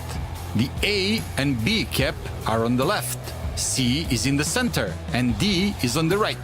In this new setting, the spawn points for the teams have been moved from a central position to a position located on the 7/8 line. Cap A and B on the left will provide a challenge for even the most skilled of teams, while an island provides an easy ability to take one's home cap. The small amount of water that separates the caps enables the smallest misstep to be massively exploited. Teams that lose a ship out here will quickly find themselves fighting for only half the map. In the center, Cap C provides a variety of ways in and out for ships and can draw in a destroyer player like bees to honey. However, the 4 islands surrounding the cap provide a multitude of ways for a raider cruiser to ambush an unsuspecting DD. Cap D on the right provides a new and unique experience for teams. Moved from within the islands to the west, the D cap now has no island cover. Teams will have to execute any plays for the cap with an extreme amount of caution, as once lost, the cap will be a significant challenge to retake. 18 ships, 2 teams, 1 victor. It's time to play Hotspot! Alrighty, going into game 3 between RSCC and them. Spawning in the north, it is going to be them this time. The 2 Libertads again, the Worcester, the Moskva, the Napoli, and finally the Svea coming out as their cruisers, the Shimakaze, the Harugumo, and the Yuyang, their 3 destroyers. So it begins. RSTC is bringing a Vermont, Colombo, Marseille, Napoli, Harugumo, Delny, and a Daring. So nothing extremely crazy, but we do see them pulling the Svea out. Yes, which is going to be the first time we see this ship on a tournament. Svea, this is a little light cruiser with Ragnar's guns, a smokescreen of its own, a radar, and a little bit of a nitro boost. So it's very much a very large Ragnar. Don't forget about the torpedoes. Svea does have 2 sets of 4 pan-European torpedoes, which go fairly quick and have decent damage. Only 4 per side, however, but they can still come in handy. It's like another torpedo threat as well, on top of the already existing one from a Shimakaze, which they brought. Yeah, lots of torpedoes this time, yeah. We've seen what torpedoes can do, especially from a Shimakaze, and that could be a bit of a problem and here. They are going to stack these 2 ships on the same side of the map, the Svea and the Shimakaze, going over towards that D cap. Obviously, a lot of open space that you can cover with those torpedoes. Indeed. Hotspot does provide a very lengthy deployment. Going to that AB area will take a fairly long amount of time. It seems that them is actually sending both Libertad and Napoli towards that AB. So maybe we see just a dual Libertad AB push on a 2-line. Could be interesting. Speculation on my side, of course. However, it seems that RSTC is kind of deploying conservatively around C and D. Yeah, the Vermont, definitely a slower battleship to move around the map, so most likely going to be leaving it towards that kind of between the C and D caps. Colombo going to be making its way out towards the other side of the map. They're playing pretty aggressively here, choosing to take the inside line in front of this island towards the middle of the map. This sea cap is going to get really hot really quick. It is, yeah, it is. I mean, Harugumo Yang backed by a Worcester. They could be an advantage here in terms of them because they do have the Worcester's DPM and the Harugumo, and as well as the double radar. The Delny, sure, tanky, fast, has some armor, but they don't have any counter radar for that smoke train, which might happen into sea. Yeah. That Delny will be spotted eventually by the Harugumo. It's just a matter of time if they can actually prevent him from capturing sea in time. Yeah, obviously, taking these really, really fast caps can work if you're playing against ships like the Worcester. They don't want to be too close too early. Interesting. It seems that them is not really trying to get too close. They might just let RSTC get that central cap advantage at the beginning, which is really interesting. Yeah, I'm surprised about that because, like, it's, again, we've seen before on this map, it is so easy to lock down this middle cap. And that's it. RSTC gets the early cap. This is not crazy, to be fair. Like, them has been known to come back from an early cap advantage. And they're also going to get D essentially for free because RSTC only has a Napoli, which is going to be kiting the whole time. The Svea sitting in the smoke in a kiting position, actually ready to get away. They might just lose a little bit of asset time here on D because there's no forces here. Look at the amount of ships deployed towards sea, though. That's a lot of ships. Both teams just beelining towards the western edge of the map. You can see so many forces. We're going to see so much action around A and B. Yeah. When they get there, eventually. When they get there, we'll see some things go down. Obviously, them has brought both Libertads over towards that side. They're only going to be met by a single Colombo. The Vermont, obviously, not going to be able to keep up with the rest of his team. So far, no ship spotted, no damage traded. Kind of a slow start here. We're going to see some deep-water torpedoes kind of threatening RSTC's Moskva, but he is so close to the island that he should be more or less fine. Them is reversing a radar Yang into sea to just try at least over that area. I don't think they want to commit this too much because they imagine that there's something with a radar in that smoke. Yep, for sure. They are sending torpedoes. Torpedoes is out. He has burned that first torpedo reload booster. One remaining on that. Try to get a little bit of damage onto the Moskva, which they know is parked here. The Moskva sees this deep-water torpedo, doesn't want to activate the hydro. Like, Soneto, imagine that he is safe thanks to the island, and he has to be really unlucky to get a torpedo in the bow. To get through, yeah. All right, first salvos being traded here. Libertad versus Colombo. Don't underestimate Libertad's gun. It's kind of the name of the game at this point. Oh, pretty decent damage. Yeah. 13k on that first salvo. At like 19-ish kilometers. That's a good marksmanship right here. And yeah, we're going to see the clash of both teams here, just having these assets coming into these far caps. However, I feel like them just has so much more kick. Honestly, I'm a little surprised RSTC decided to leave the Vermont back here, knowing that they really don't have a spotter on this side of the map. Like, what is the reasoning here to leave a Vermont of all things? I'm not sure. Maybe they just want to have some long-range crossfire, or at least have Vermont ready in case they need to make any push on C or D. I don't know. I'm not sure. But yeah, here comes both teams on A and B caps. The points advantage are slightly towards RSTC because they had the C cap advantage at the beginning, but that Yue Yang is reversing into it. RSTC is going to be sending the Moskva really far out onto that beeline really early. Yeah, but I mean, she should be relatively safe. Yeah, going to be safe on this island, and honestly, I think it's a much stronger position for them. It is, yeah. It is. Meanwhile, them just playing extremely safe on D and with the Svea and the Shimakaze. They are waiting to get more info, but once they know which ships are where, they're gonna rotate that Shima and that Svea very quickly, I'm sure. Not a lot of reason for them to stick around for that long. No. The Delny being caught by Worcester's. How is he spotted, actually? I believe he just fired. He just shot. That's very interesting. Losing a bunch of HP for that. That's not the best start as well for Libertad salvo. Oh, goodness me. Looks like it will splash behind the Delny mostly, so not too much damage coming in. Down about 10,000 HP in total. Libertad takes kind of a hard hit from the Colombo SAP again. Libertad really suffering from SAP. That's might be the counter. Also, there's torpedoes from the Delny that might catch that Libertad out. There's no hydro being put. And unfortunately, I think this is just about the edge of his range, so they will time out. A little bit too far away for them to make any impact. The other Libertad from them, however, takes an AP salvo and a few torpedoes here from the Colombo. Is it going to be yet another torpedo from the Harugumo? Two torpedoes? That's actually two more. That is a lot of damage. Goodness. All right, they're gonna try to put some assets on this Libertad now. The Harugumo just opens up, maybe waiting for the Libertad to shoot the main gun so she can smoke up and use that smoke firing penalty to her advantage. It's burning again. 81% of you, them's Libertad is hurting at the it beginning is hurting, of this match. yes. He is safe behind a rock though, but the Marseille's HE is gonna land again for a decent amount of damage. Can they put a double fire on him? Does not have only one. DCP ready, nor does he have a heal. So if this Harugumo can light a second fire, only does one. not do it. So I believe He survives. The Marseille on the bow? And AP, oh my goodness, and the Vermont. long-range fire coming from the Vermont all the my way across the goodness. map. That is a 26-kilometer shot, finishing off the Libertad. That was a blind fire. First blood going was the an way actual- of RSTC. They have lost a lot of HP on this Mosfa. They did. Soneto's Interesting. Mosfa. Yeah, early Libertad kill, that's actually kind of crucial here because A is significantly weaker. They have another one, of course. Yeah, they have a second Mosfa's Libertad, actually but mispositioned a little bit. He's not able to back up here, so he's going to remain perma-spotted here by the Yue Yang. He's actually got caught on the island. 18,000 HP and healing. by the Harugumo. Oh, wait, I'm sorry. You're talking about RSTC's Moskva. I see. Yes, of course. Soneto over in the middle of the map. He got caught on the island, wasn't able to reverse away from spotting, so now he's down to 20,000 HP and burning. But both RSTC's Moskva are in trouble right now because on the one line, Damn Smoke Train has both a Worcester and a Napoli just farming the Moskva. Harugumo is going to lay a smoke screen here, but the RSTC's Moskva is already at half HP, so both of their long-range radars are significantly hurt. Yeah, did manage to bag that kill, but they are losing the HP trades all around the map. Interestingly enough, Svea Shima still on D. They know there's a Napoli around here somewhere, and they have to make something happen.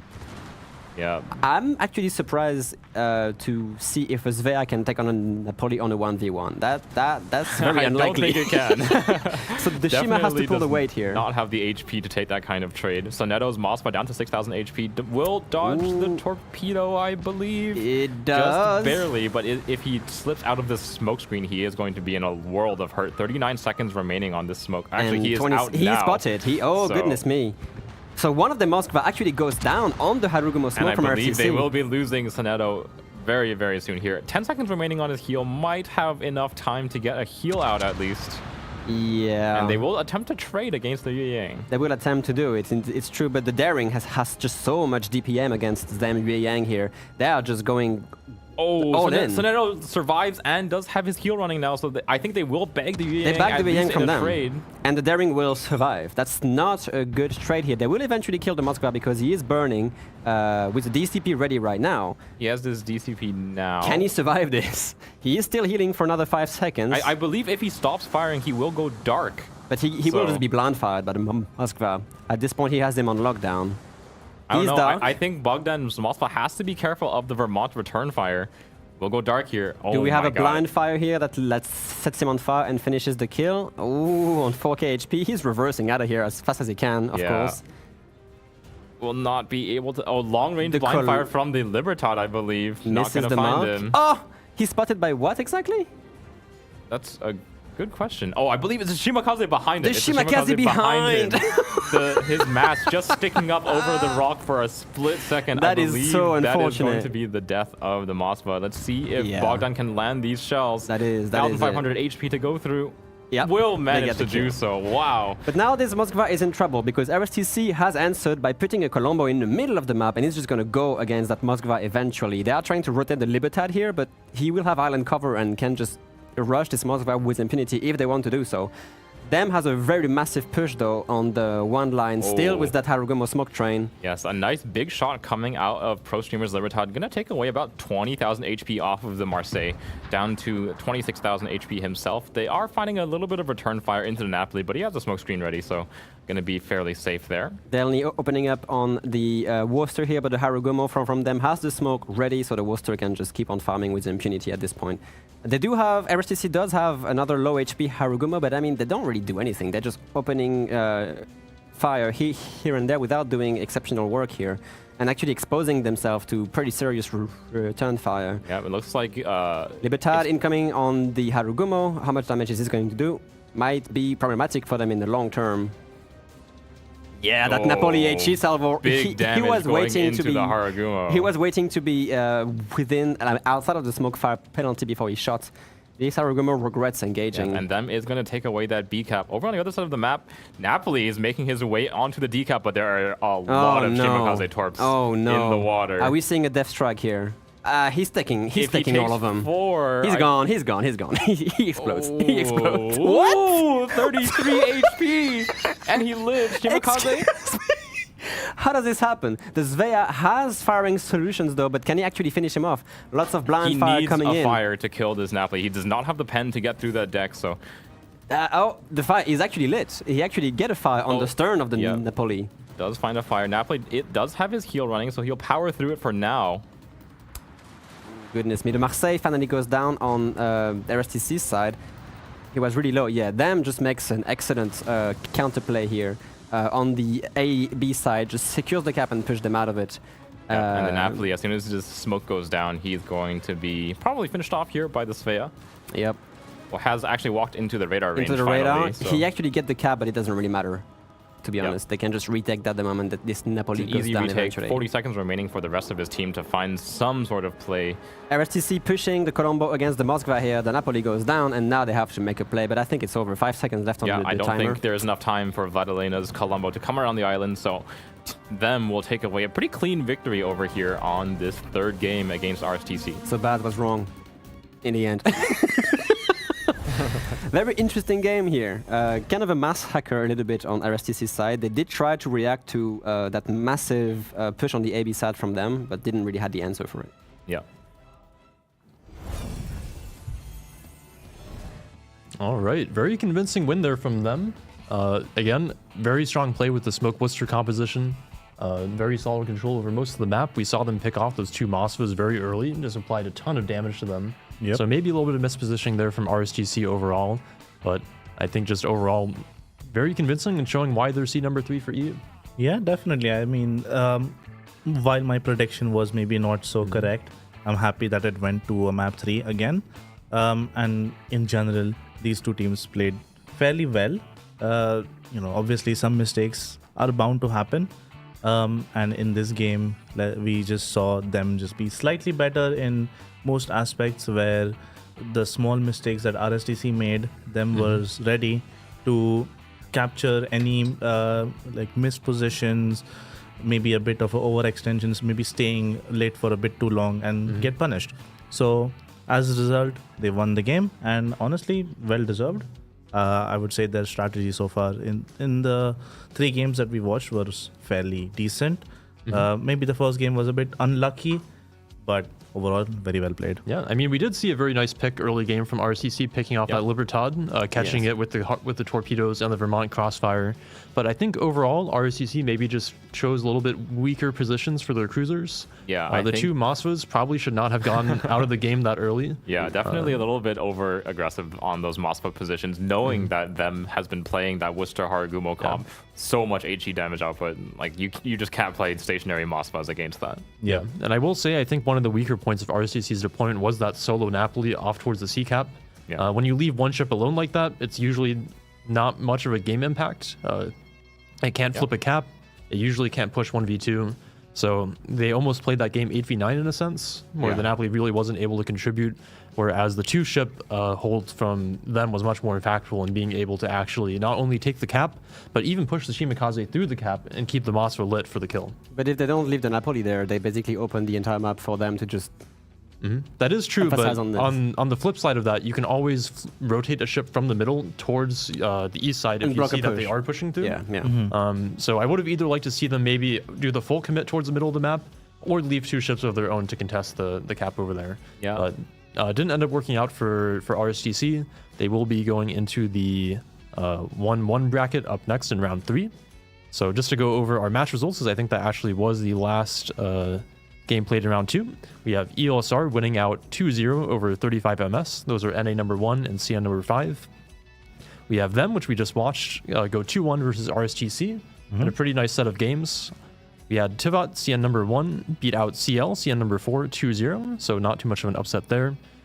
We have STCN, the team that beat Rain actually in round 1, lose out 1-2 versus ATFG, Asia number 2. And then Bonko, the NA number 8, and the subclan for Bonks, which is NA number 5, loses out 0-2.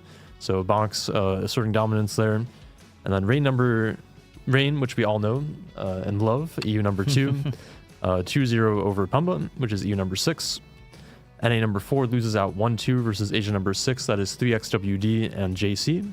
And then Yoboy, EU number 7, actually loses out 0-2 to BSF, which is China number 8. Wow. Wow. So a pretty interesting set of results here in Group A. Later on, after a break, we'll be moving on to round number 3, where we'll have to pick our game still. But in the meantime, any thoughts? No, I mean, it's been very interesting so far. I think all of the matches have lived up to their expectations. In other news, we should also probably mention that the 2 codes that we have shared, I guess 3 at this point, we have had over 20,000 redemptions already, which means that we're going to give out at least 20 troms at the end of the stream. Yep, at least 20, and probably most definitely most likely more. It's probably Yep. more like 40 at this point if a number of redemptions stay roughly the same for the rest of the codes. So, It's a lot of trumps. It's a lot of trumps, guys. Other than that, we'll probably have some. I think we'll have a render soon-ish. But in the meantime, I would say that the games have been fairly interesting. We'll probably go to one of the games that is going to the 0-2 ones, which means that their tournament life is on the line for the next series. Yeah, good to note here that as we are moving into round number 3, there are teams that are 2-0 and there are teams that are 0-2, which means that we will see the first teams advancing to the playoffs and the first teams being eliminated from the tournament. Yep. So now there will be some real stakes on the line here for these teams. Indeed.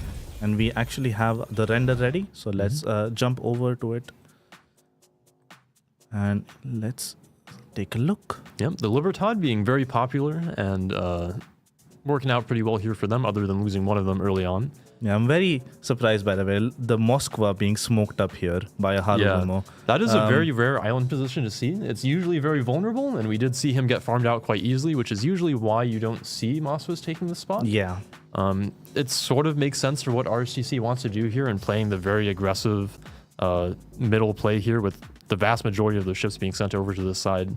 Yeah. But the real problem there is you can't keep the Moskva safe. Yes, definitely. I think Moskva, while getting him a smoke to go into the position definitely helps with him not losing any HP while getting into the position. It has a fairly poor firing penalty when in smoke, so I think it's like something like 11.5, 11.7 if I remember correctly. So the Yu Yang would have definitely penalty spotted him if he was shooting in the smoke, and then he gets farmed anyway. I think the main point of the smoke was obviously to protect him while going into the cap, and we see the 2 Libertads from them actually both being above C. So if he was spotted there without the smoke, he would have probably lost like half his HP already. So I like this idea. We do see, I think, relatively similar game strategies from both teams, where both teams are committing very heavily towards the west side of the map here. But like we talked about earlier, I think the 2 ships being dedicated towards the decap here on them side is a little bit stronger. The solo Napoli really not able to contribute a lot from this position, and I don't think we really see him be too impactful as the game moves on either. Yes. And I think the Vermont also, even though he did also get the crossfire onto the Libertad as the game moves on, I think the slow battleship pick there really didn't do too much for them.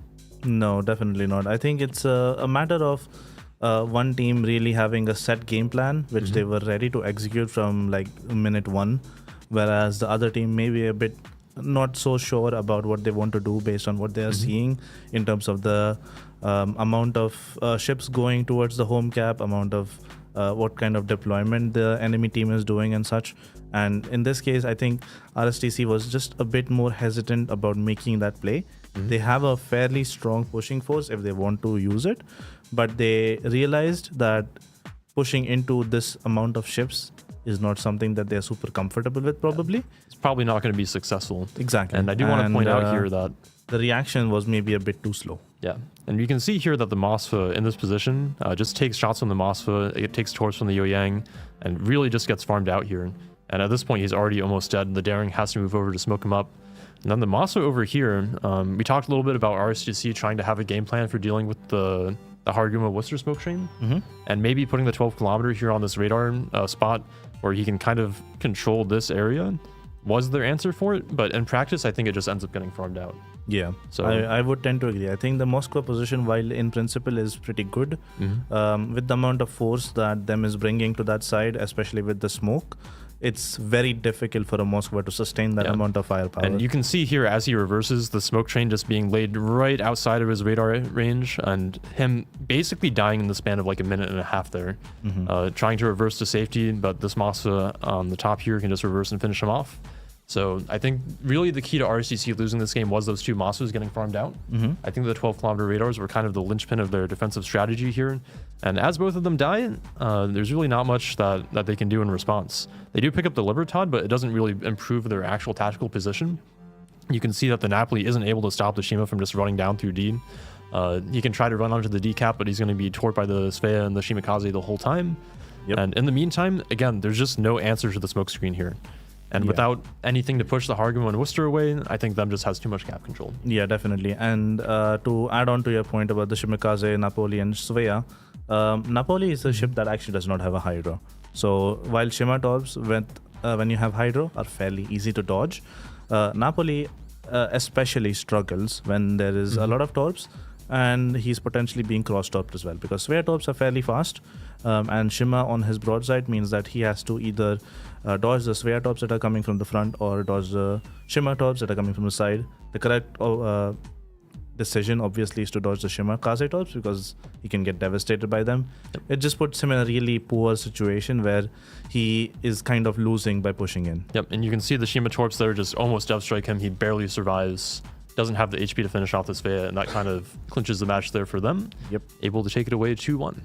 So very well played from both teams. I think them just having a little bit more of a solid game plan in each of these matches and executing it very well. Do you think this was something that they have previously played and trained with? Because Yes, Svea is absolutely. definitely a pick, along with the double Libertad, that you don't expect unless you have already played it and are very comfortable with playing it. So I'm also guessing the same thing, which they have already played this strat plenty of times and have practiced it against other teams. They have scrimmed this strat.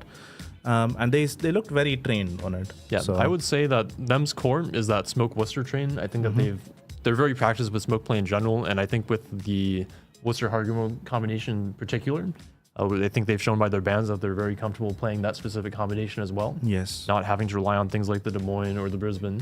And then I think the Svea and the Libertads being new ships to the tournament, probably, like you said, ships that they practice with that kind of rat out the composition and give it a little bit of extra strength. Right. I'll be very curious to see what happens for their future games if they continue with this strategy of banning most of the radar cruisers that are popularly picked by other teams and continue with their, I would say, slightly more niche strategy of playing Worcester Harugumo, which is maybe not the most conventionally accepted strategy. Usually you want to play something like a Des Moines in the smoke when given the chance, but banning a Des Moines is definitely a interesting move and takes a wrench to someone's plan. I think based on their previous tournament performances, we will definitely see them deeper into the tournament. Absolutely. And I wouldn't be surprised to see them bring out similar map bans or ship bans even. So excited to see that. In the meantime, we have about, I think, 25 minutes or so until our next round 3 games. So in the meantime, we have some exciting skits that we've prepared for you guys that we are very excited to show off. So we're going to go ahead and throw you over to Dr. Bogsenheimer, played by our beloved Bogsy. So we'll see you in a bit.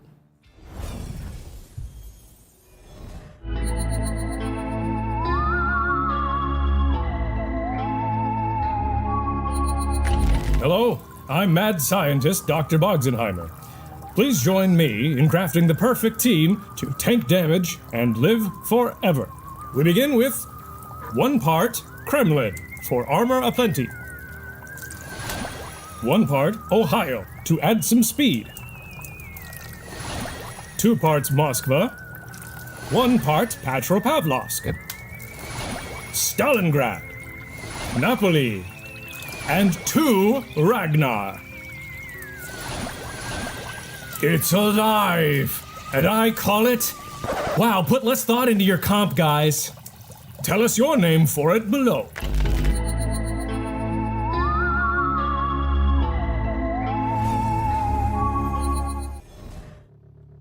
Bogsy.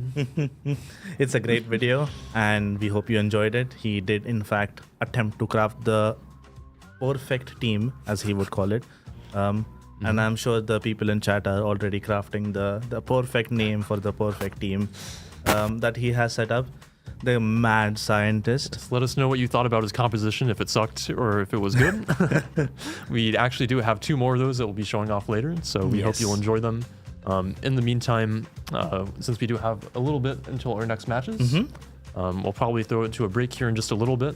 When we come back, we'll have some more videos to show you guys, and then we'll get ready for the round number 3 of Pseudo Swiss. Yes, so before we actually do that, we'll be able to go immediately into the format explainer video, which should be fairly interesting. The Pseudo Swiss system that we are using is, I believe, one of the crowd favorites already, in my opinion, in terms of the formats we've used. Previously, we used something different. We used round robin systems. We used just standard Swiss and plenty of different ways of doing group stage. I think this one is probably one of the best and the most fair for all teams, especially because you're getting matched up against someone who is coming through a similar side of the bracket. If you're winning, then you're playing the guys who are winning. If you are losing, then you're playing someone who's in a similar sort of power level compared to you. And again, once we go into round 3, it'll be the teams that are 2-0 and the games and the teams that are 0-2. The teams that move on, the teams that get eliminated. So we'll see some really exciting matches. So let's go to the format video. Captains, the King of the Sea Internationals are finally back. King of the Sea 17 will once more bring the best teams of World of Warships together in an epic clash. This time, expanded to feature 32 teams, 8 from each region, all with a chance to get their piece of the $100,000 prize pool and the coveted King of the Sea title. Let's get into the details. First, a quick recap. To get here, each team has had to prove their mettle by earning qualification points in events throughout the year. The competitive season began with Clan Battle Season 24 and the International Warship Masters Tournament, with the powerhouse Total War Alliance defeating their longtime rivals Reign in the finals. Next up, with Clan Battle Season 26, with points going to the top-rated teams from each region, the road to internationals culminated with the King of the Sea qualifier. NA champions ELSR defended their regional title. Total War Alliance once again claimed victory on the EU server, and for Asia, Team Eris rose to the top. This year, the internationals take place over 3 days across 2 weekends. From November 9th through 16th, teams will compete on 7 different maps, featuring updated tournament capture point layouts and new visuals. Land of Fire, North, Warrior's Path, Hotspot, Shatter, Sleeping Giant, and Trap. Ship restrictions are light, with only Alexander Nevsky, Commissar, Hildebrand, La Pampa, and Louisiana banned from play. However, each team has 4 individual ship bans, meaning that knowing their opponent and adapting playstyles on the fly will be key. The group stage begins on November 9th in a pseudo-Swiss format. We'll begin with 2 groups of 16 teams. After each round, teams will play against others with similar results. For example, teams that finished 1-0 will play against each other. Teams either advance or are eliminated when they reach 3 wins or 3 losses, respectively. On November 10th, the last 2 rounds of Pseudo Swiss will be played, and only 16 teams will remain to compete in the playoff stage. After a bloody round of 16 and quarterfinals played in a best-of-3 style, only 4 teams will be left to move on to the final day. On November 16th, our 4 remaining teams will go head-to-head on the final day. It's already an impressive feat to make it so far, but after 2 best-of-5 series, only 1 will remain to be crowned as our new Kings of the Sea. Watch all the action on the official Warships Twitch channel, and be sure to claim your exclusive tournament drops.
All right, welcome back, everybody. We are getting ready to move into round 3, and we have, I believe, the updated bracket to show off, with the first 2 rounds being completed. We'll go over Group A first. This is the group that we've been following ourselves. Remember, we started off with 16 teams. Teams that score 1-0-0-1 play against each other, and similarly as we move on. And you can see that we will be starting round number 3 pretty soon. So the teams that are 2-0 are Tivat, which is CN number 1. They'll be playing against ATFD, Asia number 2. So that should be a pretty exciting match. And we have ELSR, NA number 1, playing versus them, which we just saw beat out RSGC 2-1. So I think all very strong teams up there, of course, 2-0 so far. For teams that are 1-1, we have RSTC playing against Bonks. We have STCN, Asia number 7, playing against BSF, China number 8. We have Rain, which is EU number 2, playing against CL, which is CN number 4. And we have 35MS, CN number 5, playing against JC, Asia number 6. And then for our 0-2 teams, these are the teams that face elimination. Remember, teams that reach 3 losses are eliminated, and then teams that reach 3 wins are guaranteed to move to playoffs. So for these teams, they have their backs against the wall. We have Yoboy, which is EU number 7, versus Banco, NA number 8. Then we have 3XWD, NA number 4, versus Pumba, EU number 6. And in fact, we will be watching that match as we start off Game 3. So that should be an interesting one. No Asia or Chinese teams facing elimination right off the bat. Yep, good. Interesting to note there from Zooey that all the Asia teams, all the Chinese teams are still in it so far, and only the EU and NA teams in Group A at least are facing elimination. So interesting to see a little bit of a regional mismatch there. And as for Group B, which we have not cast any games of today other than HSR versus AU. You can see we start off in round 1, of course, move on to round 2, and then in round number 3, we have L7, which is China number 6, facing off against Eris, which is Asia number 1, another China-Asia matchup. TWA, I think crowd favorites probably to win the tournament, at least based on previous tournament results, will be facing off versus Resin, NA number 2. I have to say, I actually am a little bit surprised to see Resin in the 2-0 bracket. I don't want to trash talk NA, but it's definitely a little bit of an upset. I feel like generally the NA teams have been a little bit less favored to move on in the tournament so far. But then as we move into the 1-1 matchups, we have HSR, NA number 6 versus KSM, NA number 3. Epoxy, NA number 7 versus AU, CN number 3. Oh Boy, EU number 8 versus Moyai, EU number 4. And then JNMJ, Asia number 4 versus TSYMQ, which is China number 2. And interesting to see TSYMQ down here in the 1-1 bracket. I think in previous tournaments, we've usually seen them as the China number 1 seed, beaten out this time by Tivat. But not doing as well as we usually see them. And 0-2 bracket, the teams facing elimination, we have B-Dog, which is China number 7 versus NFG, Asia number 5.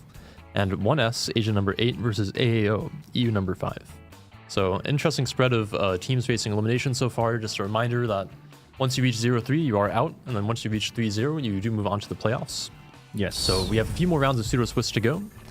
And after that, we'll have our playoff bracket. Indeed. But we are ready for our 4th code of the day. This one is COT17 for 12 km radar. That wonderful consumable that we see so much in King of the Sea being used to control smoke screens, being used to control the caps. Generally a staple of competitive play. So make sure you redeem the code. It will give you 60 tokens straight up, and it will also give you a ticket into our giveaway at the end of the day, where we'll be giving away a lot of trumps. I think based on the code redemption so far, we're already up to about 30 trumps to be given away, as well as 3 tier 9 premium containers. So a lot of winners. Make sure you stick around, because if you've been redeeming the codes, you have a pretty good chance to win. Indeed. Cool. Right. So guys, let's go over the 3rd map that we're gonna watch, or 3rd game that we're gonna watch from start to finish. It is actually an elimination game, which puts the stakes up really high. I'm sure both of these teams really do not want to leave the tournament. Unfortunately, only one of them can stay for the time being. So let's maybe go a bit deeper into which teams we are actually going to watch. And good to note, this is, I think, the first NA versus EU regional matchup that we've cast so far, at least. I think we started off with China versus NA, and then we moved on to EU versus Asia, and now we get an EU versus NA match. So pretty good international spread here. We'll be watching 3XWD versus Pumba. And like Baz mentioned, the team that loses here is eliminated, whereas the team that wins still has to win another 2 games afterwards. Yes. So again, backs against the wall. Once you reach 3 losses, you are out. And then we can go over the map bans and ship bans to start off with. So let me pull them up. All right, do you have them on your screen, Bess? I do not. Sag. All right, Here you go. So I found it. Here we go. we do have Trap being banned out. An interesting ban. I think teams maybe not as comfortable here playing that Yeah. very weird cap layout. And then Land of Fire being banned out by Puma. And as for ship bans, we have both teams banning out the Brisbane, that 12-kilometer radar that you usually see in the smokescreen, vomiting torpedoes, radar and caps being an all-around nuisance. And then the Harugumo being banned out by 3XWD, again targeting the smokescreen play. Yeah. They'll be finishing their bans off with Petropavlovsk and Kleber, 2 tournament favorite ships as well. I don't think we've seen Kleber be unbanned in a single game so far today. Yeah, so would be right. Definitely one of the strongest ships in the tournament lineup. As for Puma, they'll be banning Gdansk, Des Moines, and Svea. Yes, so very interesting. I think what's also important to notice after saying, oh, the Kleber is banned again, Marceau is actually not banned. Yeah. So you might still see those French super fast destroyers whizzing around the map. We might actually end up seeing like a triple Marceau blob from one of these teams. I'm sure that both of them are more than capable of playing it. But Svea being banned is also a very interesting one. I am guessing that is probably because they see the threat that the Svea brings against destroyer lineups in particular, because Svea has that 9 km radar that has a fairly short cooldown, but it also has 152mm guns that are very accurate. Yeah. So especially when you're facing off destroyers, Svea's guns can be very, very punishing, and especially if you're planning on running DD heavy comp, banning a Svea actually makes a lot of sense. And it's even possible that maybe this is a targeted ban. I haven't had the chance to watch any of 3XWD's matches so far in the tournament, but Svea does seem a little bit weird to ban out, so it's possible they've done some research that they've banned out the Svea from the 3XWD. Perhaps they just don't want to deal with the randomness that Svea can bring. It's essentially just a bigger Ragnar with torpedoes. Yeah, that's a good point. So- I mean, it's almost like a unholy Frankenstein match of like a Gdansk and a Ragnar put all in. They just into don't want one to deal hull with as a that threat, I cruiser, guess. so- Which is fair. And we see Pumba did ban out basically all of the really strong radar ships. They took out the Brisbane, took out the Gdansk, took out the Des Moines, and then now the Svea. Obviously, that leaves behind the radar cruisers such as Minotaur and Worcester, which we saw them put into great effect in our previous match. I am a little bit curious about the 3XWD bans. Obviously, taking out the Harugumo, that is kind of the premier smoke destroyer, but there are plenty of substitutes for it. And then leaving Marceau in the pool, as you mentioned, Baz, means that there is a pretty good substitute for Kleber. So purely speaking, if it was me, I would be taking out the Marceau and the Kleber, leaving the Harugumo in, because I don't think the Harugumo significantly affects. Right, we usually see teams gameplay. replace that pick with like a gearing, for example, and usually slotting that in quite well. But like you said, it is good to note that the main remaining radar cruisers here are that Worcester and the Minotaur. The Brisbane and the Des Moines being the first 2 effective ones that you will usually see. So only the lighter cruisers left now. Although I will note that banning out the Harugumo does reduce the damage output of that smoke quite a bit. Has the most damage output out of all of the smoke destroyers. One pick that we did see have obviously not as much pick rate as the Harugumo, but very, very high win rate, especially in the EU regionals, was Forrest Sherman as a replacement for the Interesting. Harugumo. Yeah. That is a team or a ship that we usually don't see too much of, but it does add a lot of gunpower. It has pretty similar DPM to the Harugumo. It's just a little bit slower. It doesn't have the same torpedo threat, of course, but it can be a good substitute. Yeah, absolutely. It's going to be a very interesting one. In addition to what we mentioned, Moskva is not banned. So Moskva has been a staple of competitive with the 12 km radar for a very long time. And maybe it was an oversight where you ban Svea, but you don't ban Moskva, which is an interesting one because Moskva is also very accurate with the unique upgrade. And it has a 12 km radar compared to a 9. So you bring a lot more team utility in that sense, as well as potentially tankiness. They could definitely just be trying to ban out the wildcards here. I think our teams are ready, so we can take a quick look at our upcoming maps, and then we'll throw it over to the teams. Yeah. So we actually have some interesting maps coming up that I don't think we've seen yet in the tournament so far. 3XWD picked... North? I think we actually have... We will not be playing Sleeping Giant twice, unfortunately, even though it is a very I think interesting the maps on the screen are That wrong. would be fun. The maps that we're actually going to see are North, Shatter, and Sleeping Giant. So 3XWD picked North, Pumbaa picked Shatter, and the third map, that is a random decider from the pool, is Sleeping Giant. So we actually have not seen Shatter being played at all so far. So I'm very excited to see how that plays out. But regardless, for North actually, we haven't seen North as either. well is going to be an interesting one because North is a map that actually has 5 caps. There you Compared go. to the usual Yeah. 3 or maybe 4, you can see the layout you right have up there. 5 caps, which is a lot. And I am very curious to see how the ships actually split up, and based on what you determine which caps to take. There is a plenty of different opportunities. You can either play for the extremities where you go for the home caps, or do you play for the middle 2 caps, or the one on the 8, 9, 10 line and the 6, 7 line. Also, these central caps, C and D, are small. Yes. They are. really, They're quite hard really to contest. dangerous. So I'm definitely interested to see how teams will approach this map. Yeah. And then, of course, Shatter, we've seen in previous tournaments, is always a very interesting, brawly map that teams can really do a lot with. So since the teams are ready, why don't we go ahead and introduce North to you guys with its unique cap layout, and then we'll see our first game of the tournament on it. The rocky shores of the North Sea comprise the setting for a titanic clash of enemy fleets. These tall evergreens and mossy rocks will soon bear witness to the deafening sound of battle, as 2 teams vie for dominance of the ocean. This is North. North is a 48 by 48 kilometer domination-style map, with 5 cap points running from east to west. The A and B cap are on the left. C is in the center, D is located on the 7/8 line, and E is on the right. In this new variant, the spawn points for the teams have been moved from a central position to a north and southeastern position on the map. Cap A and B on the left are the most open and accessible on the board. Although located the furthest away from the spawns, there are plenty of ways in and out for destroyers, and there aren't many places for raider cruisers to hide nearby. As the smallest capture area on the board, the most common access to Cap C comes from due north or south, but there is a small access via a channel between the islands on the eastern edge. Raider cruisers can sit on the islands to the north or south of the cap and deny the claiming of this cap until the mid to late game. Cap D provides a challenge for both teams. The islands around the capture point allow cruisers to sit on nearby islands with relative safety, and will likely require teams to position ships to the far east or to push down the channel between the C and D caps to dislodge ships stationed on the islands surrounding the E. New to this iteration and further to the east, Cap E is shifted to the edge of the map. Featuring multiple islands that provide cover, typically teams can be seen pushing battleships or cruisers up the line to try to claim dominion over the cap.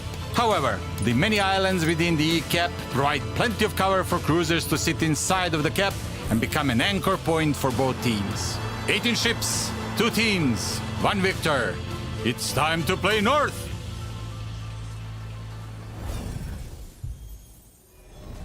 Alrighty, welcome in, friends, to Game 1 between 3XWD and Pumbaa. On the north side, it is going to be 3XWD spawning in a Vermont, a Colombo, a Cerberus, a Salem, a Stalingrad, a Howdenlu, a Daring, a Marceau, and a Yang. Over in the south.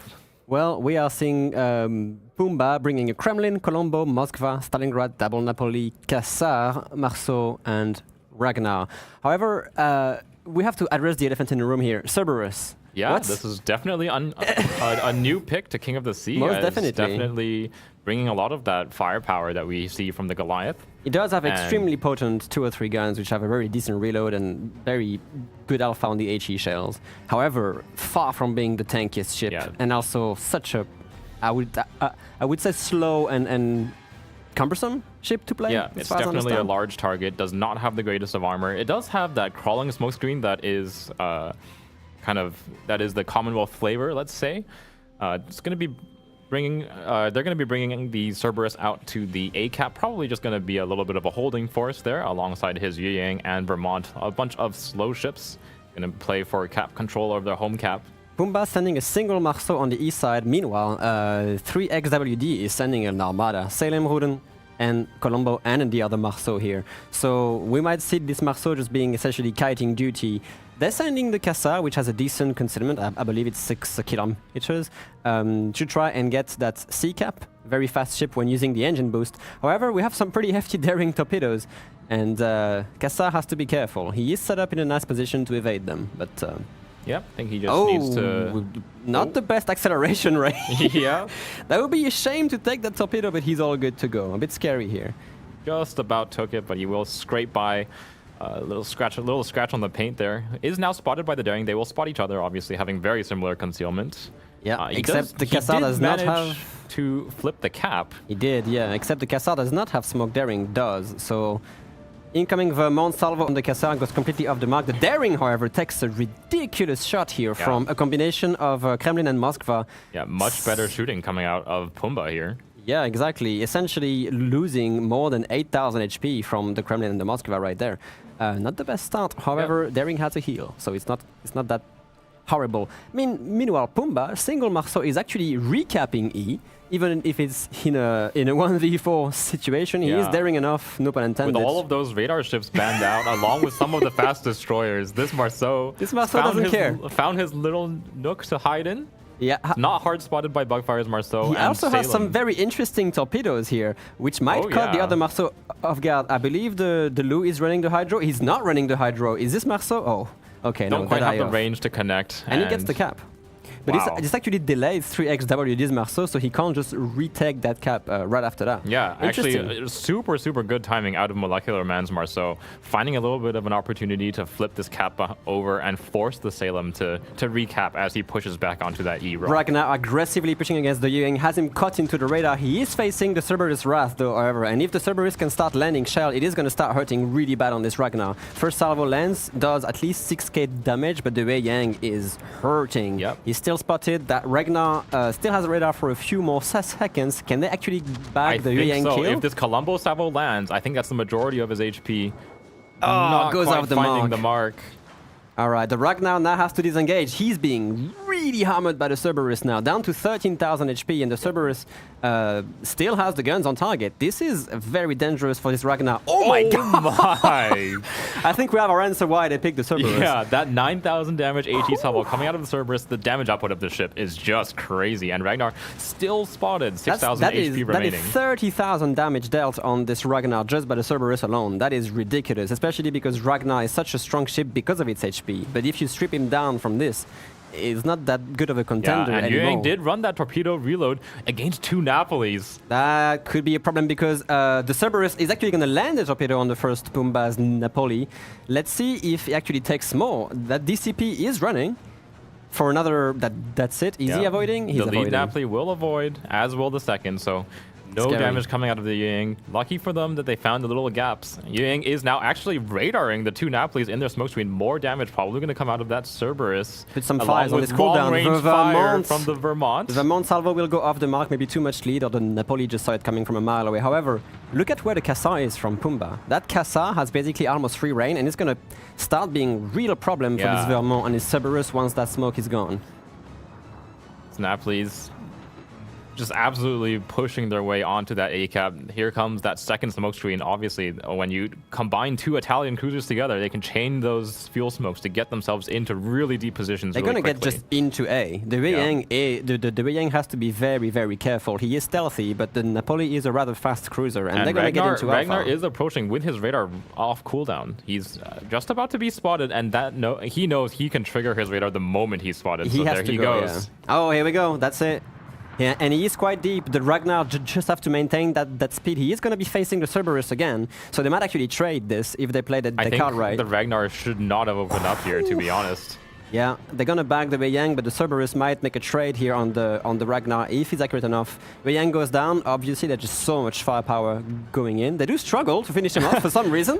What is going on? He's not quite finding the mark Here we go. Cassar will finally finish him off, but again, Ragnar, I feel like could have just burned the radar and waited. He might actually die. The Vermont might have the last salvo as well if the Cerberus can't pick this up. The Cerberus doesn't really care about the Napolis right now. He can sustain them and then maybe disappear. Here comes that Cerberus salvo, a little bit off the mark here against the Ragnar. See if he can get another salvo off before the before the firing bloom ends. There is another this shot is a very accurate air. salvo, but he splits. Barely survives. Count your lucky 273 stars. HP. And I the wonder if Cerberus, he's gonna try for a blind fire. He knows how much HP was remaining on the Ragnar, but it looks like no. Cerberus will choose to slink away. Look at these predictions. 50-50. No one knows what's going on. exceptional. Look at what's going on, however. Oh. My bad, a bit of a screen freeze here. Look at what's going on, however. In the meantime, Pumba has pushed the Kremlin and the Moskva just in the middle of C, and they are facing at close range a Stalingrad and a Gudonlu. The bombs are going to start to adding up. Oh, yeah. It is a unique upgrade Gudonlu, if you can see right here on the screen. So that Kremlin is going to suffer, especially with the Marceau farming him and the daring torpedo Congo line threatening his reverse right here. Yeah. Pumba does have a pretty solid hold over the middle of the map. This 3 Russian ships, the Kremlin, the Moskva, and the Stalingrad, forming the backbone of their middle hold. Unfortunately for them, there's just so much HE damage output coming out of the side of 3XWD. The Marceau at long range, very, very difficult to hit. And then as well as the Gudin's bombs. Not doing that much damage, to be fully honest, but look at where Pumba's team is stationed. They literally are on 2 caps, with only their Marceau, which is all the way at E, facing the Salem right now, but most of the assets is literally in the middle of the map, almost inside the spawn. They have 3 caps under their control, and it seems that 3XWD is going to have a bit of trouble getting that cap control back. Yeah. The thing is with an equal caps control is that you can always get an advantage into the caps and just maintain that. Pumba sitting on those 3 caps to the 2 of 3XWD, and they've honestly got a pretty sizable point lead already. 260 points in the lead with a kill the side to their name as well. This Kremlin, obviously being the battering ram that he is, he's just sitting in the middle of C cap. I mean, there's a Marceau farming him, but 70,000 HP on a Kremlin is so much to get through. It is a lot, yeah, especially because Kremlin doesn't really care about HE pens on the Marceau. It's only super structure and just some fire damage, which is really threatening him. I'm curious what's going on here between the Kremlin and the Moskva, the Gudin. just like, hey, I'm here. What are you gonna do? Slowly inching his way upwards. I don't think pushing any further than this would be wise. A little bit. I mean, he has to start being facing Colombo ASAP now. That salvo does nothing. That's really frustrating. He's just trying to get some more what damage are we into seeing the here? Oh, he's going for it. He's going for... I think the play here for him is just to ram. I don't see how he gets out of this with anything better than that. Yeah, the Moskva is going to go for that ram to make sure he doesn't get sailed into with the AP, and we're going to see a ram here, which is interesting because that Gudonlu was very threatening with this unique upgrade, just launching these bombs after bombs on the Kremlin. I wonder why they sacrificed it for that Moskva push. 3XWD will take the Moskva off the map. That is a radar, so a little bit of value there, but the Kremlin is slowly dropping low. The Colombo and the Marceau combining fire into the Kremlin. He's about 40,000 HP remaining, 2 heals still as well. That is really crazy. Dropping slowly but surely, but they are running out of time. They are slightly running out of time. Remaining 16 on the seconds, clock. Yeah. This cap control is really ticking strong. I assume that the tick rate is slightly adapted, especially when you have 5 caps, but it's still 3 caps. Yeah. Just ticking in your favor. Nice shot coming out of Kremlin against the Stalingrad, but they will not be able to finish off the Kremlin. Oh! Never mind! What? The Stalingrad just gets ripped off the face of the earth by the Colombo at long range. And Pumba ticks away to a victory here in Game 1 on North. A lightning-fast map with those 5 caps. Lots of aggressivity or aggression. I can't remember which term it is. Pumba just going for it and securing it very effectively. I think definitely props to the Pumba Marceau, who flipped the cap really early on his own against the 3 ships of 3XWD over on the, I believe, the eastern side of the map. Yes. Yeah. That was a daring play, and he worked out as well. I think we talked a little bit wondering about how teams would approach the 5 cap layout. Pumba's answer was basically to ignore the east side of the map, split it down the middle with those Soviet ships, the Kremlin, the Moskva, the Stalingrad, taking those aggressive island positions in the cap, and kind of just adding the crossfire potential to their push on the west side. And we talked a little bit earlier in the RSTC game about not really being a fan of one ship holding down their offside, but that Marceau, like you said, put in a lot of work.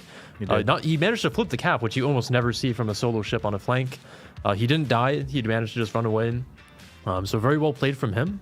And in general, it just felt like 3XWD didn't really have a good answer to the kind of firepower that Pumba was putting down the middle of the map with those 3 Soviet ships. They did have the Gudonlu, though. I am still questioning why they decided to just go for that push here. Yeah, I mean, it's definitely an interesting one, especially when you have a Gudin that is so good, especially against those static Soviet cruisers. If you just reposition him to try and stop them from pushing down, I think they have a much better chance of winning. Yep. But in this case, they were maybe a bit too late on that rotation and realizing what was actually going to happen. And Yeah, I think they might have had a different plan originally, but then they lost the Yu Yang fairly early to the Ragnar push. Yeah. And then they were like, we don't really know what to do anymore. I think they were a bit lost. And we're kind of seeing two different strategies from these teams here. I do love to see the home cap pushes coming out on a lot of these maps. Makes the games much more dynamic, a little more aggressive. Pumba basically going for the home cap push plus the C cap control in the middle, giving them the 3 caps to 3XWD's 2, where 3XWD was kind of going for more of a controlling setup here. And the way that they probably would have had to react to this is to preserve all their ships on their home cap, but just give it up. Delay as much as possible to keep the ship safe. So I think their critical mistake there was staying too long with the Yo Yang, letting it get caught by the Ragnar radar not once, but twice. The first time it's okay because you face check the Ragnar, he radars you, you run away. Yeah. The second time, especially when you've lost that much HP, you should probably be a little bit more careful. Granted, the Cerberus did put an extreme hurt on his Ragnar. That is true. The Ragnar was suffering from We that. haven't seen a lot of Cerberus so far, but the 3XWD player in that, I think it was Komomo, was pretty good with his gunnery there, doing a lot of damage to the Ragnar. It does have 12 guns with pretty high HE alpha, so really kind of punished that, but in the end, I think it was still not so much a favorable trade for them. And what they maybe could have focused on instead is, since there was just the one Marceau on the east side, if they had been maybe able to push through or rotate their ships and try to farm down, say, the Kremlin, the Stalingrad, the Moscow in the middle of the map, flip that cap, probably would have been their better chance to get back. Yeah, I think ultimately it was a bit of a failing of just like the comp itself. Obviously, you can't know what the enemy team is bringing or where they're playing before the match starts, but just not quite having the raw firepower to dig out the Kremlin, the Moskva, and the Stalingrad in like quick enough time. Yeah. So they just kind of lost on the cap tick because there's just too much HP sitting in the middle of the map.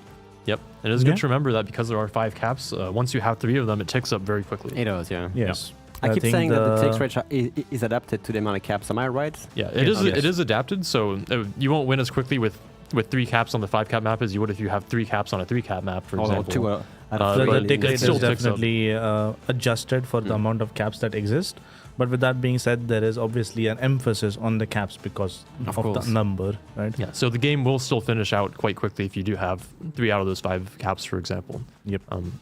So yeah, very well played from Pumba there. A very nice aggressive strategy. Again, we love to see the aggressive strategies coming out and kind of mixing up the COTS meta. So I'd say the maps are kind of working as intended. Yeah, definitely. I'm very happy to see how the first map played out, especially. But I think the teams are already ready, so we shall actually... Oh, the teams are not ready, I've been told. No. Our producer forgot to clear his notepad here for Wrong us. information. Blame Sarah. It's all right. Okay, so we can actually have some more time to discuss about this game before we move on. The Marceau picks. I mean, we kind of, I guess, predicted that when we saw the Kleber ban, but Marceau not being banned and left open. I think they were actually very instrumental in both teams' success and or failures in this case, where the Marceau was, first of all, really good at doing the defense around the E-cap.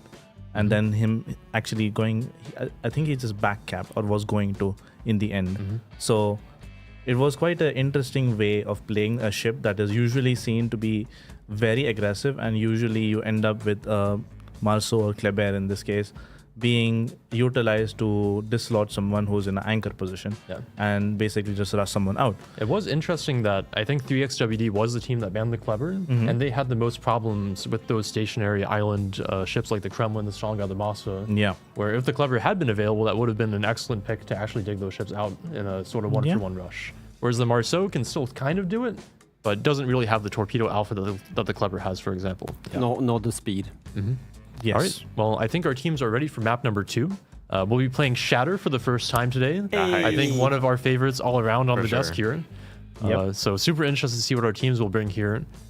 We go did ahead. already see a Howden from 3XWD. I would expect to see more. Yeah, if they're willing to bring Howdens to North, you have to bring Howdens to Shatter. So we'll see some airstrikes. We'll have some exciting bomb drops going on. I'm very excited. I'm actually very curious if this is the map where we'll see more Cassards being brought out. That's a good point. The torpedo is being such a strength of that ship. In any case, why don't we go ahead and introduce Shatter to you guys, and then we'll get into the game.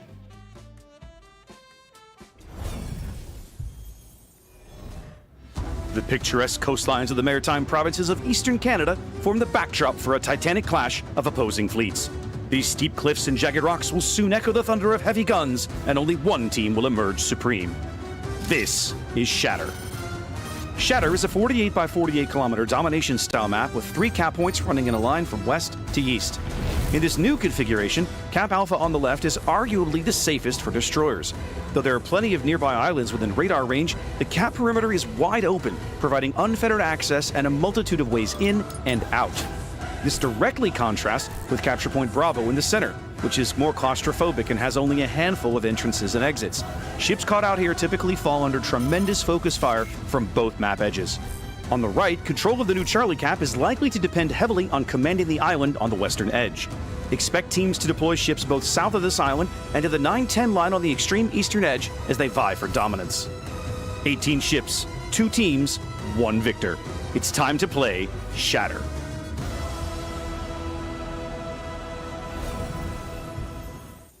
And here we are. Welcome back, everybody. Pumbaa versus 3XWD, game 2 on Shatter. Very different lineups once again, but we got baited. No Godenlu at all. We have on Pumbaa side Libertad, Colombo. Looks like the star favorite battleships for this mode so far. Cerberus again, Double Moskva, Napoli, Shimakaze, Daring, Ragnar. What do you see on 3XWD? On the 3X side, Libertad as well, unsurprisingly for this close range map. A Kremlin again.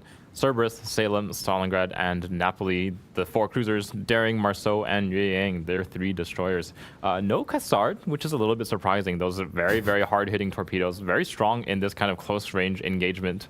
3XWE going to be the one to bring the Marceau. I kind of expected both teams to at least field 1. You never know when you need to have a little bit of a torpedo rush on this map. So also the Cerberus pick.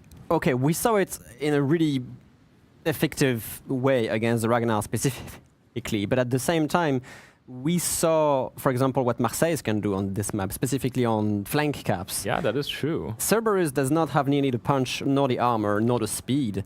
It's just a smoke farmer, in a way, with some torpedoes which can be used from time to time. And I have to address the elephant in the room. There is not a single Howden in this match on Shatter. Shameful, unacceptable. Which is surprising to me because this is a map where so often teams are just fighting island versus island. Yeah. And Howden is so good at digging out those entrenched positions. In this game, it's going to have to fall upon the destroyers to do that role. Yeah, I mean, of course, we see Darings going into the middle, already sending their Congo line torpedoes here. None of the Darings are actually using the unique upgrade. So they have standard concealment, standard torpedoes, at least for a normal Daring build. Torpedoes being sent through the B cap, and we see kind of a rather interesting push here from 3XWD with the Libertad and Stalingrad just going straight towards B. Yeah, it is going to be Libertad versus Libertad in the middle of the map. Very, very unsurprising here. These are kind of the premier secondary battleships of the season. Obviously, very, very high secondary damage output, as well as those combat instructions, which can temporarily boost them to ridiculous levels and range. Yes, and that Moskva from Pumbaa side might actually start suffering from this. The Libertad is spotted, and some Moskva salvos and Colombo salvos are already coming in. He will evade both the torpedo and take minimal damage from the Colombo salvo. However, the Moskva is going to be in trouble. The Daring is going to have to be ready to smoke it up, or at least give her some cover. 3XWD's Stalingrad, on the other hand, a little bit better protected against the Libertad of Pumbaa. Well done. 3XWD's Libertad turning a little bit broadside. I kind of would have liked to see him just kind of like nose up here and kind of get that secondary damage output against the Moskva, but he will choose to turn away here. We see a lot of nice early salvo being traded here. The Stalingrad from 3XWD chunking a bit of health off the Pumbaa's Moskva. Right now, no caps are being capped. Both Darings are going to reverse into it, but the Stalingrad from 3XWD can cover it, as well as Pumbaa's Moskva. So if both Darings try to get into the cap, they're going to be facing each other basically instantly. a lot of HP already been taking off this Libertad. Here comes those first radars. Yeah, it's going to be about which Daring can trade the better shots here between these two. Both ships, of course, burn their radars instantly, and both Libertads don't really have a secondary firing solution. Pumbaa is sending their Libertad really aggressively into it, though, and that might be a problem for 3XWD's Daring. I think they recognize here that they have a pretty sizable HP advantage, and if they can get their Libertad into into an angle where he can start getting those secondaries onto the Stalingrad. Obviously, Stalingrad is a lot more vulnerable to HE fire, especially when they set those perma-fires. I'm seeing something very interesting here. 3XWD sending a Salem very deep into the sea cap and having an angle on the Moskva. They're gonna try to push this Moskva through. The Salem has to be really careful, however, because there's a Libertad right here with all guns ready to blast him. He cannot afford to push too hard. He's even being kind of hurt kind of bad by just a Moskva back turret. Took a Citadel from the Moskva, not quite finding that return fire. Here comes the Libertad shot. Does overmatch the stern of the Salem, but obviously without Citadel, Salem can heal up all of that damage. That Salem is in a bit of a trouble because he will have to take some cover from the Moskva and the Libertad, and when he does, he will be facing the Cerberus smoke train with the Ragnar spotting I think if it. I were the Salem, I would choose to take the fight against the Cerberus, and definitely. the Ragnar for sure. Obviously, Salem's able to heal up so much HE damage output. It has that super heal. Trading the Salem for the Marceau inside the cap here. However, the Cerberus is already having guns on both.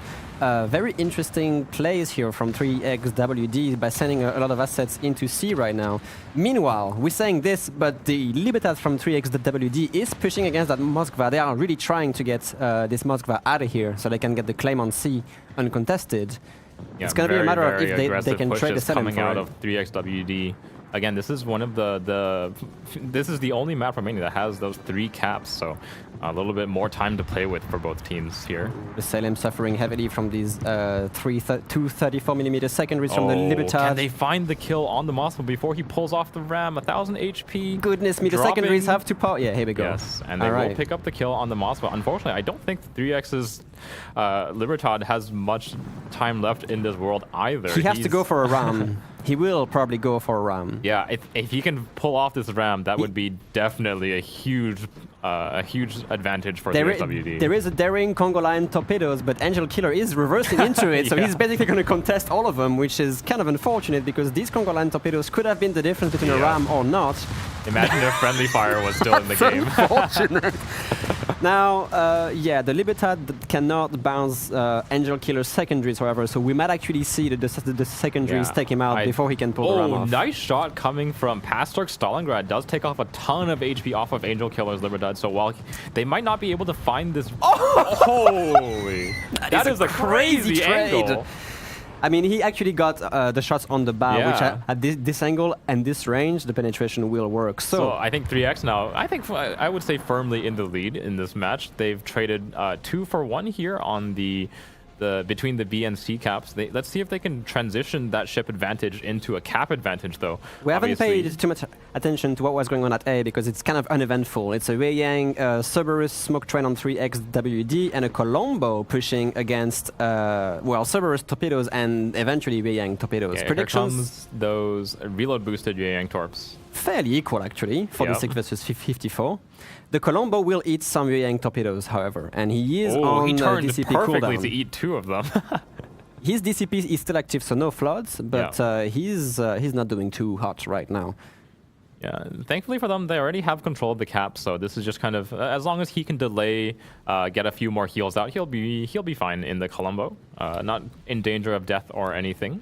3XW aggressively getting position on that B side after taking care of the Libertad here. They can basically just take B back. The Moskva is radaring, but the Marceau is perfectly safe behind that rock. Yeah, the Daring, however, will take a bit of beating. Getting a bit of damage into the Daring. Daring actually returning fire pretty effectively against the Moskva. 2 fires ticking away. Moskva does have a DCP ready, but I think he's waiting for maybe the torpedoes to pass by before he uses that. And really, they're just waiting on this Stalingrad radar to come up, and then they'll be able to force the Daring away. Once that Daring's forced away, the Marceau can make a rush onto the Moskva if they need it. I think that would be unlikely because they have the cap control now. They don't need to make anything reckless at this point. They know the Moskva can't do anything because he has to face a almost full HP Stalingrad. And here comes that Stalingrad radar. Will not find a shot onto the Daring. Shell. And Stalingrad does not have the fastest of reloads, so he'll duck behind the island before a second shot comes in. Junpei's Daring back onto the Moskva, just farming away the Daring. HE damage output is not super high, especially with that low penetration, but as long as he can light some fires, can be reasonably effective here. We see a rotation here from Pumbaa. They are sending ships back to B to try and help with that situation. However, they still have a Wei Yang and a Cerberus to deal with. And these deep water torpedoes, the Shimakaze will spot them, but can the Napoli maneuvers to evade them? Yeah, they are let's really see. well placed right here. I believe he sees them and will turn into it, but he might take one or even two here. I think he will be taking two. He's taking, not quite fast enough. He's taking two. Oh goodness, that's a lot of damage. Lots of damage coming in from 3XWD's Yang. And now really the good trading coming out of their destroyers. Cerberus does not have the smoke ready, so he can't just engage, even though it would have been the right timing for this. But with the Colombo looming around, you don't want to take that chance, really. So Yep. far, 3XWD has the cap control and the point control, but lots of assets still in Pumbaa's hands. Yeah, unfortunately for them, they're kind of spread out across the map in an unusual way. A lot of HP remaining on this A cap, and they just have been slowed down massively on their way back into the game. Now moving towards the B cap with the Colombo, but Colombo's not really the ship you want to be shoving into a cap. Does the Kremlin has turrets traversed on the Cerberus here? Yes, he does, because the Cerberus is now engaged with the Napoli here on that 9-10 line scuffle. The Kremlin will patiently wait for that one turn mistake. Here comes the salvo. Cerberus does not have the armor to take on the Kremlin's guns. These are 457 and they have the overmatch. Yep, let's see how this connects.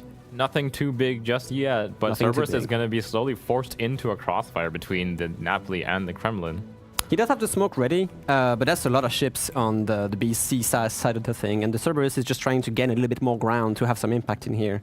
Meanwhile, the rotation with the Colombo still happening. Pumbaa is leaving the Napoli in A to make sure they're not getting back capped, I guess, if I can say it that way. Yep. Meanwhile, the Colombo painfully trying to make its way towards B, met by Salem farm. This is just not the right ship matchup here for Pumbaa. Salem, obviously, if you don't Citadel this ship, it can remain alive for so long. However, Still has 3 ASAP can HP. still hurt it. Yeah, but as long as it doesn't take Citadels, that's all healable damage for the Salem, which does have a super heal. Let's see. This can actually do a lot of damage. Yeah, okay, down to 17. It could have been much worse. So this Colombo is going to be facing the wrath of the Salem's 203s. Yep, and some Yang Torps from behind as well. Looks Does like it there fit is a through? reasonable gap here. Don't tell me he dodges. Oh, that- okay, they run out of range just before.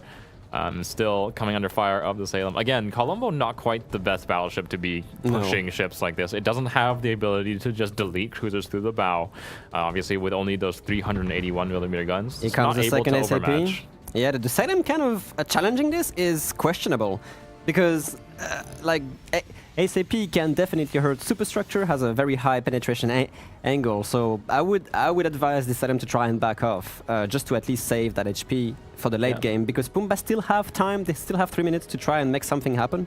It looks like the Daring is now joining in the fight against the Salem. Salem still holding on to that heal. I think waiting for maybe one more Colombo salvo. These Could be Shimakaze torpedoes, healers, however. but all right.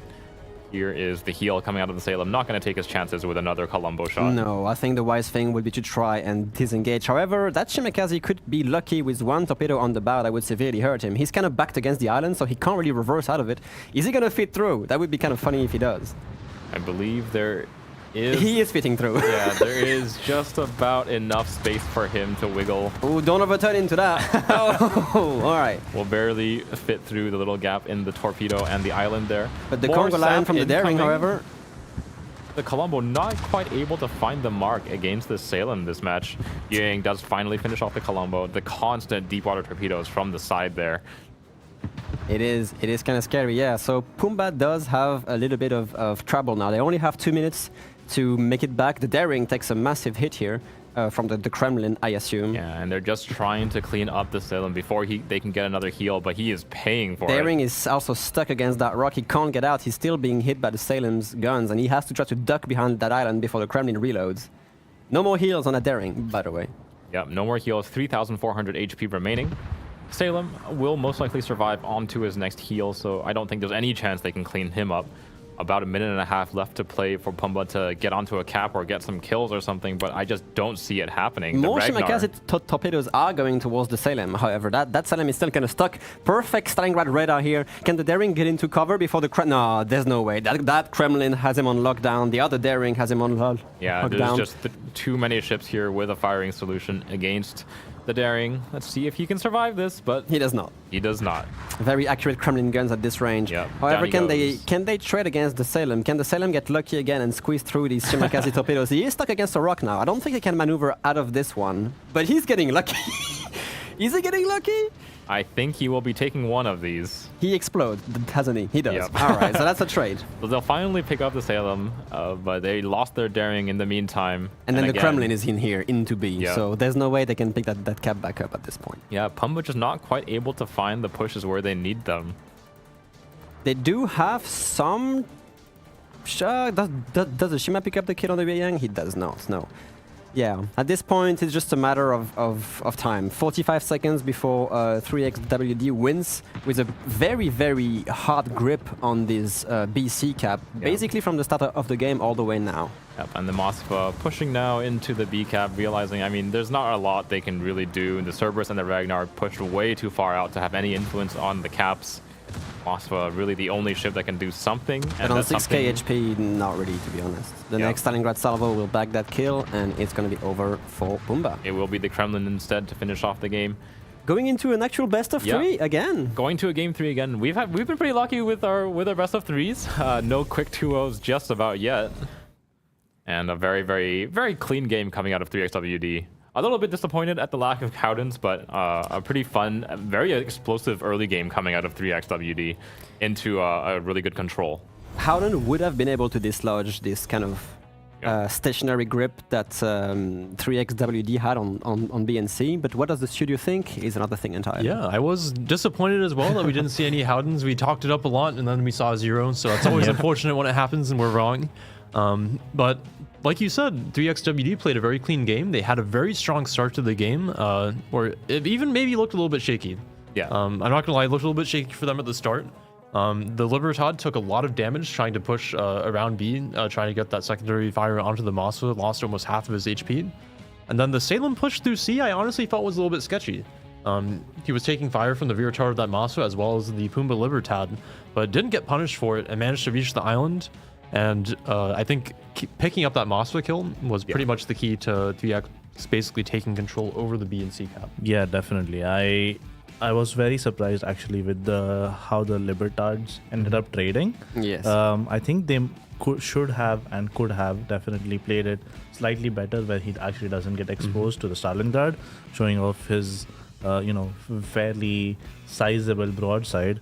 And at that sort of range, Stalingrad has more than enough pen to just go through any sort of citadel plating that he may have and get sits. And it was basically I would say 70 to 80% HP battleship that they ended up trading for a 20% HP battleship. So I mean, at the start of the game, not a very good trade. He took so much damage just going to that channel from the Moskva.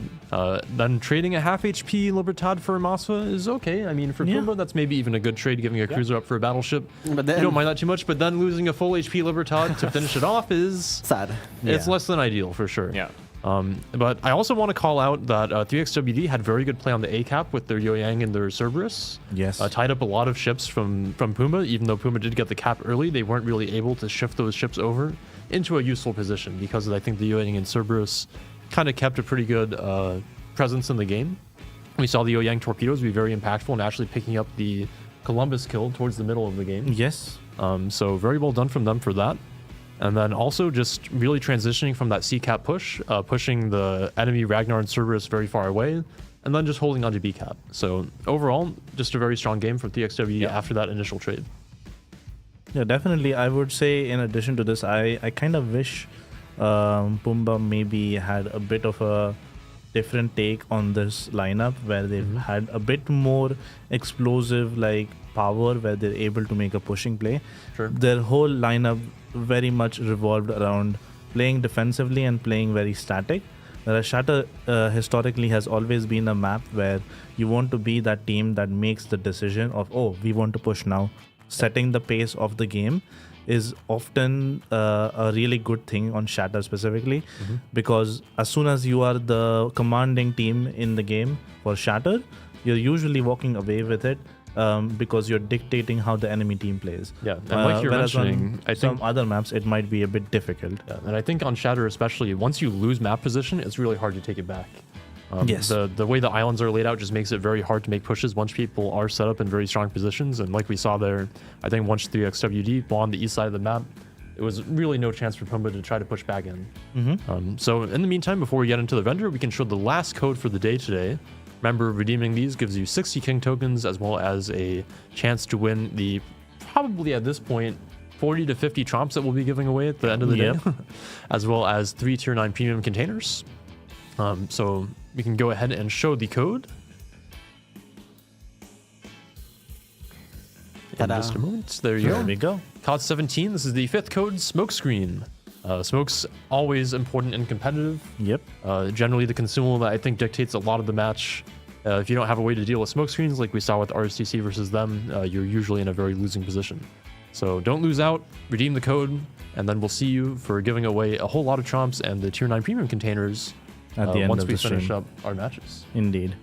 So going back to the matchup at hand, what's interesting to now say is that not only is this the final map of the series, but also maybe the final map of one of the teams in the tournament. Yeah. Because Again, this we're is playing an elimination game, and this will be an elimination map.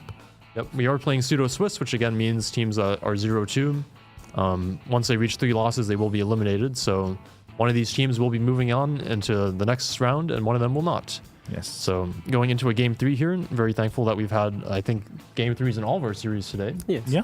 So we can go ahead and take a look at the replay render before we get into Sleeping Giant.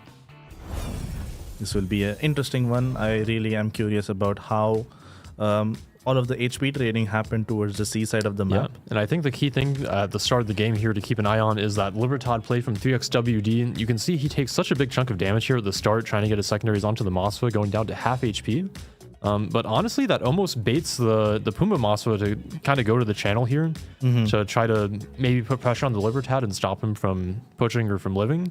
But a super aggressive play here with the Salem, just pushing straight up to the island here on C. Yeah, that is a crazy play. It's a crazy play. It's extremely dangerous. If the Cerberus and Ragnar were even a little bit more towards the 9-10 line here, those two ships basically pen the Salem everywhere. So they can do a lot of damage very quickly. And then not only that, but he has to worry about the Libertad crossfire as well as the Moss's rear gun. Yep. So super risky play. Works out because the Ragnar and the Cerberus aren't able to get good fire onto him. And I think the Libertad shot also mostly whiffs. And then at the end here, you can see that Libertad pushing through the channel, picking up the Mosfa kill. At this point, again, it's still not a disaster for Pumbaa. They can finish off the Libertad, and trading a cruiser for a battleship generally is not a bad thing. Yeah. But the Stalingrad has a good position here as the Libertad reverses, and they're able to convert that kill. So very impactful play here for 3XWD, and at this point, they have very solid control over the middle of the map. And like we were mentioning earlier, the Yoyang and the Cerberus maintaining their presence on the map here, not running too far away, being able to fight the Columbus and the Napoli still, and make sure that those ships can't just rotate towards the middle and put pressure on their team. Yeah, definitely. I think the Yoyang and Cerberus played a very critical role of making sure that the ships from Pumbaa on the A cap were occupied for a majority of the game. They kept running away when necessary, but they were always part of the fight, and they were always showing their presence and applying pressure whenever possible, especially a Yoyang against a Napoli and a Colombo.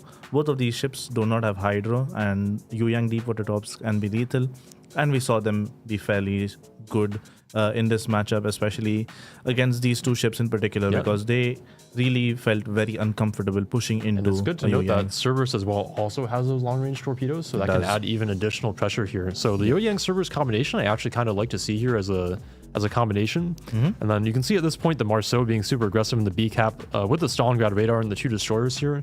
The Pumbaa Daring doesn't really have a chance to hold the cap, so once that cap is flipped, I think that's basically the game over for Pumbaa. As you can see, that they just really aren't able to pressure the 3XWD ships enough to get back into the B cap. And again, you can see the Yoyang and Cerberus pushing back up, forcing the Napoli to keep his attention over there, and then the constant torpedoes just eventually killing that Colombo. So very well played overall from TXW. Very, very clean game here after the start with those crazy plays with the Salem and Libertad. But we will be moving into game 3. We'll be watching Sleeping Giant. Oh, never mind. Teams aren't ready. Yeah, it's a very interesting one. I do agree with your point, especially about... A colossal battle between opposing fleets will soon unfold here amongst the waters of the East China Sea. The residents of these islands will shortly bear witness to the thunder and flash of combat. and only one team will sail away victorious. This is Sleeping Giant. Sleeping Giant is a 48 by 48 kilometer domination style map with 4 cap points running from west to east. The A cap is on the left, B is in the center, and C and D are on the right. In this new iteration, both team spawns have moved from a central position to a north and southwestern spawn position, offering a wealth of new strategies for teams to execute. Cap A on the left is fraught with danger, shifted from its previous position inside the Thunderdome to being centered on the tip of the island on the 1-2 line. A daring destroyer player can hug the island to take the cap quickly, but will face a treacherous journey to escape afterwards. In the center, capture area B is just as perilous. Completely open with plenty of places for radar cruisers to hide nearby without being spotted, it is commonly left uncaptured until the mid and late game. Caps C and D on the right provide an intriguing choice to teams. Pick up just their home cap, deploying radar and kiting ships to protect it, or risk it all on a push down the 9-10 line to gain control over both caps and the potential win. Sleeping Giant has a long history in King of the Sea since its return in King of the Sea 13. Many tightly contested and challenging matches have been fought on this map, which begs the question, who will be the victor this time? 18 ships, 2 teams, 1 victor. It's time to play Sleeping Giant.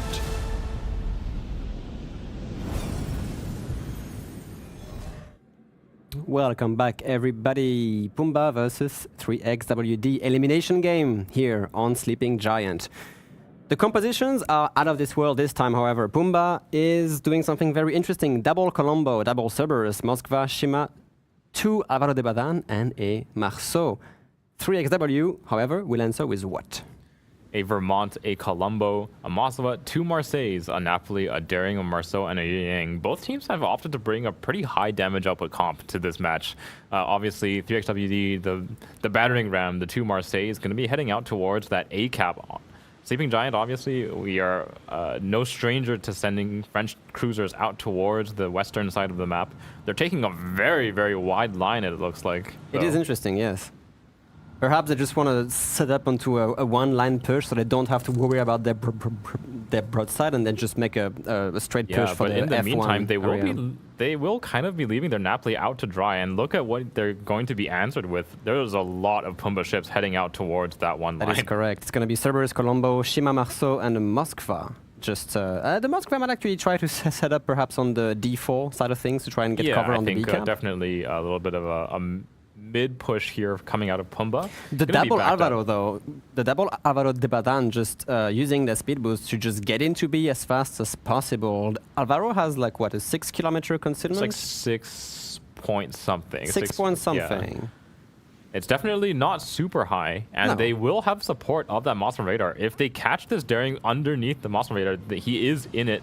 Oh, here we go. Vermont and Colombo salvo coming in from 3X. This Alvaro has to try to dodge this because it's a lot of damage coming in. At this range, though, very easy for these destroyers. And a fast 2-ship take onto the B cap. Again, this cap is really, really difficult to repush once the radars are positioned around it. So a quick 2-ship take, definitely an option for more teams to consider going forwards in the tournament. Pumbaa taking away an early B cap. Lots of torpedoes in the water, but Daring has cover of his hydro. So we see Pumbaa just taking the Bravo cap very early, and after this we have Marceau v Marceau in the A cap just contesting each other for a little while. However, these 2 Alvaro de Bazan after capturing B are going to make a really quick rotation towards C because they have to try and answer any potential 7-8 line push from 3XW as they are capturing D with Riyang right now. Yeah. Still fairly passive from both teams, other than the very quick take over towards A. The 2 Marceaux sitting across the island from each other. Looks like it's just going to be Scomomo's Napoli coming under a little bit of fire, but at this range against a Colombo and a Cerberus, I wouldn't be too worried in a Napoli. The real game will kind of start when those 2 Marseilles rejoin the battle. They have taken the widest line possible into this match. I'm not sure what exactly is going on here. but they're going to have to put these assets in play quite quickly. I think they're just trying to hide their presence. Obviously, they have not been spotted the entire game, and that's kind of the play they're going for. You got a little bit of a surprise factor here from these two Marseilles. All right, Daring reversing into the B cap here to try and get that cap from behind. The Moskva obviously burned the radar instantly and is going to push forward to try and get some shells on this Daring. However, there's not really anything from 3XWD to answer this Moskva's position. They do have the Colombo at long range, the Vermont, which is threatening, but they can't really put that much damage against the Moskva. Yeah, pretty good fire going into the Daring from the Colombo and the Moskva. Unlike previous matches, though, from Pumba, there is only the one radar covering this B cap. So as soon as this Moskva radar runs out, Daring should have a little bit of a window of opportunity to get back onto the B cap. This Marceau is in trouble, however. He is stuck into Cerberus smoke, and the only way he can actually escape the cap is straight here. But this is what you actually was mentioning into play. The Cerberus smoke firing penalty will not allow her to remain concealed, and she will have to be facing a double Marseille-Napoli push, however. Bug fires Marceau. I think he's just going for a rush. What is going on here? Goodness, he it's gonna slows be down, actually. I think he should have just kept all of his speed going in. He can't survive this. However, this Cerberus is going to get massacred by the double Marseille-Napoli, and that Shimakaze also have to make a turn for it and run. Okay, the Marceau goes down. I think he died a little bit too quickly for them to get too much return fire. Oh, but the Vermont on the Cerberus, the Vermont salvo from 20 kilometers away, actually death strikes it. Oh my god. Beautiful shooting coming out of 3XWD's Vermont from the middle of the map. They will clean up that Cerberus. I think should have been a little bit more wary of that Marceau just pushing right into their side. And now it's just a lonely Shima versus a Napoli and two Marseille. That Shima has to make a turn for it and bail as fast as humanly possible. Yeah, and he's actually not quite turned well for it. Because and the Napoli is already on top of him. I don't think he can escape this smoke screen.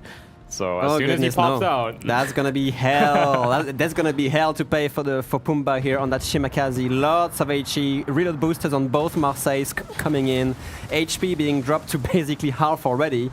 Yeah, that's a dead Shima right here. No way it can escape those sap secondaries rush from the Napoli. As soon as they find their mark against the broadside, so much damage output from the Napoli. All right, down goes the Shima. Very, very aggressive play from 3XWD onto the A cap. They will take this cap. A 60% prediction for Pumba. Unfortunately for you, 3XWD looks to be in a much stronger position here at the beginning of this game. Not everything is lost, however, because Pumba still has cap control and assets to defend them. That Daring in the middle has been trying to hover around B to try and get it back, but that Moskva is still there, however. This Moskva from Pumba is now really threatened because there's going to be this Marseille-Napoli push here, basically from the Thunderdome all behind him, which is going to seriously hamper that Moskva's position. We see one Marseille heading into the Thunderdome. He is now spotted, so they know there is a Marceau somewhere here. The other Marseille and the Napoli most likely going to go to the north side of the island and threaten the rear behind the Colombo and the Moskva. A little bit of the Marceau is kind of pulling away from this. He knows there's a Marseille about to basically come towards us. Yeah, both get spotted. The Marceau has to run, obviously. Interesting play because at the same time the Marceau could threaten the Marseille's push here with that torpedo threat. Colombo flat broadside, basically taking what seems to be like a 20k salvo from the Vermont. Could have been much worse actually at this angle. Definitely and at this range. Got away a little bit lucky there. Vermont at this range and at that angle should be able to do a lot of damage. But I am concerned about Pumba because they're about to be facing a serious pincer maneuver here from the Napoli and the Marseille, starting to threaten heavily that Moskva's position as expected. Looks like Pumba has decided to focus on the Vermont. Lots of long-range fire coming into him, especially from the Colombo across the map. Angel Killer has his sights on the Vermont. The two Colombos obviously able to do a lot of damage to the Vermont. Huge superstructure regardless of angle. Marseille hammering the broadside of Pumba's Colombo here, doing significant damage. Oh my goodness, that is ridiculous. The Marseille is basically a battleship with a cruiser speed at this point. And that Colombo has to try and disengage as fast as possible. The Moskva is next, however. She is angled enough to at least not get death struck by the Marseille here. At least they weren't Citadels. They were not. And the Marceau is also spotted because the Marseille is just coming in with the Hydro. This Marceau is essentially caught into the crossfire of all this. That is a lot of damage output going into the Marceau. Again, the Napoli secondary is so effective this game against the destroyers. Comes the HE shell as well. The Marceau is fast. Marceau might be able to duck into cover, but he also has the Marseille from the other side. Very aggressive plays here from 3x the WD. Yeah, those two Marseilles coming into the match and just powering through the whole flank. Look at how much damage the two of them have done. Marseille has to watch the angle a little bit because, the Moskva doesn't even have the guns pointed for this Marseille rush. This Moskva is about to be run down by this backfire 22M here. We're going to see some AP just coming in on the Moskva's broadside very quickly. The guns just can't even traverse at this point. Yep, and Marseille does have a little bit of pretty decent protection against cruiser AP. He's using the Riddle Booster a bit early here. Doesn't have the angle to punch through that thing, but the Moskva is doomed. It's only a matter of time before it explodes eventually, because, like, what can you do against this? Yeah, not a lot he can do. Does find a little bit of return fire, but 40,000 HP remaining, though.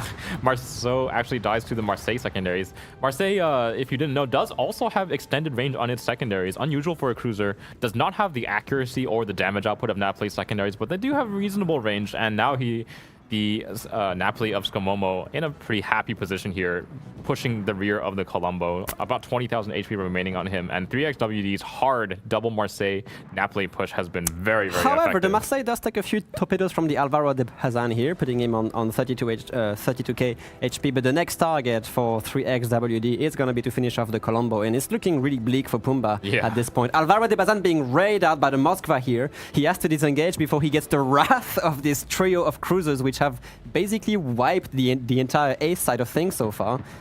But no, they are aiming to try to finish off the Colombo here. Yeah, that AP salvo from the first Marseille, so much damage already. 8,000 HP remaining on the Colombo. Does not have a heal anytime soon either, so this should be the death of the Colombo. Actually had AP loaded. Actually, the Wei Yang from 3xWD ends up dying here from the Alvaro de Bazan and Cerberus, and the Colombo goes down as a trade. 3 minutes, but 3 caps ticking. It's going to be really rough at this point for Pumba to do anything. I think it's basically over at this point. Look at the map control, the perfect half circle they have right here on that map. Basically says game over for Pumba at this point. Yeah, it's pretty much no time for Pumba to make a play back into the game. They just don't have the HP and don't have the ships remaining to do anything really. The double Marseille push was so effective. It was.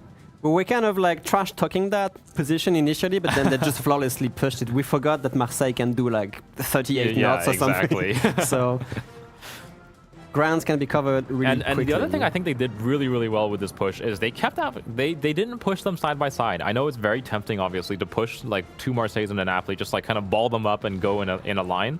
But in this case, they actually split them up, and they had a lot of crossfire opportunities between these three cruisers. There was never a safe spot for the enemy team. Yeah, these torpedoes are way too slow to catch the Vermont off guard. However, even if the Alvaro is just trying to make some Hail Mary things, they're just stationary, waiting for the game to be over. Yep, I think he realizes there's not a whole ton to play with here. No. Vermont actually doesn't do anything. Doesn't manage to finish off the Bazan. We'll take 2 torps, I believe. I don't think it's enough to finish him off, but that's eventually down they will. The Colombo. Can they actually pick up the Vermont before the Alvaro I believe dies? They can. However, Here comes the Colombo salvo. What? That's interesting. Well, both Bazans go down in quick succession. Just the Cerberus left over in the corner of the map, as Cerberuses tend to be. Well done for 3xWD for a very entertaining push on the A side of things here. A very kind of a one-sided game, to be honest. Just look at the damage output done by the side of 3xWD. 100,000 from the Colombo, another 100,000 from the Marseille, 85,000 from the Napoli. Really, really high damage output coming out of this side. Obviously, just having the battering ram that is the double Marseille Napoli push. Goodness me, yeah, that Cerberus I think wasn't expecting to die so quickly. He killed the Marceau and then ended up just being wiped by Vermont salvo from across the map. So well done for 3xWD for winning his best of 3. Very entertaining. Remain alive in the tournament. Unfortunately, we will have to say goodbye to Pumba. Yep, that is our first team eliminated for the day that we've seen. That it will be Pumba going home. Obviously, great to make it into COTS Internationals at all, and we hope to see more of them in the future. 3xWD now going 1-2. We'll be playing other 1-2 teams, so they still have a shot, but they do have 2 more games to go. So still got a long journey ahead of them, but nice aggressive plays there in this final game. Yeah, definitely. I'm very actually quite happy to see the double Marseille play that 3xWD pulled out, and the way they executed it was also, in my opinion, the correct way to do it as well. Generally, you see quite a lot of teams be overly aggressive with them at the start of the game, where they take a very aggressive route to go into the position that they aim to be on. However, in this case, they actually played very passively. They started off on the back line, turned in once they reached the corner, they reached the one line, and then they started making the push. Luckily, by that time, they already had a dev strike on the Cerberus, which definitely helped out. But I think even if there wasn't a dev strike on the Cerberus, I'm sure that with the way they were deployed and the way they positioned themselves to make that push, they would have been fine even without it. Yeah, The Shimakaze also being caught right after that. Yeah, I mean, that was unable to go anywhere. I think that was basically the disaster for Puma in this match. Was they got a little bit too aggressive with that Shimakaze in the Cerberus and got caught out. The 20-kilometer cross map from the Vermont citadeling the Cerberus, very impressive. He probably would have died even without it, For sure, but really just kind of clapped him out there. And then the Shimakaze also just a little bit too close. The Napoli and the Marseille is obviously very fast cruisers. So Shimakaze not able to escape. And after that point, I think the Marseilles and the Napoli were kind of free to just push through and take control of the game. Free reign. So we have an overview, I think, of what teams will be moving on to playoffs, which teams are 3-0, and the teams that are 0-3 and are going out. So from Group A, we just saw Puma be eliminated, and I think we're still waiting on the result of the other one. But for Group A, we have 3-0 teams of Tivat, which is CN number 1, and them, which is EU number 3. We haven't had the chance to see Tivat play yet, but it seems like they're very strong so far, as expected out of the China number 1 seed, taking some very convincing games off their opponents. And then them, we saw play very solid matches versus RSTC. So not too surprised to see them move on to playoffs either. So we will definitely see them either tomorrow or on Saturday next week. In Group B, we have Eris, which is Asia number 1, moving on, and TWA, EU number 1, moving on as well. So again, a lot of number 1 seeds moving on, 3 out of 4 so far. I think ELSR unfortunately lost out to them, so no NA number 1 seed moving on just yet. And then for Group B teams being eliminated, we have NFG Asia number 5 and 1S Asia number 8 going out. So thank you to our teams for participating so far, and for the teams that are eliminated, we hope to see you in the next King of the Sea. We will be picking our next match shortly here after all the games complete here. I think we're just waiting for, I believe, Yoboy versus Banco to complete, and then we can pull the next set of games. But in the meantime, we can talk a little bit more about what we just saw. Yeah, we can have a quick look over the render once it's ready. But in the meantime, let's quickly dive a bit deeper into what the series that we just watched, what it meant, and what our casters think about it as well as us. So I generally think that 3xWD played slightly better overall, while the strats that we saw from Pumba were fairly standard and a bit more conservative, where they just played to their strengths of being the classic EU practice team, where they will play the strat like 20 times before the tournament and make sure that they are very comfortable with it. I think 3xWD actually pulled out some out-of-the-box new strategies where maybe Pumba was not ready for them, and maybe they got caught out. And as a result, they lost the final game and as well as the second game. I mean, what do you guys think about the Bazans, by the way? The double it was Bazan definitely pick? That was an interesting one. We've actually seen TWA, I think overall the strongest team that we usually see in tournaments, actually use Bazans, I think, themselves in previous tournaments. So it's not a common pick, but it has its utility. Right. And it actually got a buff somewhat recently, I believe. It is a respectable DD, yeah. And so the F key can also just be, especially when you run 2 of them, can just run down basically any DDs if they get the misfortune of getting spotted. But I have to admit, to answer Baz's question, yes, 3xWD did have the most creative plays out of this best of 3, especially with that Marseille play, which surprised all of us, casters included. What are you doing all the way there? Oh, I see now. That's what's going on. on. I think the main thing about 3xWD across all of their matches was that they're really not afraid to be really explosively aggressive right at the beginning of the game. We saw on Shatter, obviously, they just exploded out of the gate. The Salem making a really, really daring push out on the east alongside the Libertad into the middle. And then on this game, as a little bit of a delayed start, but once they got going, those two Marseilles and Napoli did not press S once. I mean, we have going. seen this so many times. Marseille just sending it, and that's it. You know, like it's almost impossible to stop. If of course the things turn in your favor. Yeah. All right. Well, we have the render ready for game number 3 here. We can go ahead and break down that nasty Marseille-Napoli push here down the west side of the map. I mean, just very, very aggressive plays like our casters were saying. I think 3XWD very willing to take the initiative in these games. I think they were caught a little bit off guard in game number 1 by that Soviet ship push.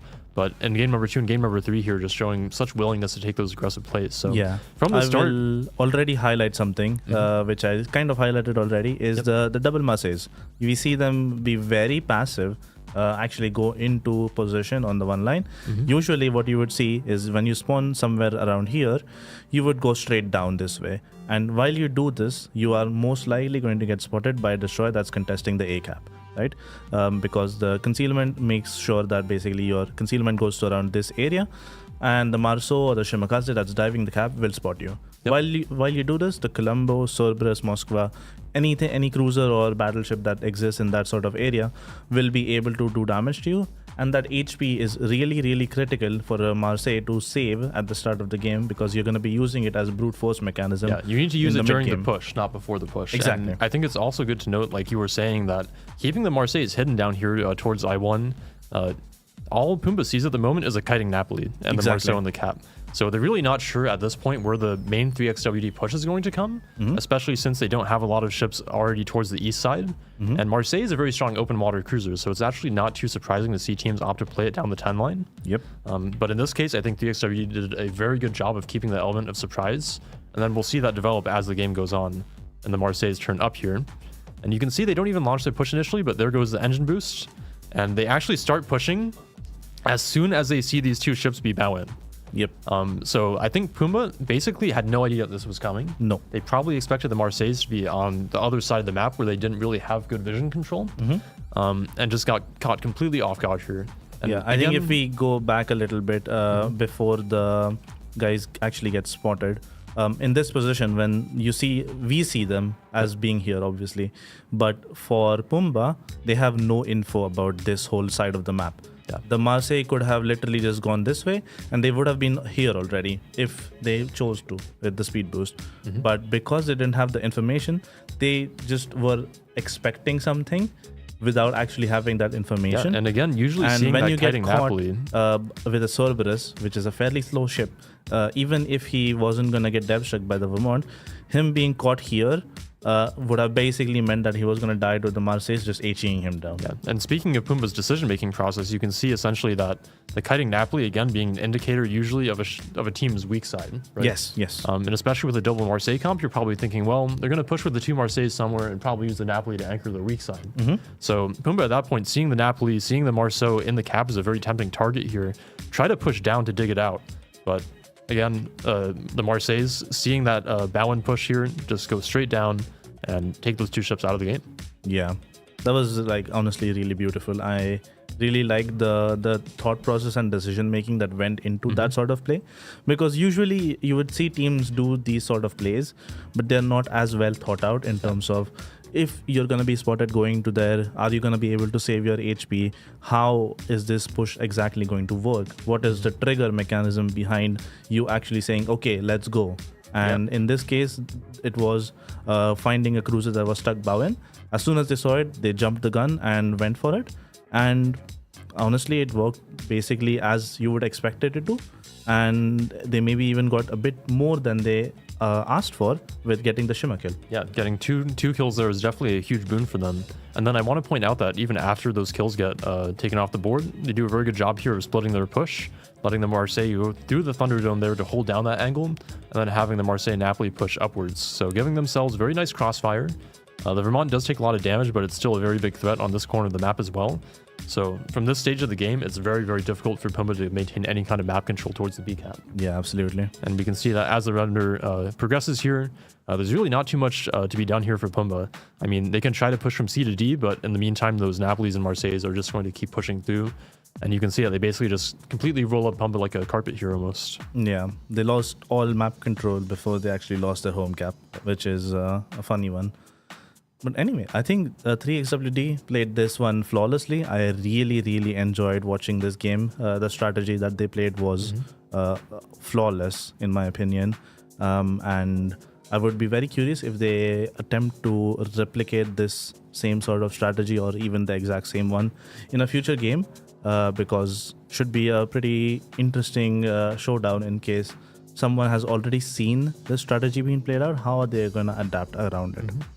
Yep, and it is good to note that strategies like that can be relatively flexible too, where you don't have to pair the two Marseilles with the Napoli. You can do what I was talking about earlier, which is leave the Napoli alone on a flank and then have the two Marseilles be the push elsewhere. So a lot of good mind games going on there with that kind of composition, where if you don't really know what to expect or what to predict, then it can be a big problem for you. Yeah, absolutely.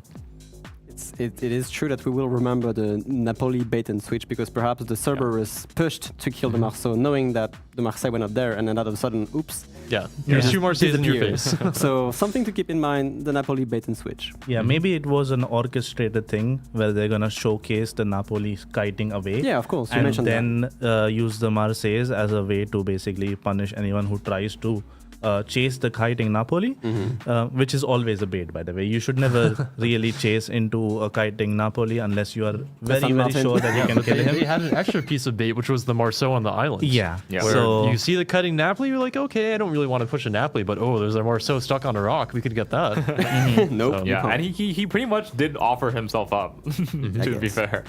It was a nice trade in the end.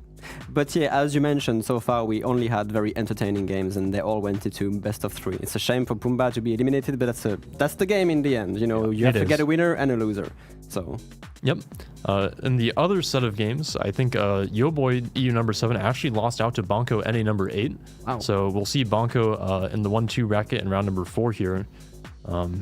And then lots of EU games, EU teams being knocked out. Yeah, actually in Group A here, we're seeing 2 EU boy. teams knocked out so far, which is interesting. You usually don't see that happen in these international tournaments too much. EU, I think, usually ends up being the dominant region. But we're seeing Asia teams perform pretty strongly, at least in Group A. In Group B, actually, we have a little bit of a different story. We have NFG losing out to B-Dog, which is CN number 7.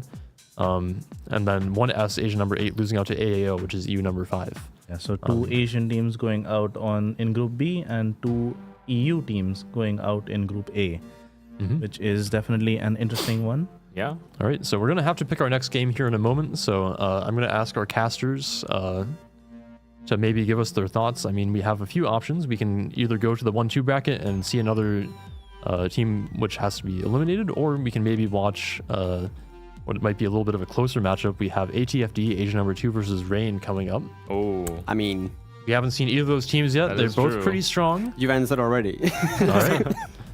So I think for our next game, then we'll do ATFD, Asia number 2 versus Rain, EU number 2. The winner of that match will advance. The loser of that match will play tomorrow in round number 5 of Pseudo Swiss. So we'll go ahead and let our organizers know. Yeah, ATFD Rain, definitely a matchup that we'd see like kind of in the semifinals, quarterfinals of the usual COT seasons. This time around in the Pseudo-Swiss groups, they're going to be playing each other a little bit early. ATFD and Rain are number 2 seed in their respective regions, and they are the two kind of the I would say the classically stronger regions, Asia and EU. So definitely a match to watch. Yeah, I'd say we're in for a good game. And actually, a little interesting chain of events to note here in Group A is that, like we mentioned in round number 1, we had a bit of an upset with STCN, which is Asian number 7, actually going 2-1 versus Rain, which I think was a very surprising result. Goodness. And then we had ATFD, Asian number 2, actually go 2-1 over STCN. So according to the chain of the food chain here, I think ATFD has a good potential here to actually beat out Rain, but in practice it doesn't work that way. Of course. So could be interesting to see how it ends up here, but we have seen the Asia teams, at least in Group A, perform very strongly. So super interested in how that's going to end up. And I think also good to note is that we actually are hosting the tournament on the NA server this time around. Traditionally, King of the Sea and other tournaments have been hosted on the EU server as a kind of midpoint, but with the NA server, I think the China and Asia teams actually have better ping than they usually do to the EU server. Yep. So that could be a factor as well. Teams not having to play with 200 or 300 ping, but Yeah, definitely. I think it's a bit more fair for everyone involved, especially the Asian clans, because when you play on EU, you will have maybe 150 to 200 ping. And if it's especially unstable, it can be very annoying and potentially bad for you to play because some of your inputs may not be registered and so on. But playing on the NA server, definitely a bit more fair for them. And it seems that it's been working fairly well for them, considering that they are performing very well as well. They've been pulling out some interesting strategies as well. In the meantime, we have a little bit of time in which the teams will be preparing for the next match. They'll be conducting the picks and the bans for their maps and the ship bans. So while that's going on, we can show you guys our next Bogsenheimer skit, and then we'll take a little bit of a break, and then we'll come back to the studio and prepare for the match. So we'll see you guys in a bit.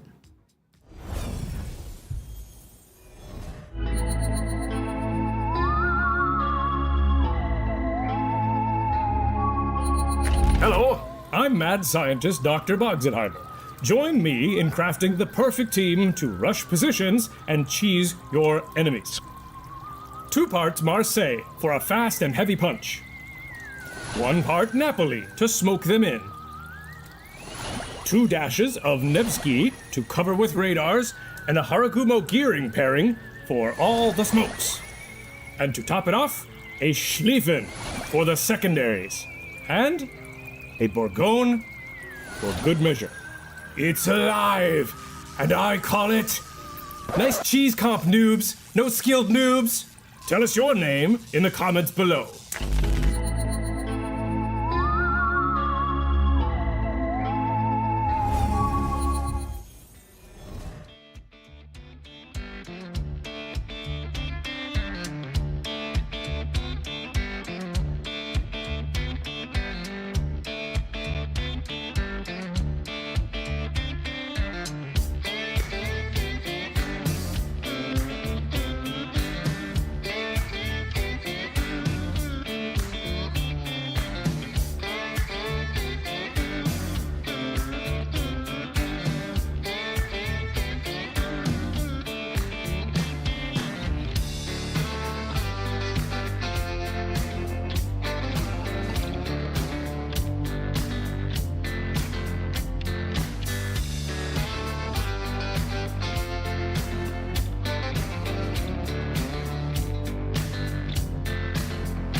fair seas, captains.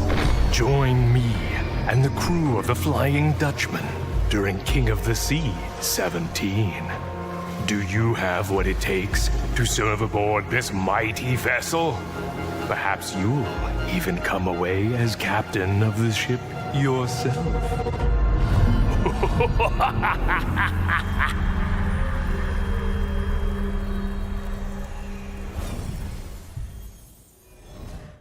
All right, welcome back, everybody. We are getting ready for round 4 here, ATFD versus Rain. These teams are both 2-1, so this match will be determining which one will advance to the playoffs and which one will have to play in round 5 of Pseudo Swiss. How are you feeling? Pretty good. I think we'll have a quick look at our brackets. Our Group A so far, we've completed round 1, 2, and 3, and are now on round 4, which is the interesting one, especially for the teams that are at the very top and at the very bottom, because they are either going to progress if they win, and at the very bottom, if they lose, they are out. So we're going to be covering the one at the very top, I think. I can't actually see with the camera in We the are way. covering the match that is at the bottom of the 2-1 set here, ATFD versus Rain. But also in this group, we have RSTC, Asia number 3 versus JC, Asia number 6. STCN versus ELSR, and then we also have the 1-2 teams on the bottom there. 3XWD, which we just saw, versus CL, which we saw earlier today. Both teams with actually pretty decent showings. ESF versus Bonko, and then Bonks versus 35MS. So actually all 3 teams, or all 3 sets of teams in the bottom bracket there, NA and Asia, or NA and China pairings. Whereas in the top bracket here, we have 4 Asia teams, 1 NA team, and 1 EU team. So, and in Group B, we have a similar sort of story. But in Group A, what is notable is that the 2 EU teams got eliminated already. In Group B, it's the 2 Asian teams that have been eliminated so far. So NA has all 8 teams still in the tournament, which is if you would ask me to make your prediction earlier today, I would definitely not have predicted this. True. Which is very surprising, because usually from historical perspective, NA is usually one of the first regions that loses a team. But with that being said, the game so far has been very interesting. And I'm very happy to see, especially China, having all 8 teams still in the tournament, because this is a region that we haven't had in competitive for a very long time, until fairly recently, when we introduced them into the international version of King of the Sea, as well as WMI and other such big tournaments that we were running. And it's just been a very interesting evolution where these teams have come into a format that they are very unfamiliar with, and they have been slowly learning and evolving their play style. And they are now, I guess, a force to be reckoned with. Yeah, I think the main thing for China is that in the previous tournaments, WMI and COTS, they had 4 teams enter into the playoff stages, and then usually they do get eliminated, halfway through ish. And WMI, obviously, TSYMQ did have a pretty long run one time. But now we're really testing not only the strength of the really top teams in China, but also the breadth of the whole region, right? They have 8 teams now, all performing pretty well. So, yeah, and like Baz mentioned, none of them eliminated so far, although in Group B, there will be 3 fighting for survival. In Group A. In Group B, there's 2 fighting for survival. But in our match, we have ATFD versus Rain. Like we mentioned earlier, both very strong teams. We can go over, I think, the maps that the teams have picked and the ships that they have banned as we prepare for the series here. So, ATFD banning out Petropavlovsk, Moskva, Marseille, and Kleber. Whereas Rain is banning out the Marseille, Napoli, Brisbane, and Minotaur. So, what do you think about these bans, Baz? This is very interesting. I mean, knowing how Rain plays very well, I used to be part of Rain, for those who don't know. These bans seem fairly straightforward and obvious to me. They are aiming to get rid of the ships that are generally stopping them from being flexible in the mid game, because a lot of the Rain style evolves around making calls during the mid game and deciding what you want to do where the enemy has weaknesses and trying to exploit them. Yeah, it's interesting to me to see that they're kind of splitting their bands down the middle here, opting to take away the Marseille and the Napoli, two very strong open water cruisers, but then also targeting the smoke screens with the Brisbane and the Minotaur bands. Both ships which have a lot of torpedoes and have that radar covered that they can use pretty safely from smoke. So not trying to ban out one playstyle in particular, but targeting the most strong aspects of two playstyles. Yeah. Yep. What do you think is the rationale between taking out the Minotaur versus taking out the Des Moines, which we usually would say is the second strongest of the radar cruisers? Yeah, maybe Baz has some insight as the former Rain player. I think the rationale here is probably that a Minotaur is significantly stronger in a cruiser matchup because obviously you can say Minotaur is very squishy, yes, but it depends on what context you're facing. Yeah, it does have especially that if you're fighting destroyers or a cruiser that you're angled to, you're not really going to take any sits, so the super heal always lets you survive for a lot longer. And Des Moines, while is very strong in its current state of the game, with it being able to be a really good smoke cruiser as well as potentially using islands as an anchor point, in the maps that they intend to play it on, it probably doesn't do that well. Yeah, it also doesn't add the torpedo firepower that a Minotaur has, for example. That's true, yeah. So against other smoke screens, the Des Moines does have the heavier guns that can resist the overmatch a little bit stronger, but doesn't have the torpedoes to spam with them. And the stealth radar, obviously, because Minotaur has stealth radar. That's if true. you're spotted, you can radar and catch it, whereas Des Moines cannot. And technically, because of that, Minotaur can play in open water, whereas Des Moines really cannot. And if the strategy essentially evolves around you killing the enemy team's destroyer, so the smoke destroyer for the Minotaur being dead, means that the Minotaur can still play the game, whereas if you kill the smoke destroyer for a Des Moines, the Des Moines can't really play on that flank anymore. So maybe the play for Rain is to snipe out the destroyer that's smoking up a cruiser from ATFT and then play the game from then on. Yeah. How about the bans from ATFT? Do you guys see anything interesting there? To be honest, for me, all bans make sense because every ship has a strength and a weakness. It's all going to be about how they surprise us as well with compositions or even tactics. Because again, Rain and ATFD might have tactics from the previous cuts and everything like this, but the tournament got changed, the map control is different, the capture zones are different. Not especially on the maps that they have picked, Land of Fire has different zones, Sleeping Giant has different zone, so does Hotspot. So all this composition that we used to see on Rain's side might be completely different now. So the bans might be targeted to maps as well in a way, or vice versa. So I don't know what to think until I see the compositions, to be honest. Yeah, that is fair. I'm definitely excited to see Land of Fire again. I think that was a very interesting match that we saw in our first set of games for the day. Sleeping Giant, we've also seen a lot of so far. And interestingly enough, I almost feel like Sleeping Giant still tends to play somewhat normally. Yeah, it's pretty similar to how it usually goes. Yeah. Describe normally. Yeah, I mean, it's been very aggressive still. But Sleeping Giant, I feel like, has always been a pretty aggressive map, just with how strong fast ships are on it.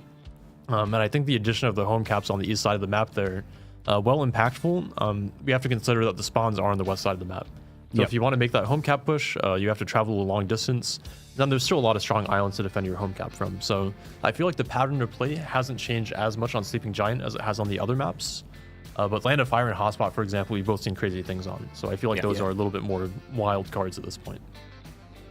Before we proceed, however, I would like to, all of us, I believe, want to thank all the production team, all the volunteers working around this tournament, making everything happening in the background, the people in the shadows, especially the production team, which is in the room with us, and of course all the people as well taking care of the tournaments, the rooms, and stuff like this. So thank you very much for making this happen. We have a very long day today, so a big thank you to everybody for making it happen. And of course, I think the almost 40 volunteers behind the scenes hosting the rooms, running the organization, make sure everything goes smoothly. Huge thank you to you guys. I believe our teams are ready, so we're going to be going ahead into Land of Fire here. We'll throw you guys to the map introduction video, and then we'll start our last series of the day.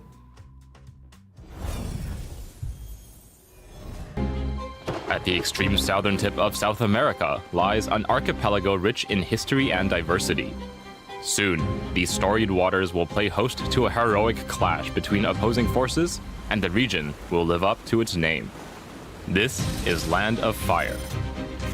Land of Fire is a 48 by 48 kilometer domination-style map with 4 cap points running in a line from west to east. The A cap is on the left, B is in the center, and the C and D caps are on the right. To the west, the A cap has been shifted eastward, providing a significantly more open cap than before. It is common to see ships parked on the island on the west edge of the cap in order to deny the flank push, while also preventing an easy capture by enemy destroyers. Islands to the north and south also provide a safer but less rewarding place for radar cruisers to sit and defend the cap. Cap V in the center is wide open with plenty of ways in and out, and is initially the purview of competing destroyers. Teams will have to evaluate if it is worth smoking a cruiser to the island to the west of V in order to provide radar and hydro coverage. If combat shifts to an east-west axis, it's common to see some spectacular mid and late game pushes through the center of the map. On the right, Cap C and D provide a tempting and risky choice for teams. Fast destroyers will typically take the home caps early, giving the teams the option of pushing a battleship down the 910 line to gain complete control over the eastern portion of the map. However, teams must always be wary of the multitude of islands that provide cover and ambush opportunities for a daring team. 18 ships, 2 teams, 1 victor. It's time to play Land of Fire.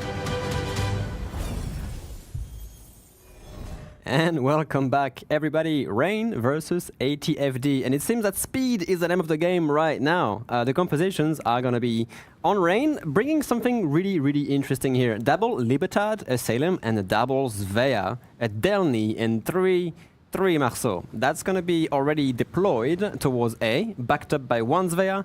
This is terrifying, in a way. That is so much speed. I think at the beginning of the game, we started the game off, and Rain had 6 speed boosts running. So yeah, it is kind of crazy. Svea, obviously, we have only seen that ship once so far. Yeah, and we didn't really see it play that much in that game. It's just a single Napoli heading off that Svea. Over on the other side, though, from the side of ATFD, it's going to be a Schlieffen, our first of our cast, a Colombo, a San Martin, 2 Stalingrads, a Delny, a Kassard, a Gdansk, and a Ragnar. So a pretty varied lineup coming out of ATFD. Obviously, bringing in those 2 Stalingrads for that heavy firepower. It's going to be pretty difficult for them to keep them alive, though. 2 Sveas. Svea is one of those light cruisers. Yep. Here goes, sorry. Meanwhile, the triple Marceau train coming into A is being met by the Gdansk radar. It's only a short duration. He's going to try to reset most of them, doing some damage to John the Ruthless here. But they're eventually going to get A, and there's nothing that Gdansk can do about it, to be honest. Yeah, for sure. So that's a very, very aggressive and efficient push here onto A, and that's the first cap for Rain. Oh, John the Ruthless actually slides out of the cap, so they'll delay the cap a little bit longer, but just 2 seconds extra. They will take away that A cap. The 2 Sveas kind of anchoring down the A and B caps. Obviously, these are cruisers that have a lot of utility. They're kind of very high burst, let's say, cruisers. Short duration, fast reloading consumables all around. But they are fragile. You have to remember, only 38,000 HP with a rather squishy Citadel. As we mentioned, Svea does have 25mm plating, so things like Stalingrad can actually... Unlike Minotaur and the other super light cruisers, does have some protection against the Stalingrad overmatch. Gdansk running another radar, not going to catch anything this time, so they know that these Marceaus are out of the cap. Yeah. That's it. That's kind of dropped down on A for Rain, and they are instantly going to send 2 of their Marceau, Gangbearing and Antaro here towards B to try and make things happen over there, leaving Svea with the radar and Luke are here just as a support, I assume. Meanwhile, Reyna also captured the C objective with a single Delny. The Delny is spotted by the Kassar right now, but he's just politely going away, avoiding Colombo salvo with the Speed Duke and being just fine. Meanwhile, Salem's amazing. Burner radar is only 8.5 kilometers, but he does catches the Kassar, which has pushed it a little bit aggressively. Is kind of out in here. He's going to take a little bit of fire from the Delny. Libertad does have a little bit of a shot there, but it's not going to be much. And Kassar should be pretty happy to just sit here in the cap. Just doesn't take anything. Yeah. yeah, the Cassar could actually make a play and contest that and even cap it behind Rain's back. He is spotted, however, still by the radar, and that Delny from this ship is going to try to get an angle over that island. But eventually this radar is going to go down, and Salem's radar does last quite a long time, so he will be spotted. Delny, unfortunately, taking a little bit of return fire from the Stalingrad and the Colombo as well. Yes. They have no idea that the Schlieffen is pushing, though, however. The Schlieffen from ATFD has been unspotted for now. But look at the double Marceau here, just rotating here. They are caught by the Ragnar's radar, although it is going down. So far, both the Gdansk radar and the Ragnar fails to really prevent the Marceaus from capping. Yep, they do have another radar in the Stalingrad this time, so should be able to take... should be able to hold on to the VCAP at least for a little while. Enta taking a little bit of damage, down to 16k HP right now. Has to go away from the cap, not to get damaged too much. Try to get away from the Stalingrad radar here. Meanwhile, Gangbarang will reverse instead to try and get some heat off of them. Somehow Enta was spotted. I guess he was engaging, but he's now dark and good to go. Yeah. The Cassar does get the cap, however. Yeah, good radar cover coming from the side of ATFD. A good lockdown on this B cap, denying those two Marceaus their early cap.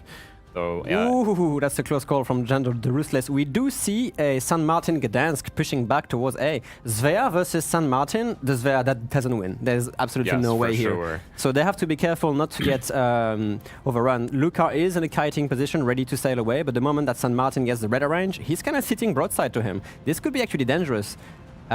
He's about to poke out of the smoke, maybe, just to get eyes on targets, and the San Martin will spot it.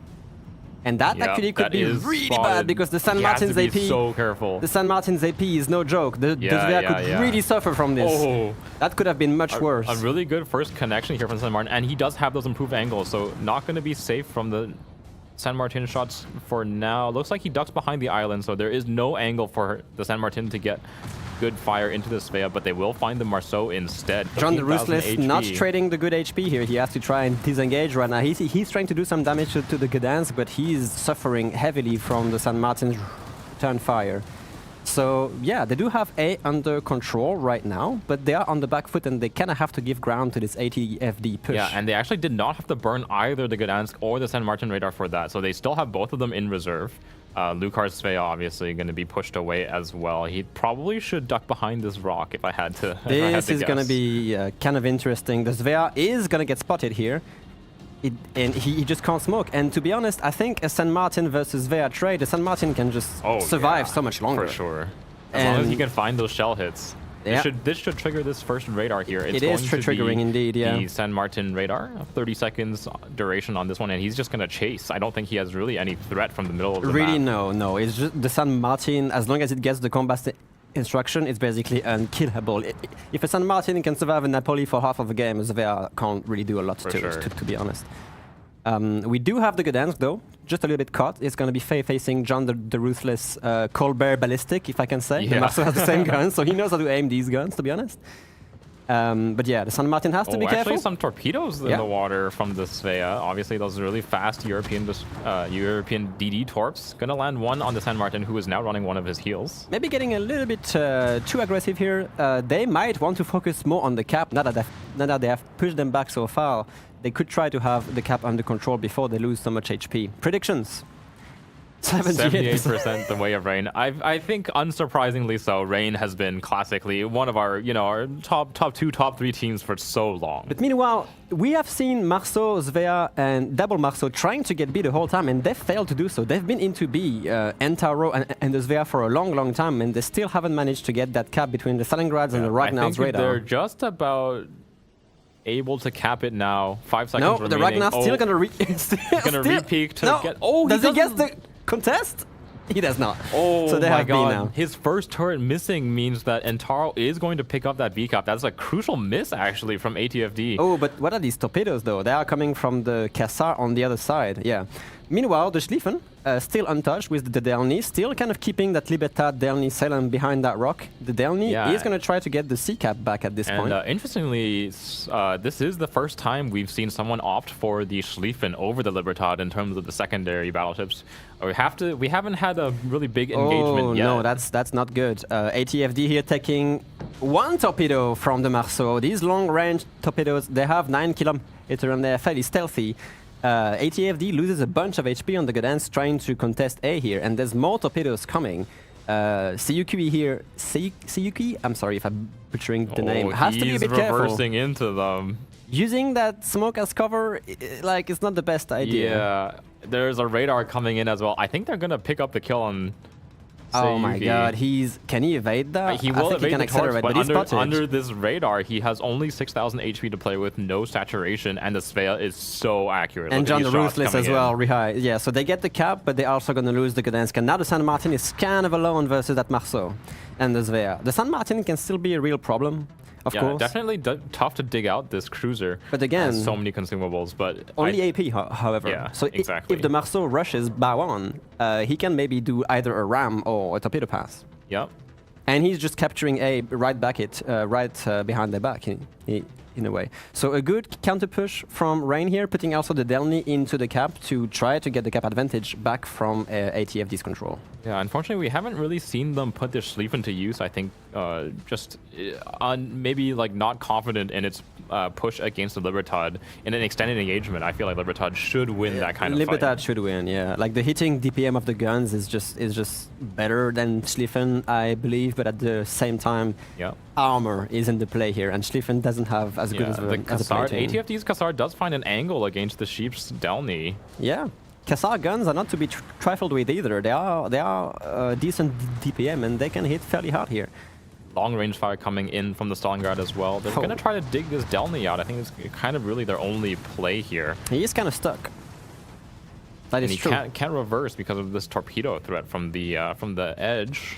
Yeah, but ATFD refuses to let go of C. They have put the Delny into the cap as well. Really interesting island placement on this C cap. We've never seen this before, which allows ships to contest the cap while being relatively safe, to be honest. These islands are actually high enough to prevent a bunch of shells from dropping through. Yeah, Rain is currently holding on to a little bit of a point lead, ticking away further as well, because they're stalling on the C cap. 2 caps ticking compared to the 1 of ATFD. They're about 50 points advantage.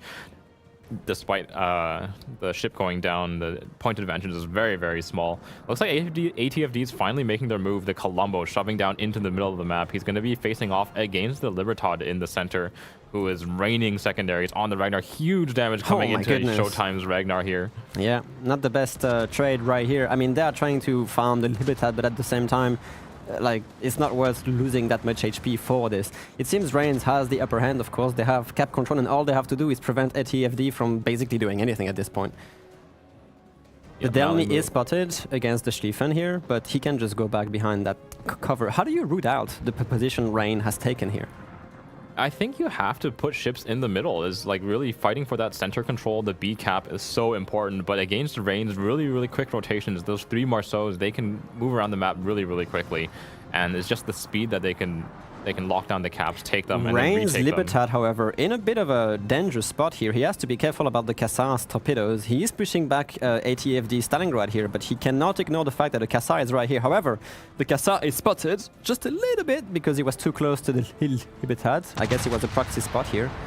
And yeah, we're gonna see Malimu maybe eating a bunch of torpedoes here, either from the Kassar or from the Delny. It looks like it'll just be one on the bow from the Kassar. And another one maybe from the Delny. Yes. Ooh, just another one on the bow, right? And then another one. Is he getting really unlucky with the bow hits here? No, that one. Very saturated bow on this Libertad. So doing a good job on just checking Rain's position a little bit. They do dish some damage when needed. Torp's going to be returned, though, against the Kassar. I think it's going to take one. Oh, my God. Just but meanwhile, the Schlieffen finally makes the push against the Libertad. We're going to see these 2 secondaries monsters do it. But the only issue, Gunnerdaster here has the disadvantage of being in torpedo range. Like, Schlieffen does have torpedoes in case things go awry, and he's going to have to be careful about this. Aside from Hildegard's right side, and let's see if he's going to choose to turn to take his left side. Nope, he doesn't. Although Libertad has crazy acceleration for a battleship, so he might be able to clear out these I don't know, man. torpedoes. I think he placed these pretty well for the accelerate. You'd be surprised. The Schlieffen torpedoes are quite slow, and Libertad acceleration is crazy. Colombo First goes frag. down in the center. And yep, Dester will clear these torpedoes. Hildegard not able to find their mark. I mean, they're on track for the Salem, I guess, but In a way. at this HP, like Schlieffen just does not have the HP to play with against the Salem He at has this been angle. massacred by the combination of the Libertad and the Salem, and that Schlieffen will go down, which is going to be 3 kills for Rain and basically the game at this point. With this kill, they will bag the game. And that's it. Down goes a Schlieffen, just not quite able to stand up to the damage output of the Salem. Very difficult to root out such a strong placement around C. Like, I don't know exactly what happened. ATFD was just not able to find angles on those Rain ships. Again, it's so difficult because, like, look at Rain's comp. Other than the 2 Libertads, a very, very light composition coming out of the Rain. Just 2 light cruisers and a whole bunch of destroyers. I mean, these guys can just move anywhere. Yeah, something could have happened with the San Martin versus the Svea. That Svea got lucky not to get wiped in 2 salvos. But yeah, let's see what the studio has to say. Yeah, and very impressive game from Rain there. I think using their players' strengths to their fullest there with the triple Marseille spicy composition with the Sveas as well. You mean a triple Marceau? Yeah, what did I say? You said Marseille. It's okay. It's okay. It's been a long day already. It's close enough, close enough. Yep. But yeah, I think definitely. Rain pretty much known for these kind of destroyer wolfpack tactics. Bringing out that triple Marceau, very, very spicy. Very good rotations as well, going from A to B to back.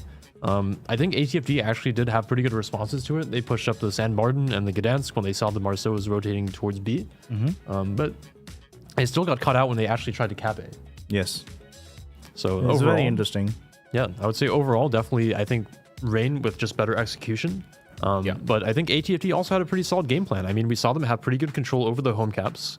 I just think it maybe fell apart a little bit for them in terms of execution. Yeah, I think the Colombo got a little bit over-aggressive in the center of the map, got himself fairly low really quickly.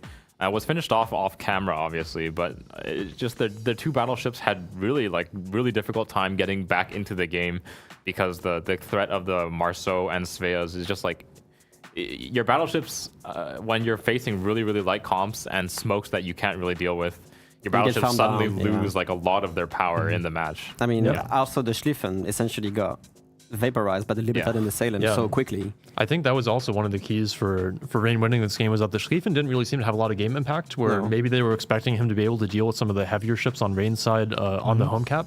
But Rain just didn't really play into it. They gave up their home cap. They froze it with the Delny. They didn't really care too much that ATFD had devoted a lot of resources towards doing that. And in the end, the Schlieffen kind of just sat on the rock until the end of the game where he just kind of walked out and died. Yeah, so. I mean, when you're playing, when you can freeze a cap like that for so long, the team that can rotate all around the map faster is just going to win because they can just take whatever cap you're not on, right? Yes. Yeah, I'm very happy to see. I actually predicted that we would see a bunch of Sveas before we started the stream from Rain. And the double Svea triple Marceau strategy was definitely an interesting one, and it definitely plays to the strengths of the team. Generally, people in Rain prefer the light playstyle where you are not really committing to something very hard. You're able to still rotate around, still able to play dynamically depending on what you see and what you can do. And generally, this is a really big strength of the old guard of competitive, I would say, where these players have been playing competitive at this level for so long that they understand what type of decisions need to be made at what time in the game. And this playstyle definitely favored them maybe a bit more than ATFD's like a bit more explosive playstyle with the double Stalingrads bringing a lot of HP in. Maybe they can use that for a brute force type of push, which unfortunately they were not able to utilize in this case. Yeah. I think we had saw that ATFD was probably banking on being able to hold the B cap with the Ragnar and the Stalingrad radar. But when you're facing 3 Marceaus, it's a little bit difficult to actually do that. Yeah, for sure. And we saw probably one of the critical moments as well, the Ragnar missing the reset on Antaro's Marceau and the B cap did allow Rain to flip that over and then sit on a pretty comfortable point lead. So very well played from Rain.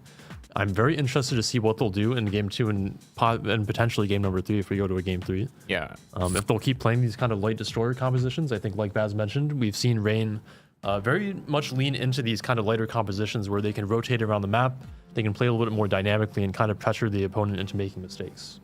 Yeah, definitely. I'm very curious to see how this strategy from Rain will evolve into the map number 2 from in this series. But I'm also very curious to see if ATFT will actually start doing counter picks based on what they have just seen. Perhaps the strategy that Rain played. I mean, if you were on ATFD's side and you had just played this match into triple Marceau and double Svea, what would your preferred counter pick be? What would you maybe I would adjust your probably have composition? brought more Des Moines, actually, because Svea is a ship that is fairly tanky when angled, but you have to show a little bit of broadside when you want to shoot all of your guns. And if you get caught for even one salvo against a Des Moines, when With you're the showing, improved pen angles with the of the AP 2 or pen 3, yeah. angles, exactly, And only 70mm of you will citadel armor. be you will either take a bunch of damage or you might even die, because even eating just 3 citadels from a Des Moines is 15k, and Svea has like 35 something So almost Yeah, half damage. his HP pool. Yeah. You lose a bunch, and citadel damage in our game, especially for cruisers, you can only heal 33% of it. Yeah. So you're losing a bunch of that HP immediately, and it becomes unhealable. Whereas if you take fires, for example, it's 100% healable. Yeah, and one of the key parts of that Des Moines threat is that even if you're not shooting AP, the enemy cruiser has to respect that fast shell switch time. Of course. And of course, if you're in a Svea and you're only showing your rear turret, you're doing basically no damage. Yeah. So I think Baz is definitely onto something here with the Des Moines pick. We'll have to see if Maybe. ATFD can adapt and maybe bring some of that. But I also wouldn't really expect Rain to bring the exact same thing in the second game. Probably not. No. They're a very experienced team with a pretty, I would say, deep pool of strategies and compositions that they've likely prepared for the tournament. So moving on to game number 2, which I believe is on Sleeping Giant.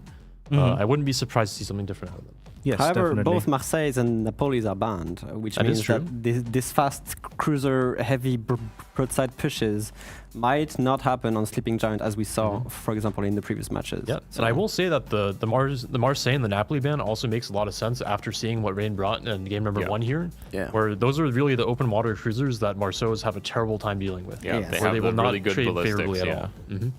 all. Okay, so we have the render ready actually. We Okay. can go very quickly through it because we are waiting, keeping the teams waiting. All right, let's go. All right, we can see that initial deployment here from the triple Marceaus backed up by the Svea going for the A-cap. The Gdansk does manage to slow it down, and this is actually a very smart play from him, using this island as a buffer, so that in case he's radared by a Svea, for example, he can just retreat behind the island and not die to triple Marceau. Yes. So very smart early play from him. And again, the Ragnar Stalingrad combination on B, also very effective against Marceaus. Marceau HE, unless they're running IFHE, which I assume they're probably not, can be shattered by the Ragnar armor plating, and the Stalingrad ballistics are very good. So I would say pretty strong early deployment here from ATFD. But again, Rain just has so much flexibility with this composition, and we can see the rotations already happening here, with the double Marceau going towards B, backed up by the Svea on the rock. Yeah, this is honestly classic Rain destroyer Wolfpack tactics, where they choose to basically bunch them up all together at the start of the game, rush down a cap. In this case, it was the A cap, and then immediately after they get the cap, they split them up into 2 groups, where one of them will go over either to the middle cap or go off, even rotate to the other side of the map completely, and then take it. In this case, they are rotating to the middle. We are like 3.5 minutes into the game. You already have a cap, and you're rotating your main force away from the cap that you deployed to originally, which And it's it shows interesting to note. the dynamic play style that you can have when you have fast ships that can play in basically any position. Yeah, it's interesting to note. I think this is a very dynamic composition, like you mentioned, but it's almost like a mix between like a nice control setup with the radars from the Svea and also an aggressive composition with the triple Marceaus. But I wouldn't really say it's as much of a push composition because it's really hard to actually push through cruisers with the Marceaus. So it's a very aggressive take on, I think, what is more of a control comp.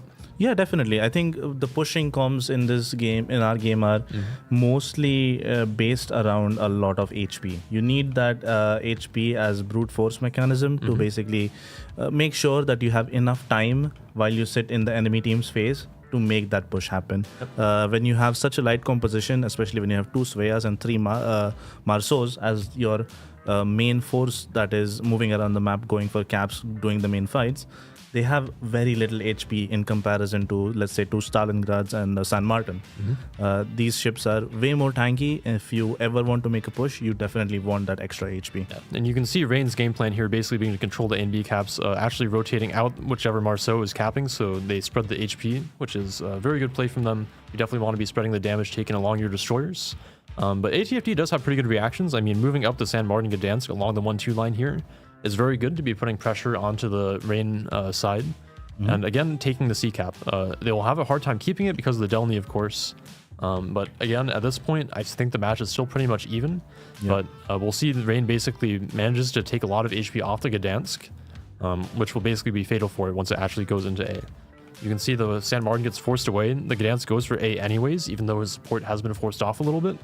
And then the rotation of the Marceau from B to A, I think ends up getting that Gdansk killed once the Svea pushes back in with the radar. And then after that goes down, Rain has very solid control over AB. The Delny sitting on the rock on C is very problematic for ATFD, just permanently freezing the cap. Because they don't have B control, they don't have any way to actually shoot at it.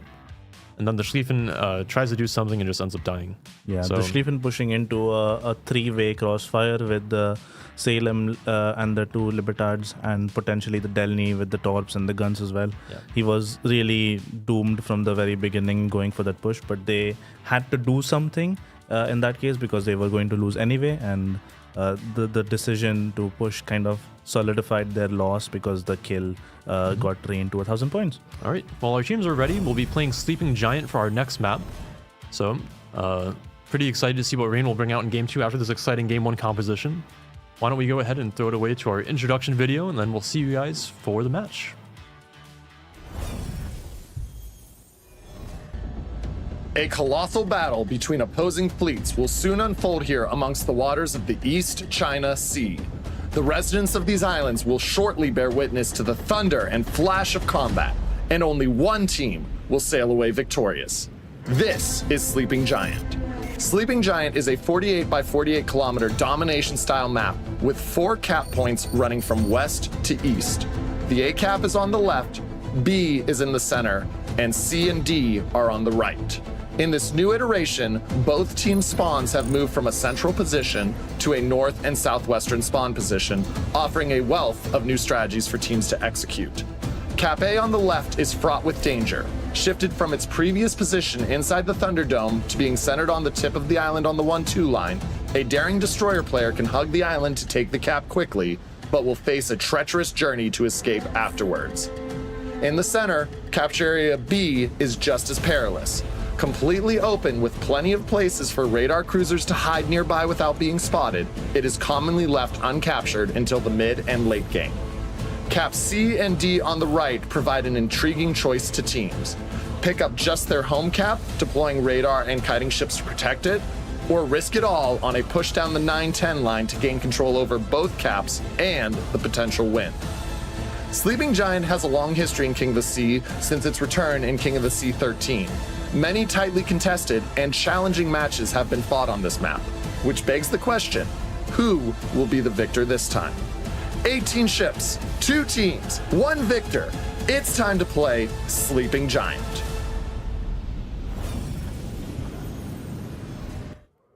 Alrighty, going into Game 2 between Rain and ATFD. Rain obviously having a 1-game advantage here. On Sleeping Giant, they're going to be bringing in 2 Libertads, a Des Moines, a Stalingrad, 2 Sveas, a Haragumo, and 2 Gdansks. What about over on the ATFD side, spawning in the south? ATFD brings Bourgogne, Colombo, and San Martin, Stalingrad, and Khabarovsk, Marceau, Yuyang, and Gdansk. However, they have another ship which we haven't seen yet for a while. At all, in King of the Sea, Brennus. It is basically Henry Hall with Marseille guns, but it is a very odd pick, one that we will pay attention to, because we might be surprised at what it can or cannot do compared to a Henry, for example. Definitely, this is the map to bring it out on. Obviously, hold on, excuse me. The Gdansk from Rain taking already 6,000 HP. What exactly happened there? I mean, they are trading a little bit of an early DD trade here coming out between these two teams. ATFD, really only the Marceau dealing some damage, whereas Rain has both the Svea and the Gdansk laying into the Marceau. Already Alright. 11,000 HP taken off of that destroyer. Obviously does have that French saturation, so 14,000 HP can last you a good bit in the ship. Fair enough, but that's still half HP basically gone at the very beginning of the battle. In the meantime, the Khabarovsk from ATFD paired with the Yueyang are going to push inside Delta uncontested. The Gdansk doesn't really have the radar range nor the reason to use it right now. So we will see the first cap being claimed by ATFD, but basically mirrored shortly after by the Harugumo Gdansk from Rain. Yeah, the Harugumo is going to have to slow down his push here to actually pick up the cap. We do see the Des Moines going to be backing him up. The most obvious replacement for the Nevsky and the Brisbane, which have both been banned out. Meanwhile, at the A cap, the Gdansk has managed to get a very decent position on A here, and Gangbarang is able to even punish the Marceau even more, just above the island. Yeah, Svea have to be careful. Facing St. Martin return fire, however, a little bit dangerous as well. Yeah, they're definitely doing a lot of hurt to this Marceau, pushing him all the way off of the cap, which means this is going to be a pretty easy first cap, a second cap, sorry, for Rain. Yep. And I feel like they have a little bit better setup to take control of the B cap. The Svea, actually no, Svea versus Stalingrad, not quite the same thing. Svea is obviously not able to keep all of B under that radar cover, whereas Stalingrad easily can. However, we have a very strong setup for a push here from ATFD with the Stalingrad, Colombo, Brennus, Bourgogne, Khabarovsk, Yueyang. Lots of assets being put on that home cap DC push. This Brennus Bourgogne, kind of reminiscent of the clan battle setups of old with the Henri, Repub, Bourgogne pushes down the sides of the map. This time it's going to be a Brennus, so obviously kind of like an Henri. Khabarovsk having to be careful here. Des Moines from formazing, choosing the right ammunition type against Kaba can easily pan the 50mm plating with it does this. Slow down a little bit here.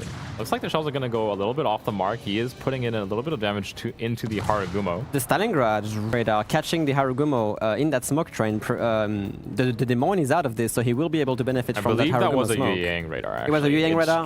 It just expired, and Yueyang is deep inside this Des Moines radar. He does have to turn away. He does, yeah.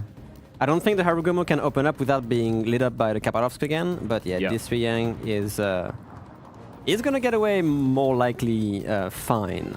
But they do have to be careful about that push. Lots of assets from ATFD just going towards the C cap. That Stalingrad getting a lot of basically covering that much distance. And here we go. The Svea not really caring about the Stalingrad overmatch, able to just angle away from this and not taking that much damage. A decent little chunk from the Colombo just now. Though the other cruisers and battleships of ATFD not quite able to hit their mark against John the Ruthless. Obviously, very, very comfortable light cruiser player. Interesting play here with the ATFD's Gdansk reversing into Entauro, both trading radars, obviously. But ATFD might be able to actually secure B. Yeah, I think definitely a little bit of a favorable move here from ATFD, unless... Looks like never Gangbarang's mind. Gdansk. The rotation is right here with Gangbarang. Gangbarang's Gdansk nicely positioned to receive the cap. Sayuki's going to be pushed away here. Now he's being crossfired by a double Oh, yeah. Gdansk, and it's not looking too hot for him. Is he into the radar of Gangbarang? Yes, he is. Yeah, definitely. So now he has to run for his life and try not to explode. 12,000 HP remaining on him. Oh, do we see some torpedoes hitting Entauro here? He's not going to be able to revert to go forward in time. He's dead. He's taking 2 torpedoes here and dying. That is really unfortunate for Entauro, being kind of greedy to get these guns on target. Are they going to trade, however? I do think so. He does not have a DCP with 2 fires. He's burning away. So he's burning out. Gangbarang will at least trade away Sayuki, but nicely placed torpedoes gonna But in the meantime, the cap advantage. ATFD's Colombo just pushing inside the cap. The smoke is ready. However, he has Svea's radar potentially threatening this. Artorius' radar is actually lingering just about long enough. 3 seconds remaining on it, and Yoru Kakuro's Marceau above B. No DCP, however, is this a flood? He is flooding. Yeah, the Colombo took a torpedo from the Svea, and he is flooding with a lot of shells coming in. He is using a heal in 20 seconds, however, but this Colombo is in trouble. He's burning and flooding. Is it going to be enough before the heal goes online? I do not think he has time. 10 seconds? He might actually just barely survive through. We see a lot of blind fire here. 5 seconds until the heal. Oh my god, I don't think he can make it. I don't think he has the time. He That's will go down unfortunate. to the Svea's flooding. A lot of damage dealt to the ATFD side already. Yeah, it looks like a fairly strong map control now from Rain. They've managed to basically get A, not for free, but they have now 3 caps and it's going to start ticking extremely quickly. ATFD not having that much things to do right now. This is the struggle for these teams against the... Rian caught so deep into Amazing's radar here. That is actually kind of rough. But however, he takes a torpedo and dies. That is the poor timing on this. Barely saved by the torpedo impact. Real Ship Shady's Haragumo going to be safe from that Yuang radar. Now ATDF has to make a run for the C cap and try to get advantage on this. They really have to try and keep that Svea out. However, the Libertad HE lands on the Khabarov, doing some very decent damage here. They have to put this Kaba into C to try and stall a little bit that game. But at the same time, the Bourgogne, still relatively healthy, is going to help as well. Yeah. They do need to find their way onto these caps fairly quickly, though. Taking away C is not enough at this point in the game. They need to find another cap or at least a couple of kills. Ooh, the Brennus, of course, touching some pretty hefty Stalingrad salvo. He has to be careful here because that Stalingrad can actually find its citadel fairly easily. He might get into cover before that happens. But this is a bit of a risky play here. But at the same time, Rain is actually pushing a lot of assets. The Libertad, the Stalingrad into B, just to try and maybe even get D behind the back. I think with the early death of that Colombo, they don't really have much way to stop this Libertad from just running over their rear. That is, yeah, I mean, they do have a Marceau, which actually could maybe just try to get some position next to these islands and try and get like a point-blank torpedo run if the Libertad wants to push forward. What do we have here? Libertad salvo coming in, the Bourgogne, not really anything they can do about that. Meanwhile, the San Martin at A is kind of struggling to deal with that Svea Gdansk combo here. He is going to try to get some cover, but he's taking a lot of damage. Yeah, he just burned his heal, and it looks like he doesn't actually have a combat instructions ready, so going to be eating that full cooldown. Obviously, you need to land shells in the San Martin to get your consumables back, and he has just not found his mark. He's going to barely dodge those torpedoes, yeah. But he has found his way at least onto the cap. Svea not going to be able to keep him lit. Oh my goodness, yeah, he really has to burn his combat instruction now because otherwise I don't think he has him off. I do not think he has enough shell hits to proc those combat instructions, so down goes the San Martin. Obviously, the weakness of the ship, if you can't find your target, can't burn those combat instructions, you're really not that tanky. No, you're not. You are still a light cruiser, and that's it. Yeah, all right. So at this point, I'm not sure. They are going to flip C back into their side, FD now, but it doesn't really matter. Going into Usagami's Brennus. I believe that was a shot from the Libertad in the middle of the map. Malimu in the Libertad having to be a little bit careful here, not to give too much broadside to the Stalingrad. The secondaries will tear the cruiser apart, but he has to be careful not to lose too much HP in the process. Yeah. Predictions on the screen? 84% for Rain, 16 for ATFD. So. I think they showed a very dominant game one, and classically they are the stronger team. So with this game going to about the 840 point mark, 2 minutes remaining on the Brennus goes down, the Stalingrad goes down as well right after this, and that's it. ATFD is just really not quite... everyone's going down at this point. Yeah. Really not able to find their foothold in this game. They tried for a D to C push. We might see a Khabarovsk push here against the Libertad. I actually don't think he has. They don't have time. Do you guys want to see a Khabarov being ripped to shred? Is he going to go for a ram? I think he has to. I think this is torpedoes. 3 seconds, not enough time. My. All right. We'll find the mark after the game ends, but the Kappa dies first, and that will be a pretty clean 2-0 victory for Rain. Oh, yeah.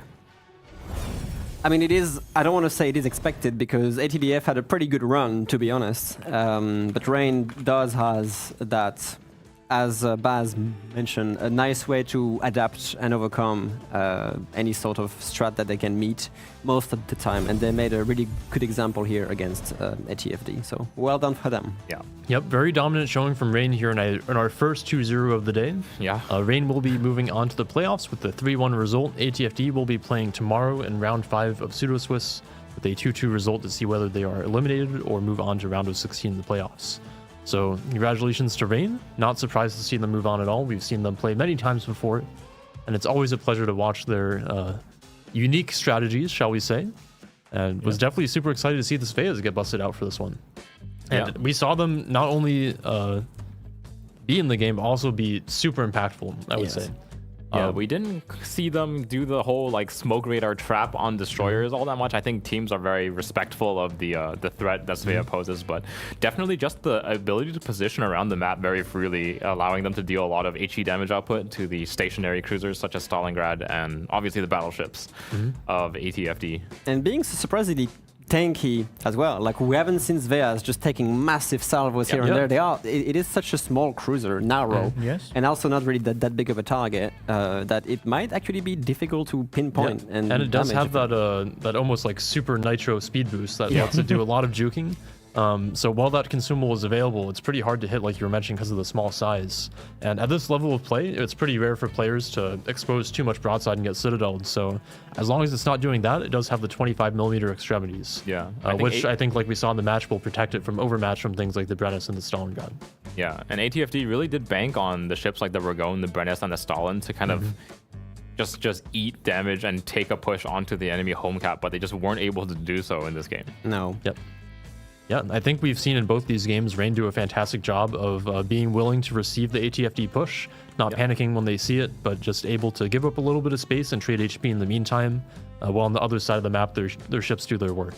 There was a few things going against Rain here. The Gdansk just being a bit greedy on that reverse to finish off. Yeah, it was definitely unfortunate to see ATFD. Antaro catch those torpedoes. Des Moines catching, but none of these ship losses were actually critical because they always had a backup to cover the other ship's roles at this point. So and I would say that's definitely the mark of an excellent team like Rain, is that when things do go wrong like that, they're still in a decent position because they've been trading so well up until then, because they have the map control, that losing these ships to the torpedoes like that isn't a death sentence. Yeah. And they can still recover and really remain in a dominant position. I wouldn't even say that losing those ships really put them too much on the back foot. So that is our final match for the day. I'm not sure if we'll go over the render or not, because we do have the giveaways to do. As well as the schedule to go over for tomorrow, and we've had quite a long day already. We do actually have the render ready. We can go through it fairly quickly. Let's go through it quickly, just to show you guys how Rain uses these light ships so well. Super excited again to see the Sveas, so maybe we'll see more teams pick them up throughout the tournament as they see other teams put them to good use. So why don't we go ahead and take a look at the render here. And why don't you go ahead and take us away, Baz? So as the Rain man on the inside, you definitely expected this Svea pick? Yes, I did. I know that they definitely like it a lot, and they have been practicing with it as well. So not surprised to see a couple of them being sprinkled into the comms as we watch the first two games from them, at least today. Maybe we'll see more of it tomorrow, but it's been very interesting to see them play it, because it would not have been my first take on it as well. I might have used them in a slightly different way of maybe replacing a Brisbane with it, essentially, to play it more as an anchor around the cap. Play them in combination with the smoke screen, use them for cap control.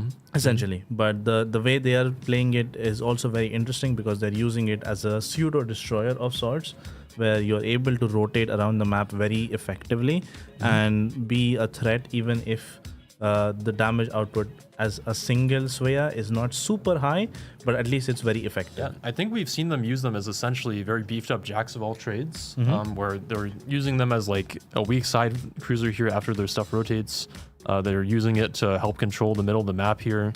And we see also the torpedoes from this Svea be relatively impactful too, versus ships trying to push into them. So it has the super accuracy on the guns, it has the radar, it has the smoke, it has the mobility, it has the torpedoes to threaten things. It really does a lot of jobs all at once, and you can see there on the one line that Rain does leave their Svea there. And honestly, San Martin versus Svea is a matchup that I would have favored San Martin. Yeah. At least just by eyeballing it, but I think in both of these games we actually have seen the Svea come out on top. Yeah, I think the main positive thing for Svea versus San Martin matchup is when you face off against San Martin, he really has to get those shell hits on you.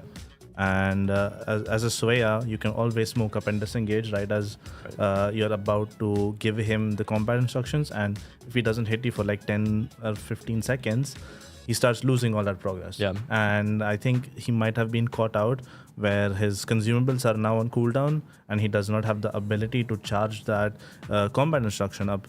And then is like in a position where you have to wait it out before you make that play. And like a San Martin in general is very tanky as long as you get to charge the You have to combat be constantly instructions. shooting, constantly hitting those shells. And like you mentioned with the Svea, having the smoke generator, having the speed boost, being a small target, it can be difficult to make that happen. In terms of the home cap push here, you can see the Colombo going down. Again, Rain being very comfortable in just kiting backwards, giving up the space and just doing damage while they do that, because they know that they have map control on the other side. So it's actually not as important for them to really hold the home cap, so to say. They're very comfortable just moving away from it, making sure they get the favorable HP trades, and then collapsing back on once they've finished the Colombo. And again, that San Martin trying to make the push against the Svea. You can see the smoke screen come out from the Svea there for the quick disengage and handles that kill pretty cleanly. So I think overall, Svea turning out to be a little bit stronger than I expected. Yes. I did think it had potential as a pick. I wasn't expecting it to be maybe even like a double pick, but Rain has been showing very strong use of it. So definitely excited to see how it evolves throughout the tournament here. Yeah, I'm wondering if this is just early adapters of the meta, or if there is something that they have discovered which other people haven't yet. Or if this is just like, oh, it's a new thing that people don't know how to play against yet. Right. So it's always an interesting one when there is a new ship or a new meta developing. Is it just like, oh, it's strong and that's why we're playing it, or people don't know how to play against it, that's why we're playing it? Especially when it can be something so useful in terms of the tools it carries. It can be very difficult for teams to figure out how to use it and also how to play against it. Definitely. So definitely a little bit of a wild card here in that we have several new ships as COTS. Yep. But now that we're done with the render, why don't we go ahead and start wrapping up for the day and give you guys a reminder of what the codes that you've been redeeming were for, which is that at the end of every day, after we distribute those 5 codes, each time you redeemed a code, you got a ticket into the giveaway, which we will be running shortly. And today we'll be giving away a total of 51 Tromps, as we had a total... 51 Tromps, 51 tier 10 premiums. As we had a total of 51,036, I believe, code redemptions. That is ridiculous. So remember, 1 Tromp for every 1,000 redemptions, so 51 Tromps. And then we'll also draw 3 tier 9 premium containers as well. So a total of 54 individual winners for today. And then as well, every code you redeem gave you 60 tokens that you can spend in the armory. So I think we should be ready here in a moment. I think it might be a bit It more might be a than little bit longer, moment. actually, because we have to manually go through There's the a process. So Baz right now is picking the 51 IDs for the winners, after which we will get the usernames and we will announce them. Maybe in the meantime, we can go over the schedule for tomorrow, if we have that ready, and then we'll come back to the giveaway. No schedule, okay.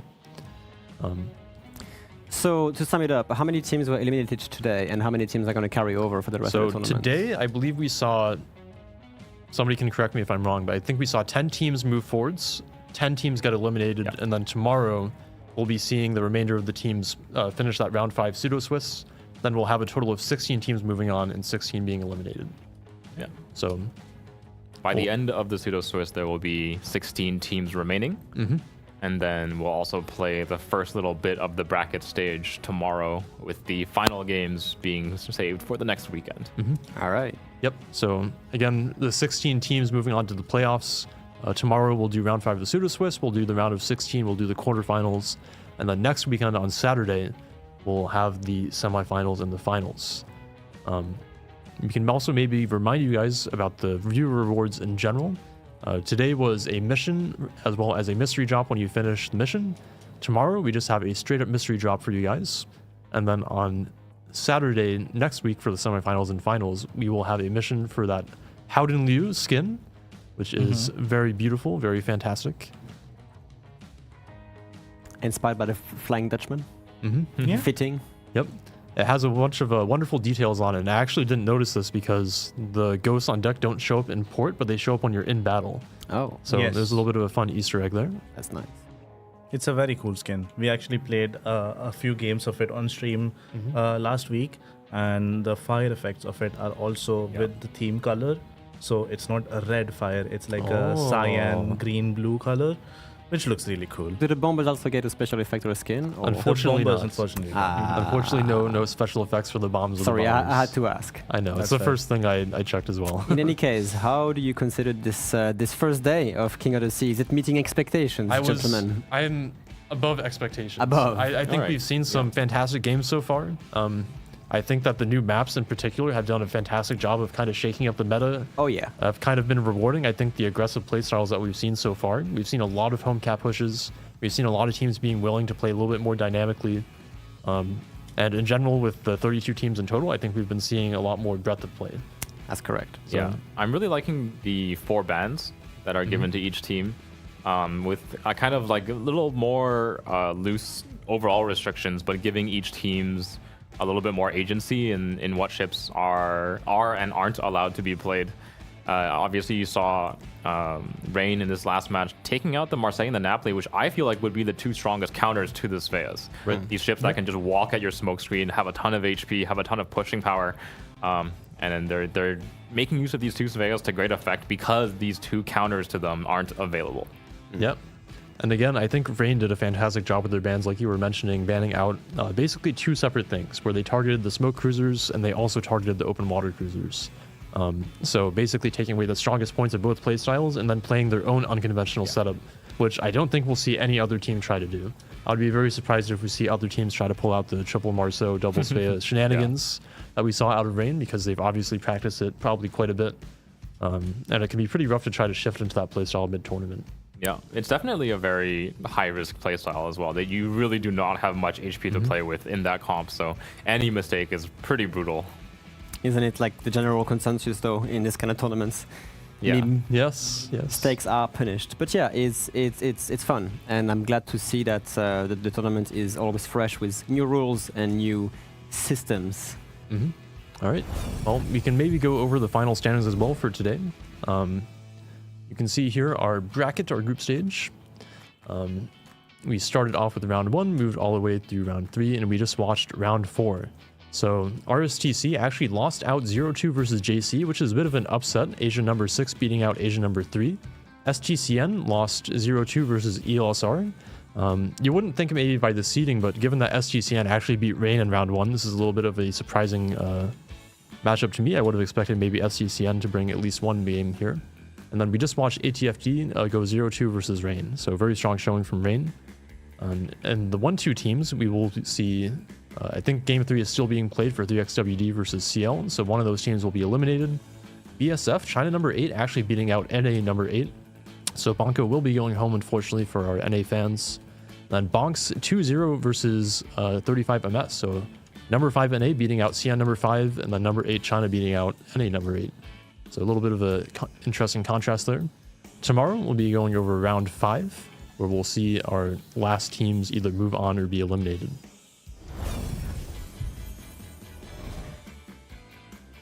Sounds good. Yeah. How are we doing on the codes right now?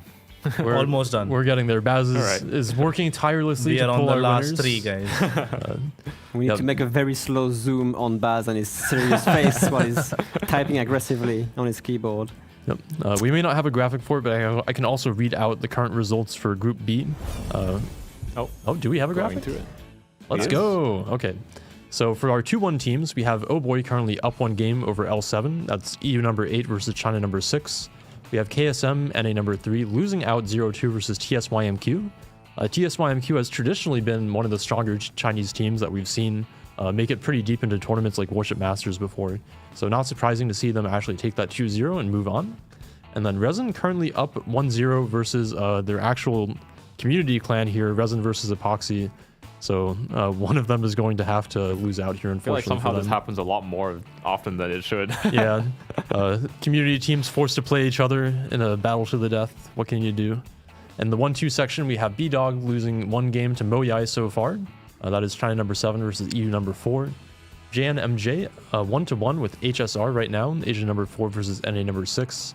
And then AAO is 1-1 with AU, which is China number 3 versus EU 5. So pretty interesting results so far. We'll have to see how this all shakes up starting tomorrow. And I'm especially interested to see what the distribution of regions will be once we get into the playoff bracket. And surprisingly, it seems like NA has actually not lost too many teams so far, which is very surprising to me. But I'm also happy for as a NA don't representative. believe in your own region, guys? Look, given past tournament results, can you blame me? Yeah, We're I a mean, little bit used to being on the shit end of the stick.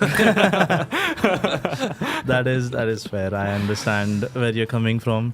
I'm just happy that all of the matches that we've seen so far, and it looks like in general the tournament after round 1, the self-balancing aspect of Pseudo Swiss has kicked in, and most of the matches that we have seen, as well as most of the matches that are being played, are going to map 3.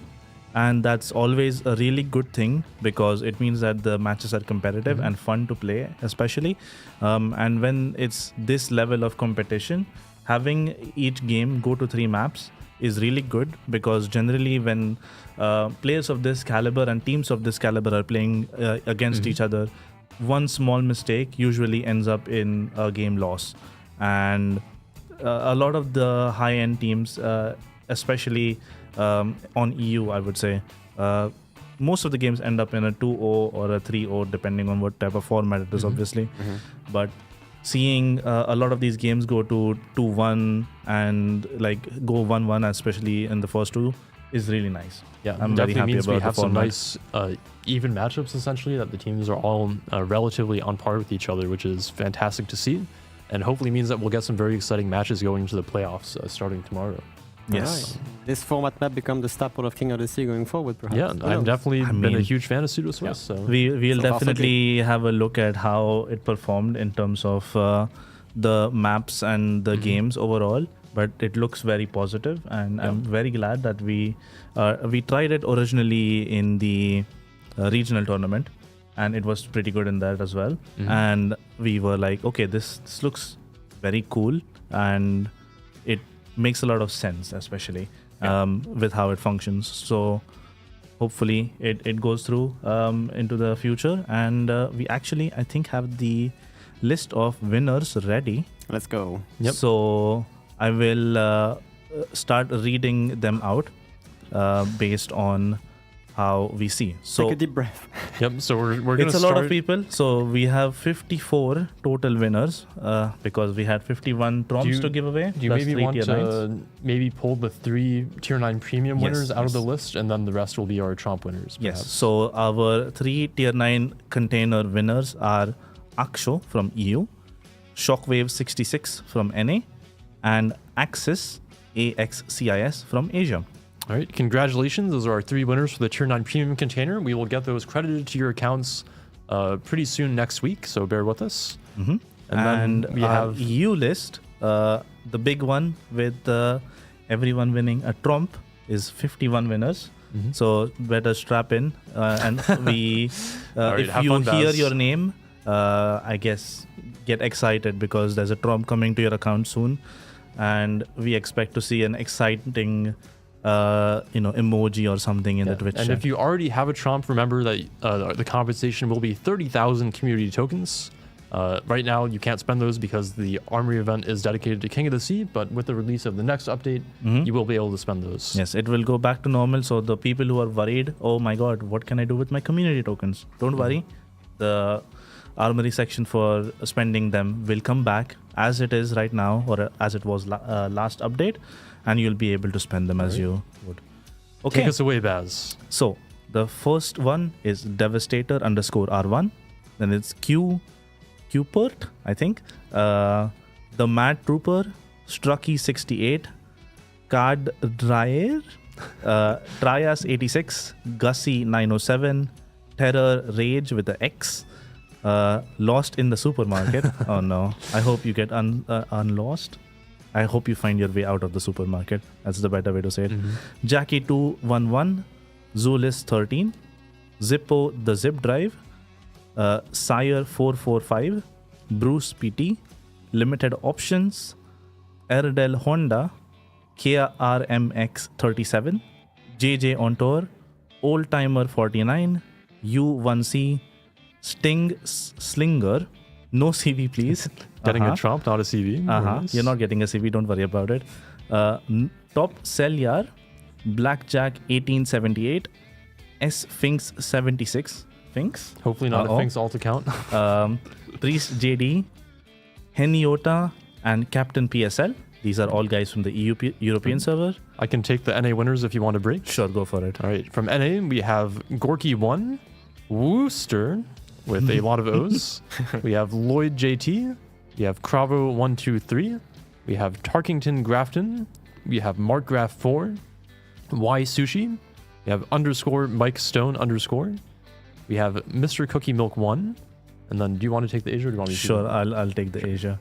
And then from Asia, we have Lacus Mortis, Floppy Hat, Luna Sakura Kuji, my wife. My God. Goodness. Classic Asia name. Red Jian, Alice 223, WWW with a bunch of numbers after it. I'm sorry. Psycorps Libra OVO, Sayo Hero, LJKN3, PU Q160QP, Shirayuki Fubuki second, I guess first was taken. Kazagumo 0926, Ja Woodle, and Lunga Lago. All right. Congratulations to all of our 51 shop winners and the 3 Tier 9 premium winners. Again, we will get all this stuff credited probably early next week because we have a lot of stuff to do. And we hope you will enjoy your winnings. Yes, the next time I will prank you and put 2 skeletons here on the chest instead. and remember that this code, the amount of codes that people are redeeming will still exist for tomorrow. Yes. So if you come back tomorrow and redeem the codes that we are sharing, there will be a similar amount, if not more, Troms given away. If more people redeem the codes, we can torture Baz by making him read more names. So remember, we have 5 codes for each stream day, so we still have tomorrow and the next week, Saturday, to do.